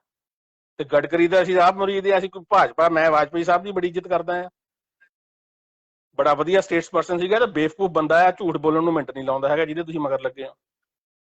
ਮਗਰ ਇਹ ਚ ਮੋਦੀ ਦੇ ਮਗਰ ਲੱਗਣ ਵਾਲੀ ਕਿਹੜੀ ਗੱਲ ਹੈ? ਇਸ ਤੇ ਸਾਰੀ ਗੱਲ ਜਿਹੜੀ ਮੈਂ ਕਰਦਾ, ਮੈਂ ਤਾਂ ਪੇਪਰਾਂ ਦੇ ਆਧਾਰ ਤੇ ਸਾਹਮਣੇ ਰੱਖੀ ਜਾਂਦਾ ਵੀ ਇੱਥੇ ਆ ਚੀਜ਼ ਏਦਾਂ ਹੈਗੀ, ਇੱਥੇ ਆ ਚੀਜ਼ ਏਦਾਂ ਹੈਗੀ ਆ। ਮੈਂ ਇਹ ਚ ਮੋਦੀ ਆਈ ਕਿੱਥੇ, ਮੈਨੂੰ ਤਾਂ ਪਤਾ ਨਹੀਂ ਲੱਗਦਾ। ਤੁਸੀਂ ਕਿੱਥੋਂ ਮੋਦੀ ਨੂੰ ਵਿੱਚ ਖਿੱਚੀ ਜਾਂਦੇ ਹੋ ਬਾਰ-ਬਾਰ? ਨਾ ਮੋਦੀ ਐਸੈਂਸ਼ੀਅਲ ਕਮੋਡਿਟੀ ਐਕਟ, ਤੁਹਾਨੂੰ ਇੰਨਾ ਤਾਂ ਤੁਹਾਨੂੰ ਮੈਂ ਦੱਸਤਾ ਵੀ ਐਸੈਂਸ਼ੀਅਲ ਕਮੋਡਿਟੀ ਐਕਟ ਡਰੋਕੇਨੀਅਨ ਜਿਹੜਾ ਲਾ ਹੈਗਾ ਆ, ਉਹ ਐਸੈਂਸ਼ੀਅਲ ਕਮੋਡਿਟੀ ਐਕਟ ਆ। ਮੈਂ ਤਾਂ ਤਿੰਨਾਂ ਕਾਨੂੰਨਾਂ ਨੂੰ ਤੁਹਾਨੂੰ ਇੱਕ ਕੰਟੈਕਸਟ ਦੇ ਵਿੱਚ ਦੇਖਣਾ ਪੈਣਾ ਹੈ, ਤਿੰਨਾਂ ਕਾਨੂੰਨਾਂ ਨੂੰ, ਫਿਰ ਤੁਹਾਨੂੰ ਸਮਝ ਲੱਗਣੀ ਹੈ ਵੀ ਮੋਦੀ ਨੇ ਜਿਹੜੇ ਕਾਨੂੰਨ 3 ਬਣਾਏ ਨੇ, ਜਿਹੜਾ ਇਹ ਅਡਾਨੀ ਅੰਬਾਨੀ ਨੇ ਤੁਹਾਡੇ ਫੂਡ ਪ੍ਰੋਸੈਸਿੰਗ ਦੀਆਂ ਲਾਉਣ ਯੂਨਿਟ ਪੰਜਾਬ ਦੇ ਵਿੱਚ, ਜਿਹੜੇ ਅਡਾਨੀ ਅੰਬਾਨੀ ਨੇ ਆਟਾ ਚੱਕੀਆਂ ਲਾਉਣ ਪੰਜਾਬ ਦੇ ਵਿੱਚ, ਗਡਾਊਨ ਬਣਾ ਲਏ ਕਣਕ ਸਟੋਰੇਜ ਕਰਨ ਵਾਸਤੇ। ਕਣਕ ਨੂੰ ਸਟੋਰ ਕਰਨਾ, ਕਣਕ ਖਾਣੀ ਤਾਂ ਅਲਟੀਮੇਟਲੀ ਆਟਾ ਆ, ਬਿਸਕੁਟ ਬਣਾ ਕੇ ਵੇਚੇ, ਬ੍ਰੈਡ ਬਣਾ ਕੇ ਵੇਚੇ, ਕੁਕੀਜ਼ ਬਣਾ ਕੇ ਵੇਚੇ, ਫਿਰ ਤਾਂ ਮੰਨੀਏ ਵੀ ਅਡਾਨੀ ਅੰਬਾਨੀ ਵਧੀਆ ਇਨਵੈਸਟਮੈਂਟ ਕਰ ਰਹੇ ਨੇ, ਉਹ ਤਾਂ ਸੁੱਕਾ ਪੈਸਾ ਕਮਾ ਰਹੇ ਆ। ਸੁੱਕਾ ਪੈਸਾ ਵੀ ਕਣਕ ਖਰੀਦੋ ਹੈ 2000 ਰੁਪਏ ਕੁਇੰਟਲ ਖਰੀਦੋ, ਤੇ ਜਦੋਂ 2500-2600 ਰੁਪਏ ਕਿਲੋ ਹੋ ਗਈ ਤੇ ਮਾਰਕੀਟ ਦੇ ਵਿੱਚ 3000 ਰੁਪਏ ਕੁਇੰਟਲ ਹੋ ਗਈ, ਫਿਰ ਵੇਚੋ। ਆਹ ਕੰਮ ਕਰਨਾ ਇਹਨਾਂ ਨੇ। ਇੱਕ ਬੰਦੇ ਨੇ ਕਮੈਂਟ ਕੀਤਾ, ਪਤਾ ਨਹੀਂ ਕੌਣ ਆ ਇਹ ਕਹਿੰਦਾ ਤੁਸੀਂ ਪਹਿਲਾਂ ਕਾਨੂੰਨਾਂ ਦੇ ਹੱਕ ਦੇ ਵਿੱਚ ਵੀ ਸੀ, ਤੁਸੀਂ ਲੋਕਾਂ ਨੂੰ ਕਹਿੰਦੇ ਸੀਗੇ ਵੀ ਲੋਕ ਏਦਾਂ ਪਏ ਸੀ, ਕਾਨੂੰਨਾਂ ਦਾ ਵਿਰੋਧ ਕਰੀ ਜਾਂਦੇ ਰਹੇ ਨੇ ਬਿਨਾਂ ਗੱਲਬਾਤ ਤੋਂ, ਕੋਈ ਗੱਲ ਨਹੀਂ ਬਾਤ ਨਹੀਂ, ਐਵੇਂ ਲੋਕ ਉਹਨੂੰ ਕਹਿ ਆ ਜਾਵੇ, ਕਰ ਲਵੇ ਡਿਬੇਟ ਮੇਰੇ ਨਾਲ, ਜਿਹੜਾ ਵੀ ਹੈਗਾ, ਜਿਹੜਾ ਕੀ ਨਾਂ ਕੀ ਇਹਦਾ ਇੱਥੇ ਟੌਪ ਫੈਨ ਲਿਖਿਆ ਆਈ ਜਾਂਦਾ, ਨਾਂ ਆਉਂਦਾ ਨਹੀਂ ਵਿੱਚ, ਫੋਟੋ ਪਤਾ ਨਹੀਂ ਹੋਊਗਾ, ਕੋਈ ਬਥੇਰੇ ਤੁਰੇ ਫਿਰਦੇ ਨੇ ਇੱਥੇ ਸੀਗੇ ਜਿਹੜੇ ਕਾਨੂੰਨਾਂ ਦੇ ਵਿੱਚ, ਜਦ ਤੱਕ ਪ੍ਰਾਈਸ ਅਸ਼ੋਰੈਂਸ ਨਹੀਂ ਹੈਗਾ, ਪ੍ਰਾਈਸ ਅਸ਼ੋਰੈਂਸ ਦੇ ਦੇਵੇ ਮੋਦੀ। ਕਾਨੂੰਨਾਂ ਦੇ ਵਿੱਚ ਅਮੈਂਡਮੈਂਟ ਚਾਹੁੰਦਾ ਮੈਂ, ਜਿਹੜਾ ਇਹ ਹੈਗਾ ਵਾਪਸ ਲੈਣ ਵਾਲਾ, ਮੈਂ ਚਲੋ ਉਹਦੇ ਹੱਕ 'ਚ ਨਹੀਂ ਹੈਗਾ, ਅਮੈਂਡਮੈਂਟ ਹੋ ਜਾਵੇ। ਜੇ ਤੁਸੀਂ ਅਮੈਂਡਮੈਂਟ ਚਾਹੁੰਦੇ ਹੋ, ਹੁਣ ਤੁਸੀਂ ਇਹ ਗੱਲ ਦੇ ਉੱਤੇ ਮੇਰੀ ਗੱਲ ਦਾ ਜਵਾਬ ਦਿਓ। ਤੁਸੀਂ ਕਹਿੰਦੇ ਮੈਂ ਹੁਣ ਕਹਿੰਦਾ ਨਾ ਮੈਂ ਅਮੈਂਡਮੈਂਟ ਚਾਹੁੰਦਾ, ਹਾਂ ਬਿਲਕੁਲ ਅਮੈਂਡਮੈਂਟ ਚਾਹੁੰਦੇ ਹੋ ਤੁਸੀਂ ਬਾਈ ਜੀ, ਇੱਕ ਗੱਲ, ਫਿਰ ਤੁਸੀਂ ਬੀਜੇਪੀ ਦੇ ਹੱਕ 'ਚ ਗੱਲ ਕਰੋ, ਫਿਰ ਤੁਸੀਂ ਕਿਸਾਨਾਂ ਨੂੰ ਕਾਹਦੇ ਕਰੋ, ਕਰ ਦੇਵੇ ਮੋਦੀ, ਮੋਦੀ ਕਰ ਦੇਵੇ ਅਮੈਂਡਮੈਂਟ। ਕਿਹਨੇ ਰੋਕਿਆ? ਅਮੈਂਡਮੈਂਟ ਚਾਹੁੰਦੇ ਹੋ, ਜੇ ਤੁਸੀਂ ਅਮੈਂਡਮੈਂਟ ਚਾਹੁੰਦੇ ਹੋ, ਅਮੈਂਡਮੈਂਟ ਹੀ ਸਰਕਾਰ ਕਹਿੰਦੀ ਆ ਵੀ ਠੀਕ ਆ, ਅਸੀਂ ਚਾਹੁੰਦੇ ਆ ਅਮੈਂਡਮੈਂਟ ਕਰ ਲੈਂਦੇ ਆ, ਫਿਰ ਕਿਸਾਨ ਯੂਨੀਅਨ ਨਾਲ ਗਲਤ ਹੋਈ ਹੈ ਨਾ, ਫਿਰ ਕਰ ਦੇਵੇ ਕਿਹਨੇ ਮੋਦੀ। ਉਹ ਸੁਣੋ ਗੱਲ ਸੁਣੋ ਧਿਆਨ ਨਾਲ, ਮੈਂ ਕਹਿ ਰਿਹਾ ਕਰ ਦੇਵੇ ਮੋਦੀ। ਜਿਹੜਾ ਤੁਹਾਡਾ GST ਵਾਲਾ ਇਹਨੇ ਲਿਆਂਦਾ ਕਾਨੂੰਨ, ਉਹਦੇ 'ਚ 400-500 ਦੇ ਕਰੀਬ ਅਮੈਂਡਮੈਂਟ ਹੋ ਗਈ ਆ। ਜੇ ਜਿਹੜੀ ਅਮੈਂਡਮੈਂਟ ਤੇ ਜਿਹੜੀ ਤੁਹਾਨੂੰ ਦੱਸੀ ਹੈ ਵੀ ਐਸੈਂਸ਼ੀਅਲ ਕਮੋਡਿਟੀ ਐਕਟ ਦੇ ਵਿੱਚ ਅਮੈਂਡਮੈਂਟ ਤਾਂ ਪਾਰਲੀਮੈਂਟ ਫਲੋਰ ਤੇ ਹੋਣੀ ਆ, ਕਰ ਦੇਵੇ ਮੋਦੀ। ਸਤੰਬਰ ਪਿਛਲੇ ਸਾਲ ਦਾ ਹੋਇਆ ਕਾਨੂੰਨ ਪਾਸ ਇਹ, ਠੀਕ ਹੈ, ਲਾਗੂ ਹਲੇ ਹੋਏ ਨਹੀਂਗੇ ਜ਼ਮੀਨ ਦੇ ਉੱਤੇ। ਮੋਦੀ ਜਦੋਂ ਮਰਜ਼ੀ ਕਰ ਦੇਵੇ, 2 ਚੀਜ਼ਾਂ ਨੇ, 2 ਅਮੈਂਡਮੈਂਟ ਕਰ ਦੇਵੇ ਮੋਦੀ। ਮੈਂ ਕਿਸਾਨ ਜਥੇਬੰਦੀਆਂ ਦਾ ਮੈਂ ਵਿਰੋਧੀ ਹੋਊਂਗਾ। ਨੰਬਰ 1, ਐਸੈਂਸ਼ੀਅਲ ਕਮੋਡਿਟੀ ਐਕਟ ਦੇ ਵਿੱਚ ਸਿਰਫ ਫੂਡ ਪ੍ਰੋਸੈਸਰ ਨੂੰ ਅਨਲਿਮਿਟਿਡ ਸਟੋਰੇਜ ਦੀ ਫੈਸਿਲਿਟੀ ਦਿੱਤੀ ਜਾਵੇ, ਪਰਮਿਸ਼ਨ। ਨੰਬਰ 2, ਜਿਹੜੀਆਂ ਤੁਹਾਡੀਆਂ ਹੈਗੀਆਂ ਨੇ MSP ਵਾਲੀਆਂ ਫਸਲਾਂ 23-24-23, ਵੀ ਉਹ ਕਾਨੂੰਨ ਇਹ ਬਣੇ ਵੀ ਉਹ ਤੋਂ ਥੱਲੇ ਨਾ ਕੋਈ ਸਰਕਾਰ ਖਰੀਦੂਗੀ ਤੇ ਨਾ ਕੋਈ ਪ੍ਰਾਈਵੇਟ ਵਪਾਰੀ ਖਰੀਦੂਗਾ ਤੇ ਨਾ ਕੋਈ ਕਿਸੇ। ਜਿੱਦਣ ਇਹ ਅਮੈਂਡਮੈਂਟ ਸਰਕਾਰ ਨੇ ਕਰਤੀ, ਮੈਂ ਕਿਸਾਨ ਜਥੇਬੰਦੀਆਂ ਜੇ ਫਿਰ ਵੀ ਹੜਤਾਲ ਕਰਨਗੀਆਂ ਤੇ ਮੈਂ ਇਹਨਾਂ ਦੇ ਵਿਰੋਧ 'ਚ ਜਾਊਂਗਾ। ਕਲੀਅਰ ਹੈ ਕੰਮ? ਦੋਗਲਾ ਕੰਮ ਨਹੀਂ ਆਪਣੇ ਕੋਲ ਹੁੰਦਾ। ਇੱਥੇ ਬਹੁਤ ਟਟਪੂੰਜੀ ਆ ਜਾਂਦੇ ਨੇ ਟੌਪ ਫੈਨ। ਇੱਥੇ ਮੈਂ ਤੁਹਾਨੂੰ ਮੈਨੂੰ ਇੱਥੇ ਤੁਹਾਡੇ ਨਾਲ ਭਾਈ ਜੀ 10 ਗੁਣਾ ਵੱਧ ਗਾਲਾਂ ਕੱਢੀਆਂ ਹੋਣਗੀਆਂ ਲੋਕਾਂ ਨੇ, ਇਹਦੇ 'ਚ ਕੋਈ ਕੱਢੀਆਂ ਸੀ, ਕੱਢੀ ਜਾਣ, ਮੈਂ ਪਰਵਾਹ ਨਹੀਂ ਕਰੋ। ਉਹਨਾਂ ਨੂੰ ਨਾ ਧਿਆਨ ਦਿਓ, ਤੁਸੀਂ ਉਹ ਛੱਡੋ। ਹਾਂ ਤੁਸੀਂ ਦੱਸੋ, ਵੀ ਤੁਹਾਨੂੰ ਮੈਂ ਆਪਣਾ ਪੁਆਇੰਟ ਕਲੀਅਰ ਕਰਤਾ, ਤੁਹਾਨੂੰ ਮੈਂ ਆਪਣਾ ਪੁਆਇੰਟ ਕਲੀਅਰ ਕਰਤਾ ਵੀ ਮੋਦੀ ਨੇ ਕਾਨੂੰਨ ਬਣਾਇਆ ਆ। ਕਰਨ ਦੋ, ਆਪਣਾ ਪੁਆਇੰਟ ਕਲੀਅਰ ਕਰਨ ਦੋ। ਜਿਹੜਾ ਤੁਸੀਂ ਕਹਿੰਦੇ ਮੈਂ ਮੋਦੀ ਪਿੱਛੇ ਲੱਗਿਆ ਹੋਇਆ, ਮੈਂ ਜਿਹੜੇ ਕਾਨੂੰਨ 5 ਜੂਨ ਨੂੰ ਇਹਨਾਂ ਨੇ ਪਾਸ ਕੀਤੇ ਆ ਜਾਂ ਆਰਡੀਨੈਂਸ ਜਾਰੀ ਕੀਤਾ, 5 ਜੂਨ ਤੋਂ ਲੈ ਕੇ 5 ਜਨਵਰੀ ਤੱਕ ਪੂਰੇ 6 ਮਹੀਨੇ ਮੈਂ ਬਿਲਕੁਲ ਨਹੀਂ ਇਹਦੇ ਹੱਕ ਦੇ ਵਿੱਚ। ਇੱਕ ਵੀ ਕਮੈਂਟ ਕੋਈ ਦਿਖਾ ਦੇਵੇ ਕਿਸੇ ਵੀ ਜਗ੍ਹਾ ਦੇ ਉੱਤੇ, ਕੋਈ ਇਹ ਪੇਜ ਵੀ ਚੱਲਦਾ ਸੀ, ਇਹ ਪੇਜ ਦੇ ਵਿੱਚ ਇੱਕ ਵੀ ਕਮੈਂਟ ਇਸ ਕਾਨੂੰਨ ਦੇ ਹੱਕ ਦੇ ਵਿੱਚ ਕੀਤਾ ਕੋਈ ਵੀ ਦਿਖਾ ਦੇਵੇ, ਲਓ ਮੈਂ ਮੰਨ ਜੂ ਵੀ ਹਾਂ ਮੈਂ ਗਲਤ ਹਾਂ। ਕੋਈ ਇੱਕ ਕਮੈਂਟ ਵੀ ਨਹੀਂ ਮੈਂ ਕੀਤਾ ਹੈਗਾ ਬਿਨਾਂ ਦੇ ਹੱਕ ਦੇ ਵਿੱਚ। ਜੇ ਮੋਦੀ ਦੇ ਸਪੋਰਟ ਕਰਨੀ ਤਾਂ ਮੈਂ ਦੂਜੇ ਦਿਨ ਹੀ ਕਹਿ ਦਿੰਦਾ ਕਾਨੂੰਨ ਬੜੇ ਵਧੀਆ ਨੇ, ਮੋਦੀ ਦੇ ਪਿੱਛੇ ਲੱਗ ਕੇ। ਜਦ ਤੱਕ ਖੁਦ ਨਹੀਂ 4 ਵਾਰੀ ਪੜ੍ਹੇ ਮੈਂ ਨਹੀਂ ਕਿਹਾ ਹੈਗਾ ਵੀ ਹਾਂ ਕਾਨੂੰਨ ਇਹ ਬੜੇ ਵਧੀਆ ਨੇ। ਤੇ ਦੂਸਰੀ ਗੱਲ ਹੈਗੀ ਆ ਇਹ ਵੀ ਮੈਂ ਮੋਦੀ ਪਿੱਛੇ ਲੱਗ ਕੇ ਨਹੀਂ ਇਹਦੀ ਕਾਨੂੰਨਾਂ ਦੀ ਸਪੋਰਟ ਕਰ ਰਿਹਾ। ਮੈਂ ਜਿਹੜੀ ਸਪੋਰਟ ਕਰ ਰਿਹਾ, ਦੇਖੋ ਜੋ ਮੈਨੂੰ ਦਿਖ ਰਿਹਾ, ਕਿਸਾਨਾਂ ਨੂੰ ਇੱਕ ਕੰਟਰੈਕਟ ਕਰਨ ਦਾ ਹੱਕ ਦਿੱਤਾ, ਕਿਸਾਨਾਂ ਨੂੰ ਸਟੋਰੇਜ ਕਰਨ ਦਾ ਹੱਕ ਦਿੱਤਾ, ਕਿਸਾਨਾਂ ਨੂੰ ਫਸਲ ਵੇਚਣ ਦਾ ਹੱਕ ਦਿੱਤਾ, ਕਿਸਾਨਾਂ ਦੇ ਉੱਤੇ ਟੈਕਸ ਚੁੱਕਦਾ ਵੀ ਕਿਸਾਨੀ ਏਜੰਟਸ ਦੇ ਉੱਤੇ ਕੋਈ ਵੀ ਟੈਕਸ ਨਹੀਂ। ਜਿਹੜਾ ਤੁਸੀਂ ਤਾਂ ਕਹਿ ਰਹੇ ਹੋ ਹੁਣ ਸੜਕਾਂ ਦਾ ਮੰਦਾ ਹਾਲ ਹੋ ਜੂ, ਇਹ ਟੈਕਸ ਤਾਂ ਬਹੁਤ ਜ਼ਰੂਰੀ ਆ। ਫਿਰ ਤੁਹਾਡੇ ਹਿਸਾਬ ਨਾਲ ਤਾਂ ਇਹ ਵੀ ਹੋਊਗਾ ਵੀ 3% ਦੀ ਜਗ੍ਹਾ ਦੇ ਉੱਤੇ 30% ਟੈਕਸ ਲਾ ਦਿਓ ਜਾਂ 60% ਟੈਕਸ ਲਾ ਦਿਓ, ਵੀ ਇੰਨਾ ਟੈਕਸ ਲਾ ਦਿਓ ਉਹਨਾਂ ਟੈਕਸ ਲਾ ਦਿਓ। ਤੁਸੀਂ ਤਾਂ ਹੁਣ ਕਹੋਗੇ ਵੀ ਹਾਂ ਟੈਕਸ ਲਾ ਦਿਓ। ਤੁਸੀਂ ਤੁਹਾਡੀ ਆਪਣੀ ਸੋਚ ਆ, ਮੇਰੀ ਆਪਣੀ ਸੋਚ ਆ। ਮੈਂ ਕਹਿੰਦਾ ਟੈਕਸ ਖਾਣ ਪੀਣ ਦੀਆਂ ਵਸਤੂਆਂ ਦੇ ਉੱਤੇ ਬਹੁਤ ਸਾਰੇ ਦੇਸ਼ਾਂ ਦੇ ਵਿੱਚ ਕੋਈ ਟੈਕਸ ਨਹੀਂ ਗਾ। ਜਿਹੜੇ ਦੇਸ਼ ਦੇ ਵਿੱਚ 18 ਕਰੋੜ ਲੋਕਾਂ ਨੂੰ 2 ਵਕਤ ਦੀ ਰੋਟੀ ਨਹੀਂ ਖਾਣ ਨੂੰ ਮਿਲਦੀ, ਉਹ ਦੇਸ਼ ਦੇ ਵਿੱਚ ਉਹ ਲੋਕਾਂ ਦੇ ਉੱਤੇ ਟੈਕਸ ਲਾ ਕੇ ਅਸੀਂ ਸੜਕਾਂ ਬਣਾਈਏ? ਦੱਸੋ ਕਿੱਥੋਂ ਦੀ ਅਕਲ ਸਿਆਣਪ ਦੀ ਗੱਲ ਆ, ਮੈਨੂੰ ਦੱਸੋ। ਰਾਣਾ ਜੀ ਆਜੋ ਦੁਬਾਰਾ, ਸ਼ਾਇਦ ਤੁਹਾਡੀ ਲਾਈਨ ਕੱਟੀ ਗਈ ਆ। ਜਿਸ ਦੇਸ਼ ਦੇ ਵਿੱਚ 30 ਕਰੋੜ ਲੋਕਾਂ ਨੂੰ ਕੱਪੜਾ ਨਹੀਂ ਪਾਉਣ ਨੂੰ ਹੈਗਾ ਚੱਜ ਦਾ ਮਿਲਦਾ, ਉਹਨਾਂ ਦਾ ਰਹਿਣ ਸਹਿਣ ਹੱਦ ਦਰਜੇ ਦਾ, ਝੌਂਪੜੀਆਂ 'ਚ ਰਹਿੰਦੇ ਨੇ, ਔਰ 18-19 ਕਰੋੜ ਲੋਕ ਅਜਿਹੇ ਨੇ ਜਿਨ੍ਹਾਂ ਨੂੰ ਖਾਣ ਨੂੰ ਰੋਟੀ ਨਹੀਂ ਨਸੀਬ ਹੁੰਦੀ, ਤੁਸੀਂ ਉਹਨਾਂ ਦੀ ਰੋਟੀ ਤੇ ਟੈਕਸ ਲਾਉਣ ਨੂੰ ਕਹਿੰਦੇ ਹੋ ਵੀ ਹਾਂ ਉਹਨਾਂ ਦੀ ਰੋਟੀ ਤੇ ਟੈਕਸ ਲੱਗੇ। ਯਾਰ ਕਿੱਥੋਂ ਸੋਚੀ ਜਾਂਦੇ ਹੋ, ਕਿੱਥੋਂ ਗੱਲਾਂ ਕਰੀ ਜਾਂਦੇ ਹੋ ਤੁਸੀਂ? ਹੁਣ ਇਹ ਟੈਕਸ ਅੱਜ ਤੱਕ ਸੀਗਾ, ਇਹ ਟੈਕਸ ਚੁੱਕਿਆ ਕੀ ਨਹੀਂ ਹੈ? ਇਹਨਾਂ ਕਾਨੂੰਨਾਂ ਨੇ ਚੁੱਕਣ ਦੀ ਕੋਸ਼ਿਸ਼ ਕੀਤੀ ਹੈ, ਜੇ ਕਾਨੂੰਨ ਬੇਸ਼ੱਕ ਲਾਗੂ ਨਹੀਂ ਹੋਏ ਹੈਗੇ। ਤੀਸਰੀ ਗੱਲ ਇਹਨਾਂ ਨੇ ਕਹਿਤਾ ਅਦਾਇਗੀ 3 ਦਿਨ 'ਚ ਹੋਵੇ। ਹੁਣ ਅਦਾਇਗੀ 3 ਦਿਨ ਦੇ ਵਿੱਚ ਹੋਵੇ, ਇਹਨੂੰ ਮੈਂ ਕਿੱਦਾਂ ਕਹਿ ਦਵਾਂ ਵੀ ਗਲਤ ਆ? ਕਿਸਾਨ ਯੂਨੀਅਨਾਂ ਦੇ ਲੀਡਰ, ਗੰਨੇ ਵਾਲੇ ਖਾਸ ਤੌਰ ਤੇ ਬਹੁਤ ਪਰੇਸ਼ਾਨ ਨੇ, ਰੋਂਦੇ ਆ, ਪਿੱਟਦੇ ਆ ਕਿ ਸਾਨੂੰ ਅਦਾਇਗੀ ਨਹੀਂ ਹੋਈ, ਸਾਨੂੰ ਅਦਾਇਗੀ ਨਹੀਂ ਹੋਈ, ਸਾਡੇ 2-2 ਸਾਲ ਦੇ ਪੈਸੇ ਅੜਕੇ ਹੋਏ ਆ, ਵਿਆਜ ਨਹੀਂ ਸਾਡਾ ਏਡਾ ਮਿਲਦਾ, ਨਾ ਸਾਨੂੰ ਕੋਈ ਵਿਆਜ ਮਿਲਦਾ, ਨਾ ਸਾਨੂੰ ਕੁਝ ਹੋਰ ਮਿਲਦਾ। ਇਹ ਕਾਨੂੰਨਾਂ ਨੇ ਕਹਿਤਾ ਕਿ ਹਾਂ ਤੁਹਾਨੂੰ ਮਿਲੂਗਾ ਸਾਰਾ ਕੁਝ। ਸੋ ਇਹ ਕਾਨੂੰਨ ਤਾਂ ਕਿੰਨਾ ਕੁਝ ਕਿਸਾਨਾਂ ਨੂੰ ਦੇ ਰਹੇ ਨੇ, ਫਿਰ ਕਿਸਾਨਾਂ ਦੀ ਜ਼ਮੀਨ ਦੇ ਉੱਤੇ ਕੁਝ ਕੀਤਾ ਜਾ ਸਕਦਾ? ਖਾਸੀ ਭਾਸ਼ਣਬਾਜ਼ੀ ਕਰ ਲਈ ਤੁਸੀਂ। ਉਹ ਤੁਹਾਡੇ ਜਿਹੜੇ ਮੋਦੀ ਦੀ ਨਜਾਇਜ਼ ਔਲਾਦਾਂ ਸੀਗੀਆਂ ਉਹ ਕਹਿੰਦੇ ਭੱਜ ਗਿਆ, ਜਿਹੜੀਆਂ ਥੱਲੇ ਨਜਾਇਜ਼। ਤੁਸੀਂ ਇੱਕ ਤਾਂ ਤੁਸੀਂ ਕਮੈਂਟਾਂ 'ਚ ਕਾਹਨੂੰ, ਜਾਂ ਤੁਸੀਂ ਸਬਜੈਕਟ ਤੇ ਨਹੀਂ ਰਹਿੰਦੇ, ਇੱਧਰ ਉੱਧਰ ਜਾਈ ਜਾਂਦੇ ਹੋ। ਸੁਣੋ ਹੁਣ ਤੁਹਾਡੀ ਮੈਂ ਸਿਆਣਪ ਦੀ ਗੱਲ ਕਰਦਾ ਆ। ਆ ਜਿੰਨੇ ਮੋਦੀ ਜੀ ਵੀ ਥੱਲੇ ਨੇ, ਮੈਨੂੰ ਕੋਈ ਇਹ ਦੱਸ ਦੇਣ ਬਈ ਜਿਹੜਾ ਆਟਾ ਥੈਲੀਆਂ 'ਚ ਵਿਕਦਾ ਆ ਕੀ ਭਾਅ ਵਿਕਦਾ ਆ? ਜਿਹੜਾ ਤੁਸੀਂ ਕਹਿੰਦੇ ਹੋ ਵੀ 3% ਟੈਕਸ ਲੱਗ ਗਿਆ ਕਣਕ ਦੇ ਉੱਤੇ, ਜੇ ਆਪਣੇ 2000 ਰੁਪਏ ਵਾਲੀ ਕਣਕ ਆ, ਜੇ ਉਹਦੇ ਤੇ 3% ਟੈਕਸ ਲੱਗ ਗਿਆ ਤੇ ਕਿੰਨਾ ਹੋ ਗਿਆ? 6 ਰੁਪਏ 60 ਰੁਪਏ 60 ਰੁਪਏ। ਜੇ 2000 ਵਾਲੀ ਚੀਜ਼ ਦੇ ਉੱਤੇ 60 ਰੁਪਏ ਲੱਗ ਗਏ ਤੇ ਖਾਣਾ ਪੀਣਾ ਹੋ ਗਿਆ ਮਹਿੰਗਾ। ਆ ਜਿਹੜੇ ਦੱਲੇ 20 ਰੁਪਏ ਕਣਕ ਖਰੀਦ ਕੇ ਤੇ ਆਟਾ 35 ਰੁਪਏ ਥੈਲੀਆਂ 'ਚ ਵੇਚਦੇ ਨੇ, ਤੇ ਇਹ ਨਹੀਂ ਦਿੰਦੇ ਹੈਗੇ ਤੁਹਾਨੂੰ? ਜਿਹੜੇ ਦੱਲੇ ਹੀ ਕਹੂੰਗਾ ਇਹਨਾਂ ਨੂੰ ਮੈਂ। ਜੇ ਸਰਕਾਰ ਮਿਨੀਮਮ ਸਪੋਰਟ ਪ੍ਰਾਈਸ ਦਿੰਦੀ ਆ ਤੇ ਮੈਕਸਿਮਮ ਰਿਟੇਲ ਸੇਲ ਪ੍ਰਾਈਸ ਵੀ ਦੇਵੇ ਆਟੇ ਦਾ। ਤੁਸੀਂ ਜਿਹੜੀ ਜ਼ਿਆਦਾ ਸਿਆਣਪ ਆ ਨਾ, ਇਹ ਮੈਂ ਹੁਣ ਕਾਲ ਕੱਟੀ ਗਈ ਤੇ ਜੋ ਤੁਸੀਂ ਕਰਦੇ ਹਾਂ। ਸੁਣੋ ਵਪਾਰੀ ਦੀ ਢੂਈ ਨਹੀਂ ਮਾਰਦੇ, ਮੈਂ ਤੁਹਾਨੂੰ ਦੱਸਦਾ ਆ। ਕੱਟਿਆ ਗਿਆ ਯਾਰ, ਤੁਸੀਂ ਕੱਟਿਆ ਗਿਆ। ਹੁਣ ਲੈਕਚਰ ਮੈਂ ਦੇਣੇ ਸੀ, ਮੈਂ ਗੱਲ ਕਰ ਲਈ ਯਾਰ, ਤੁਸੀਂ ਕੱਟਤਾ, ਪਤਾ ਨਹੀਂ ਕੱਟਿਆ ਗਿਆ ਜਾਂ ਜੋ ਵੀ ਹੋਇਆ ਹੋ ਜਾਂਦਾ, ਕੁਝ ਵੀ ਹੋਇਆ। ਜਿਹੜੇ ਅੱਧ ਭਗਤ ਹੁੰਦੇ ਨੇ, ਮੈਂ ਤਾਂ ਬਖੀਏ ਢੇੜ ਦਿੰਦਾ ਹੁੰਦਾ ਉਹਨਾਂ ਦੇ। ਮੈਂ ਕਾਸ ਨੂੰ ਕੱਟਣਾ ਹੈ ਫੋਨ? ਤੁਹਾਨੂੰ 60 ਰੁਪਏ ਤਾਂ ਚੁੱਭਦੇ ਨੇ ਜਿਹੜੀਆਂ ਆਮ ਲੋਕਾਂ ਵਾਸਤੇ ਸੜਕਾਂ ਬਣ ਰਹੀਆਂ ਨੇ, ਠੀਕ ਹੈ? ਜਿਹੜੇ ਤੁਹਾਡੇ ਆਪਣੇ ਜਿਹੜੇ 20 ਰੁਪਏ ਦਾ ਆਟਾ ਜਿਹੜੇ ਦੱਲੇ 35 ਰੁਪਏ ਥੈਲੀਆਂ 'ਚ ਵੇਚਦੇ ਨੇ, ਉਹ ਨਹੀਂ ਤੁਹਾਨੂੰ ਨਜ਼ਰ ਆ ਰਹੇ। ਕਰੇ ਮੋਦੀ ਵੀ ਜਿਹੜਾ ਆਟੇ ਦਾ ਭਾਅ 25 ਰੁਪਏ ਤੋਂ ਵੱਧ ਨਹੀਂ ਹੋ ਸਕਦਾ, ਕਿਉਂਕਿ ਆਮ ਲੋਕ ਨੇ ਖਾਣਾ ਆ। ਜਿਹੜੀ 20 ਰੁਪਏ ਚੀਜ਼ ਤੁਹਾਨੂੰ ਮਿਲਦੀ ਆ ਸੀਜ਼ਨ ਦੇ ਵਿੱਚ, ਉਹ ਬਿਹਾਰੀਆਂ ਤੋਂ, ਯੂਪੀ ਵਾਲਿਆਂ ਤੋਂ ਤਾਂ ਤੁਸੀਂ 1100-1200 ਰੁਪਏ ਕੁਇੰਟਲ ਲਈ ਜਾਂਦੇ ਹੋ। ਇਸ ਕਰਕੇ ਜਿਹੜੀ ਇੰਨੀ ਜਿਹੜੀ ਸਿਆਣਪ ਆ ਨਾ, ਇਹ ਚੰਗੀ ਨਹੀਂ ਹੁੰਦੀ। ਆਪਣੀ ਡਿਸਕਸ਼ਨ ਮੇਰੇ ਹਿਸਾਬ ਨਾਲ ਦੁਕਾਨਦਾਰ ਨੇ, ਵਪਾਰੀ ਨੇ, ਨੋਟ ਅੱਜ ਤੱਕ ਯਾਰ ਮੈਂ ਅੱਜ ਤੱਕ ਕੋਈ ਬੰਦਾ ਨਹੀਂ ਸੁਣਿਆ, ਮੈਨੂੰ ਦਿਖਾ ਦਿਓ ਵੀ ਕੋਈ ਬੰਦਾ ਇਹ ਗੱਲ ਕਹੇ ਵੀ ਦੁਕਾਨਦਾਰ ਵਪਾਰੀ ਨੇ ਜਿਹੜੇ ਆਪਣਾ ਪ੍ਰੋਫਿਟ ਕਮਾ ਰਹੇ ਨੇ, ਇਸ ਕਰਕੇ ਬਹੁਤ ਮਾੜੀ ਕੰਮ ਕਰ ਰਹੇ, ਉਹਨਾਂ ਨੇ ਵੀ ਆਪਣੀ ਰੋਜੀ ਰੋਟੀ ਚਲਾਉਣੀ ਆ, ਉਹਨਾਂ ਨੇ ਕਦੇ ਨਹੀਂ ਪ੍ਰੋਫਿਟ ਕਮਾਉਣਾ ਹੈਗਾ। ਪ੍ਰੋਫਿਟ ਹਰ ਇੱਕ ਦਾ ਹੱਕ ਆ, ਉਹਨਾਂ ਦਾ ਹੱਕ ਆ, ਉਹਨਾਂ ਨੇ ਵੀ ਆਪਣੀ ਰੋਟੀ ਖਾਣੀ ਆ। 35 ਰੁਪਏ ਵਿਕਦੀ ਆ, ਉਹ ਤੁਹਾਨੂੰ ਨਜ਼ਰ ਨਹੀਂ ਆ ਰਹੀ, ਉਹਨਾਂ ਦਾ ਹੱਕ ਆ ਦੱਲਿਆਂ ਦਾ। 20 ਵਾਲੀ 35 ਨੂੰ ਵਿਕਦੀ ਆ, ਅਸਰ ਲਾਓ ਨਾ ਹੁਣ ਇਸ ਗੱਲ ਦਾ, ਉਹਦਾ ਅਸਰ ਲਾਓ ਯਾਰ। ਜਿਹੜੇ 6 ਰੁਪਏ ਨਾਲ ਸੜਕਾਂ ਬਣ ਰਹੀਆਂ ਨੇ ਪਿੰਡਾਂ ਦੀਆਂ, ਉਹ ਤੁਹਾਨੂੰ ਚੁੱਭ ਰਹੀਆਂ ਨੇ। ਸ਼ਾਬਾਸ਼ ਏ ਤੁਹਾਡੇ। ਮੈਂ ਸੜਕਾਂ ਦਾ ਵੀ ਜਵਾਬ ਦਿੰਦਾ, ਮੈਂ ਤੁਹਾਨੂੰ 20 ਵਾਲੇ 35 ਆਟੇ ਦੀ ਵੀ ਗੱਲ ਕਰਦਾ। ਨਹੀਂ 20 ਵਾਲੇ 35 ਵਾਲੇ ਆਟੇ ਦੀ ਗੱਲ ਸੁਣ ਲਓ। 20 ਵਾਲਾ ਆਟਾ ਜਿਹੜਾ 35 ਰੁਪਏ ਵਿਕਦਾ ਸੀ, ਪਹਿਲੀ ਗੱਲ ਤਾਂ ਉਹਨਾਂ ਦਾ ਇਹ ਕਾਨੂੰਨਾਂ ਨਾਲ ਕੋਈ ਖਾਸ ਸਿੱਧਾ ਲੈਣ ਦੇਣ ਹੈ ਹੀ ਨਹੀਂਗਾ। ਦੂਜੀ ਗੱਲ ਇਹ ਆ ਵੀ ਜੇ ਇਹਨਾਂ ਨੇ ਕੁਛ ਕੀਤਾ, ਇਹਨਾਂ ਨੇ ਉਹਨੂੰ ਨਰਮ ਹੀ ਕੀਤਾ ਨਾ। ਇਹਨਾਂ ਨੇ ਨਵੇਂ ਵਪਾਰੀ ਲੈ ਕੇ ਆਉਂਦੇ ਨੇ, ਇਹਨਾਂ ਨੇ ਸਿੰਪਲ ਕੀਤਾ ਉਹ ਕੰਮ ਵੀ ਹੋਰ ਨਵੇਂ ਆ ਸਕਦੇ ਨੇ, ਇਹਦੇ ਵਿੱਚ ਐਡ ਹੋ ਸਕਦੇ ਨੇ। ਜਿਹਦੇ 'ਚ ਪਹਿਲਾਂ ਸਰਕਾਰੀ ਰੋਕਾਂ ਠੋਕਾਂ ਸੀਗੀਆਂ ਉਹ ਘਟਾਈਆਂ ਨੇ, ਫਿਰ ਜੇ ਕਿਸੇ ਹੋਰ ਬੰਦੇ ਨੇ, ਇੱਕ ਬੰਦਾ ਜੇ ਸਰਕਾਰੀ ਕੋਈ ਕਢਾਈਆਂ ਮਤਲਬ ਸਾਂਝੀ ਰਿਹਾ ਹੋਇਆ, ਇੱਕ ਮਜ਼ਦੂਰ ਆ, ਮਜ਼ਦੂਰ ਨੇ ਵੀ ਇਹ ਕੰਮ ਕਰਨਾ ਨਾ, ਉਹ ਸਰਕਾਰੀ ਰੋਕਾਂ ਦੇ ਵਿੱਚ ਤੁਹਾਡਾ ਜਿਹੜਾ ਫੋਰਡ ਮੋਟਰਸ ਹੈਗੀ ਆ ਚੱਕ ਕੇ ਲੈ ਗਈ ਪਿੰਡ ਫੌੜੀ ਇੰਡੀਆ ਦੇ ਵਿੱਚੋਂ ਰੋਕਾਂ ਟੋਕਾਂ। ਜਿਹੜੇ ਕਿਸਾਨ ਸੜਕਾਂ ਤੇ ਬੈਠੇ ਰਹਿਣ, ਉਹ ਕੰਟਰੀ ਦੇ ਵਿੱਚ ਕੋਈ ਵੀ ਬੰਦਾ ਨਹੀਂ ਇਨਵੈਸਟਮੈਂਟ ਕਰ ਸਕਦਾ। ਗੋਮੂਤਰ ਖਾਓ ਤੇ ਗੋਬਰ ਪੀਓ, ਗੋਬਰ ਖਾਓ ਤੇ ਗੋਮੂਤਰ ਪੀਓ, ਇਹ ਕੰਮ ਚੱਲਣਾ ਇੰਡੀਆ ਚ ਆਉਣ ਵਾਲੇ ਟਾਈਮ ਦੇ ਵਿੱਚ। ਹੁਣ ਬਾਈ ਜੀ 30 ਕਰੋੜ ਜਨਤਾ ਭੁੱਖਮਰੀ ਦੀ ਸ਼ਿਕਾਰ ਆ, 30 ਕਰੋੜ ਜਨਤਾ, ਤੇ ਮੋਦੀ ਬਾਹਰੋਂ ਮੰਗਾ ਰਿਹਾ, ਦਾਲਾਂ ਇੰਪੋਰਟ ਕਰ ਰਿਹਾ ਆ ਮੋਦੀ। ਇੱਕ ਹੋਰ ਮੋਦੀ ਭਗਤ ਆਇਆ ਸੀ, ਕਹਿੰਦਾ ਦਾਲਾਂ ਮੋਦੀ ਨੇ ਤਾਂ ਕੰਟਰੈਕਟ ਸਾਈਨ ਕੀਤਾ ਸੀਗਾ ਵੀ ਇੰਡੀਆ ਦੇ ਵਿੱਚ ਉਸ ਸਾਲ ਡਰਾਊਟ ਆ ਗਿਆ ਸੀ, ਅਕਾਲ ਪੈ ਗਿਆ ਸੀਗਾ, ਯਾਨੀ ਮੀਂਹ ਮੂੰਹ ਨਹੀਂ ਪੈ। ਉਹ ਮੈਂ ਕਿਹਾ ਮੀਂਹ ਸਾਲ ਨਹੀਂ ਪੈ, 2 ਸਾਲ ਨਹੀਂ ਪੈ, ਮੋਦੀ ਤਾਂ ਕੰਟਰੈਕਟ 2021 ਤੱਕ ਕਰਕੇ ਆਇਆ ਹੋਇਆ ਹੈ। ਮੋਦੀ ਨੂੰ ਕੀ ਪਹਿਲਾਂ ਹੀ ਪਤਾ ਲੱਗ ਗਿਆ ਵੀ 5 ਸਾਲ ਇੰਡੀਆ ਦੇ ਵਿੱਚ ਮੀਂਹ ਨਹੀਂ ਪੈਣਾ ਤੇ ਆਪਣੇ ਦਾਲਾਂ ਨਹੀਂ ਹੋਣੀਆਂ? ਬੇਵਕੂਫ ਬਣਾ ਰਿਹਾ ਮੋਦੀ। 75,000 ਕਰੋੜ ਦਾ ਖਾਣ ਵਾਲਾ ਤੇਲ ਇੰਪੋਰਟ ਹੋ ਰਿਹਾ ਆ ਬਾਹਰੋਂ, 75,000 ਕਰੋੜ ਦਾ, ਜਿਹਦੇ ਵਿੱਚੋਂ ਘੱਟੋ ਘੱਟ 40,000 ਕਰੋੜ ਦੀ ਫਸਲਾਂ ਦਾ ਮੁੱਲ ਆ।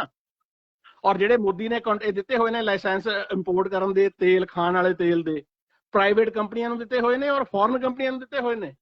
ਔਰ ਸਭ ਤੋਂ ਵੱਡਾ ਜਿਹੜਾ ਇੰਪੋਰਟਰ ਆ ਖਾਣ ਵਾਲੇ ਤੇਲ ਦਾ, ਮੋਦੀ ਦਾ ਜਿਹੜਾ ਦੂਜਾ ਪੁੱਤ ਆ, ਛੋਟਾ ਪੁੱਤ ਅਡਾਨੀ, ਉਹ ਕਰ ਰਿਹਾ ਫੋਰਚੂਨ ਬ੍ਰਾਂਡ ਦੇ ਅੰਡਰ। ਔਰ ਅਡਾਨੀ ਦਾ ਪੂਰਾ ਜ਼ੋਰ ਲੱਗਿਆ ਹੋਇਆ ਵੀ ਮੈਂ ਕੈਨੇਡਾ ਦਾ ਕੈਨੋਲਾ ਆਇਲ ਹੈ ਵੀ ਇੰਪੋਰਟ ਕਰਾਂ ਹੁਣ ਲਿਆ ਕੇ ਇੰਡੀਆ ਦੇ ਵਿੱਚ ਵੇਚਾਂ, ਜਿਹੜੀ ਹਾਈ ਕਲਾਸ ਹੈ। ਇਹਨਾਂ ਦੀਆਂ ਪਾਲਿਸੀਆਂ ਤੁਹਾਨੂੰ ਗਡਕਰੀ ਦਾ ਵੀ ਗਡਕਰੀ ਬੰਦਾ ਵਧੀਆ ਹੁੰਦੀ ਹੈ, ਗਡਕਰੀ ਦੀ ਚੱਲਣ ਨਹੀਂ ਦੇ ਰਿਹਾ ਕਰਦੇ ਹੋ। ਇਹ ਕੋਈ ਨਵੀਂ ਗੱਲ ਥੋੜੀ ਆ, ਇਹ ਸਾਰੀ ਆਲੋਚਨਾ ਆਲਰੇਡੀ ਮੀਡੀਆ ਦੇ ਵਿੱਚ ਸੈਂਕੜੇ ਵਾਰੀ, 1000 ਵਾਰੀ ਹੁੰਦੀ ਹੈ।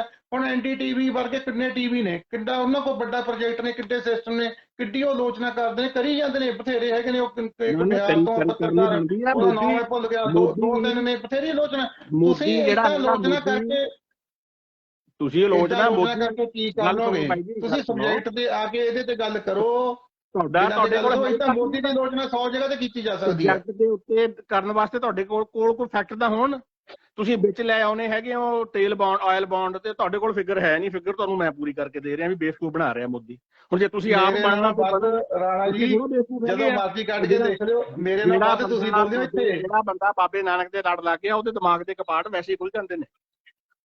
ਮੇਰੇ ਨਾਲ ਵੱਧ ਟਾਈਮ ਸੋਨੂੰ ਦਿੱਤਾ। ਮੈਂ ਜੇ ਇੱਥੇ ਨਾ ਕੁੱਲ ਮਿਲਾ ਕੇ 40 ਮਿੰਟ ਬੋਲਿਆ ਤਾਂ ਤੁਸੀਂ ਆਪਣੀ 60 ਮਿੰਟ ਬੋਲਿਆ ਇੱਥੇ। ਜਿੱਥੇ ਵੀਡੀਓ ਕੱਟੀ ਗਈ ਸੀ, ਜਿਹੜੀ ਤੁਸੀਂ ਕਹਿ ਰਹੇ ਹੋ ਗੱਲ, ਮੈਂ ਵੀ ਅਗਰ ਮੋਦੀ ਆ 2 ਅਮੈਂਡਮੈਂਟਸ ਲੈ ਆਉਂਦਾ ਆ, ਸਿੰਪਲੀ ਗੱਲ ਆਪਾਂ ਮੁਕਾਈਏ ਇੱਥੇ। ਮੈਂ ਆਪਣੀ ਬੇਟੀ ਨੂੰ ਲੈਣ ਜਾਣਾ ਆ, ਨਾਲ ਉਹਦੀ ਸਹੇਲੀ ਆ। ਜੇਕਰ ਮੋਦੀ 2 ਅਮੈਂਡਮੈਂਟਸ ਲੈ ਆਉਂਦਾ ਆ, ਨੰਬਰ 1 MSP ਉੱਤੇ ਜਿਹੜੀਆਂ ਸਾਰੀਆਂ ਫਸਲਾਂ ਜਿਹੜੀ ਕੇਂਦਰ ਸਰਕਾਰ MSP ਦਿੰਦੀ ਹੈਗੀ ਆ, ਇਹ MSP ਦੇ ਉੱਤੇ ਚੁੱਕੀਆਂ ਜਾਣਗੀਆਂ, ਭਾਵੇਂ ਸਰਕਾਰ ਚੁੱਕੇ ਤੇ ਭਾਵੇਂ ਪ੍ਰਾਈਵੇਟ ਵਪਾਰੀ ਚੁੱਕੇ। ਜਿਹੜਾ ਵੀ ਇਹ ਤੋਂ ਥੱਲੇ ਖਰੀਦਣ ਵਾਲਾ ਹੋਊਗਾ ਜਾਂ ਵੇਚਣ ਵਾਲਾ ਹੋਊਗਾ, ਦੋਹੇ ਜੇਲ੍ਹ 'ਚ ਜਾਣਗੇ। Number 1। Number 2, essential commodity act ਦੇ ਵਿੱਚ ਜਿਹੜੀ ਅਨਲਿਮਟਿਡ ਹੈਗੀ ਆ ਸਟੋਰੇਜ, ਉਹਦਾ ਸਿਰਫ ਦਿੱਤਾ ਜਾਵੇ ਫਾਇਦਾ, ਉਹਦਾ ਪਰਮਿਸ਼ਨ ਜਿਹਨੇ ਪ੍ਰੋਸੈਸ ਕਰਨਾ ਫੂਡ। ਜਿਹੜੇ ਬੰਦੇ ਨੇ ਉਵੇਂ ਹੀ ਖਰੀਦ ਕੇ ਤੇ ਉਵੇਂ ਹੀ ਵੇਚਣਾ ਆ ਉਹਨੂੰ, ਉਹ ਅਨਲਿਮਟਿਡ ਸਟਾਕ ਨਹੀਂ ਉਹਦੇ ਕੋਲ ਹੋਣਾ ਚਾਹੀਦਾ। ਆਹ 2 ਨੇ। ਜਿੱਦਣ ਮੋਦੀ ਇਹ ਕਰ ਦੂਗਾ, ਜੇ ਕਿਸਾਨ ਅੰਦੋਲਨ ਵਾਲੇ ਫੇਰ ਵੀ ਸੜਕਾਂ ਤੇ ਬੈਠੇ ਨੇ, ਤਾਂ ਆਪਾਂ ਉਹਨਾਂ ਦੇ ਖਿਲਾਫ ਆ। ਮੋਦੀ ਕਰ ਦੇਵੇ, ਜਿਵੇਂ ਮੋਦੀ ਕਾਨੂੰਨ ਲੈ ਕੇ ਆਇਆ ਆ ਉਵੇਂ ਅਮੈਂਡਮੈਂਟ ਕਰ ਦੇਵੇ। ਹੁਣ ਜਿਹੜਾ ਤੁਹਾਡਾ ਆਪਣੇ GST ਦੇ ਵਿੱਚ 500 ਦੇ ਕਰੀਬ ਅਮੈਂਡਮੈਂਟ ਹੋ ਚੁੱਕੀ ਹੈ, ਇਹਦੇ ਤਾਂ 2 ਅਮੈਂਡਮੈਂਟਸ ਨੇ। ਆਨਸਰ ਤਾਂ ਲੈ ਲਿਆ ਕਰੋ ਕਿਸੇ ਗੱਲ ਦਾ, ਦੂਜੇ ਨੂੰ ਬੋਲਣ ਦਾ ਦੇ ਦਿਆ ਕਰੋ ਟਾਈਮ।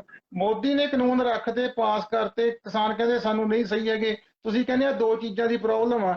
ਇਹ 2 ਚੀਜ਼ਾਂ ਕਿਸਾਨ ਯੂਨੀਅਨ ਮੰਗਣ, ਜੇ ਨਾ ਪਾਸ ਕਰੇ ਉਹ, ਮੈਂ ਵੀ ਵਿਰੋਧ ਕਰ ਦੂੰ ਮੋਦੀ ਦਾ। ਮੈਂ ਵੀ ਕਹਿੰਦਾ ਮੋਦੀ ਗਲਤ ਹੈ। ਮੋਦੀ ਕਰ ਦੇਵੇ, ਲੋਕਾਂ ਦੇ ਖਿਲਾਫ ਜਾ ਰਹੀ ਹੈ।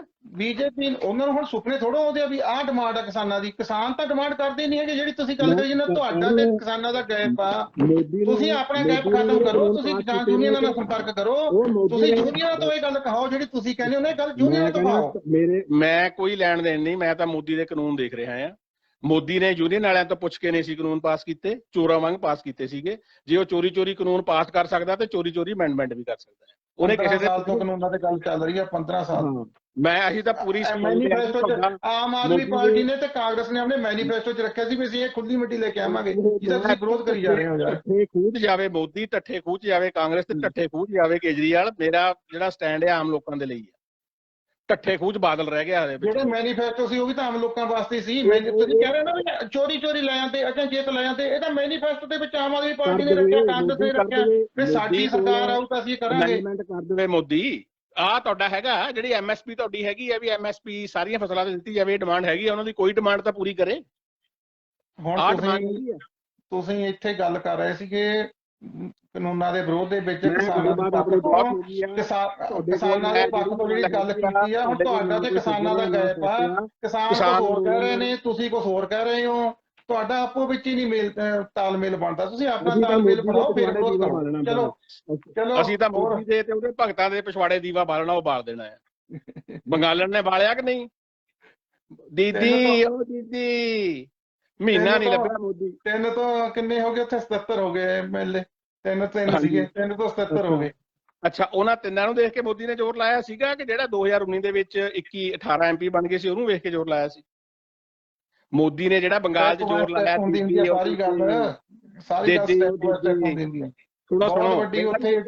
ਇਹਦਾ ਵੀ ਜਵਾਬ ਸੁਣਦੇ ਜਾਓ। 3 ਤੋਂ 77 ਹੋ ਗਏ। ਜਿਹੜਾ ਮੋਦੀ ਨੇ 2016 ਚ ਜਿਹੜਾ ਬੀਜੇਪੀ ਨੂੰ ਵੋਟ ਪਈ ਸੀ ਬੰਗਾਲ 'ਚ, ਉਹਨੂੰ ਦੇਖ ਕੇ ਜ਼ੋਰ ਲਾਇਆ 2021 ਚ, ਕਿ 2019 ਦੇ ਵਿੱਚ ਜਿਹੜੀ ਮੋਦੀ ਨੂੰ 40% ਵੋਟ ਪੈ ਗਈ ਤੇ 18 ਐਮਪੀ ਦੀਆਂ ਸੀਟਾਂ ਆ ਗਈਆਂ ਬੈਲੀਆਂ 'ਚ, ਉਹਨੂੰ ਦੇਖ ਕੇ ਜ਼ੋਰ ਲਾਇਆ ਸੀ? ਇਹ ਦੱਸ ਦਿਓ ਮੈਨੂੰ। ਬਹੁਤ ਤਰਾਸ਼ੜਾ ਚੱਲੀ ਜਾਂਦੇ ਨੇ। ਕਾਂਗਰਸ ਪਾਰਟੀ 100 ਸਾਲ ਪੁਰਾਣੀ ਪਾਰਟੀ ਆ, ਫੱਟੀ ਪੋਚਦੀ ਵਰਗੀ ਨੇ, ਬਾਹ ਮਰੋੜੀ ਪਈ ਆ ਇਹਨਾਂ ਦੀ। ਸਾਰੇ ਕਾਂਗਰਸੀ ਤਰਫਾਏ ਪਏ ਨੇ, ਸਾਰਿਆਂ ਦੇ ਪਿਛਵਾੜੇ ਸੇਕ ਲਾਇਆ ਪਿਆ ਇਹਨਾਂ ਨੇ, ਬੋਲ ਲਾਇਆ ਪਿਆ, ਤੇਲ ਦਾ ਡੀਜ਼ਲ ਤੇਲ ਲਾਇਆ ਪਿਆ ਕਾਂਗਰਸ ਪੱਕੀਆਂ ਦੇ। ਇਹ ਤਾਂ ਹੁਣ ਦੀਦੀ ਨੇ ਮੁੜ ਕੇ ਨਾ ਮੋਦੀ ਤੇ ਨਾ ਉਹ ਦੂਜਾ ਜਿਹੜਾ ਗੁੰਡਾ ਹੈਗਾ ਆ ਤੁਹਾਡਾ, ਉਹ ਅੱਜ ਤੁਹਾਨੂੰ ਵਧਾਈਆਂ ਤੁਹਾਨੂੰ ਪਹਿਲਾਂ ਦਿੱਤੀਆਂ ਵੀ ਫੋਰਡ ਵਾਲੇ ਚੱਲੇ ਡੰਡਫੋੜੀ ਚੱਕ ਕੇ, ਕਹਿੰਦੇ ਅਸੀਂ ਤੇਰੇ ਸ਼ਹਿਰ ਹੋਊਗੀ। ਜੇ ਸਾਨੂੰ ਤਾਂ ਇਹ ਆ ਵੀ ਚਲੋ ਹਜ਼ਾਰਾਂ ਲੋਕਾਂ ਦੀ ਰੋਜੀ ਰੋਟੀ ਚਲੀ ਗਈ ਹੈ ਤੁਹਾਡੇ ਲਈ, ਬਹੁਤ ਵਧੀਆ, ਬਹੁਤ ਵਧੀਆ। ਇਸ ਗੱਲ ਵਾਰ-ਵਾਰ ਨਹੀਂ ਕਰੀ, 10 ਵਾਰ ਕਰ ਲਈ ਇਹ ਗੱਲ। ਮੈਂ ਤਾਂ ਜਿਹੜੇ ਇਹੋ ਜਿਹੇ ਬੰਦੇ ਨੂੰ ਪ੍ਰਧਾਨ ਮੰਤਰੀ ਬਣਾਉਣਗੇ ਤੇ ਉਹ ਸਫਰ ਵੀ ਕਰਨਗੇ। ਸਫਰ ਉਹ ਵੀ ਕਰਨਗੇ ਜਿਨ੍ਹਾਂ ਨੇ ਨਹੀਂ ਬਣਾਇਆ। ਜਦੋਂ ਇੱਕ ਬੇਵਕੂਫ ਰਾਜਾ ਬਣ ਜਾਵੇ ਨਾ, ਪਾਵਰ ਬਾਂਦਰ ਦੇ ਹੱਥ ਮਾਚਿਸ ਛੱਡ ਜਾਵੇ, ਤਾਂ ਉਹ ਸਾਰੇ ਜੰਗਲ ਨੂੰ ਫੂਕਦਾ। ਫਿਰ ਉਹਦੇ 'ਚ ਚੰਗੇ ਮਾੜੇ ਸਭ ਕੁਝ ਬਲਦੇ ਨੇ।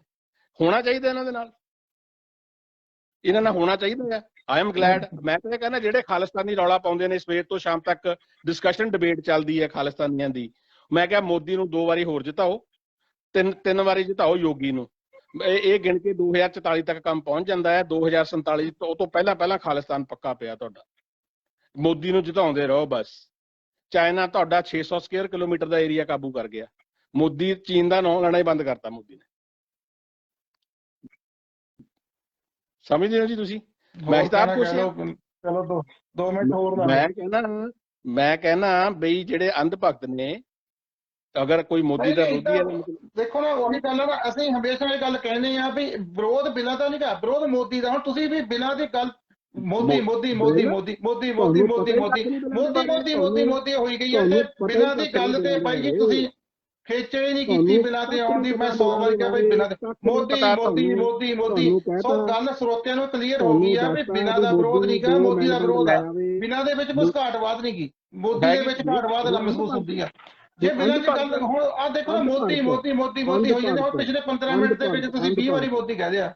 ਅੰਧ ਭਗਤ ਦੇ ਨਾਲ ਕਦੇ ਨਹੀਂ ਬੈਠਣਾ ਹੈਗਾ। ਮੈਂ ਅੱਜ ਆਪਣੀ ਚਲੋ ਆਖਰੀ ਡਿਬੇਟ ਹੈਗੀ ਆ ਇਹ। ਮੈਂ ਤੁਸੀਂ ਇਹ ਡਿਬੇਟ ਮੈਂ ਮੋਦੀ ਮੋਦੀ ਕਰੀ ਜਾਣਾ। ਹੁਣ ਤੁਸੀਂ ਕਹਿੰਦੇ ਦੂਜੇ ਨੂੰ ਕਹਿਣ ਵੀ ਨਹੀਂ ਦੇਣਾ, ਫਿਰ ਮੈਂ ਤਾਂ ਆਪਣਾ ਪੱਖ ਰੱਖਣਾ ਹੀ ਹੈ ਨਾ। ਹੁਣ ਮੋਦੀ ਮੋਦੀ ਨੇ ਕਰਦਾ, ਮੋਦੀ ਉਹ ਹੋ ਗਿਆ, ਕਿਧਰੇ ਚਾਈਨਾ ਆ ਗਿਆ, ਕਿਧਰੇ ਉਹ ਹੋ ਗਿਆ।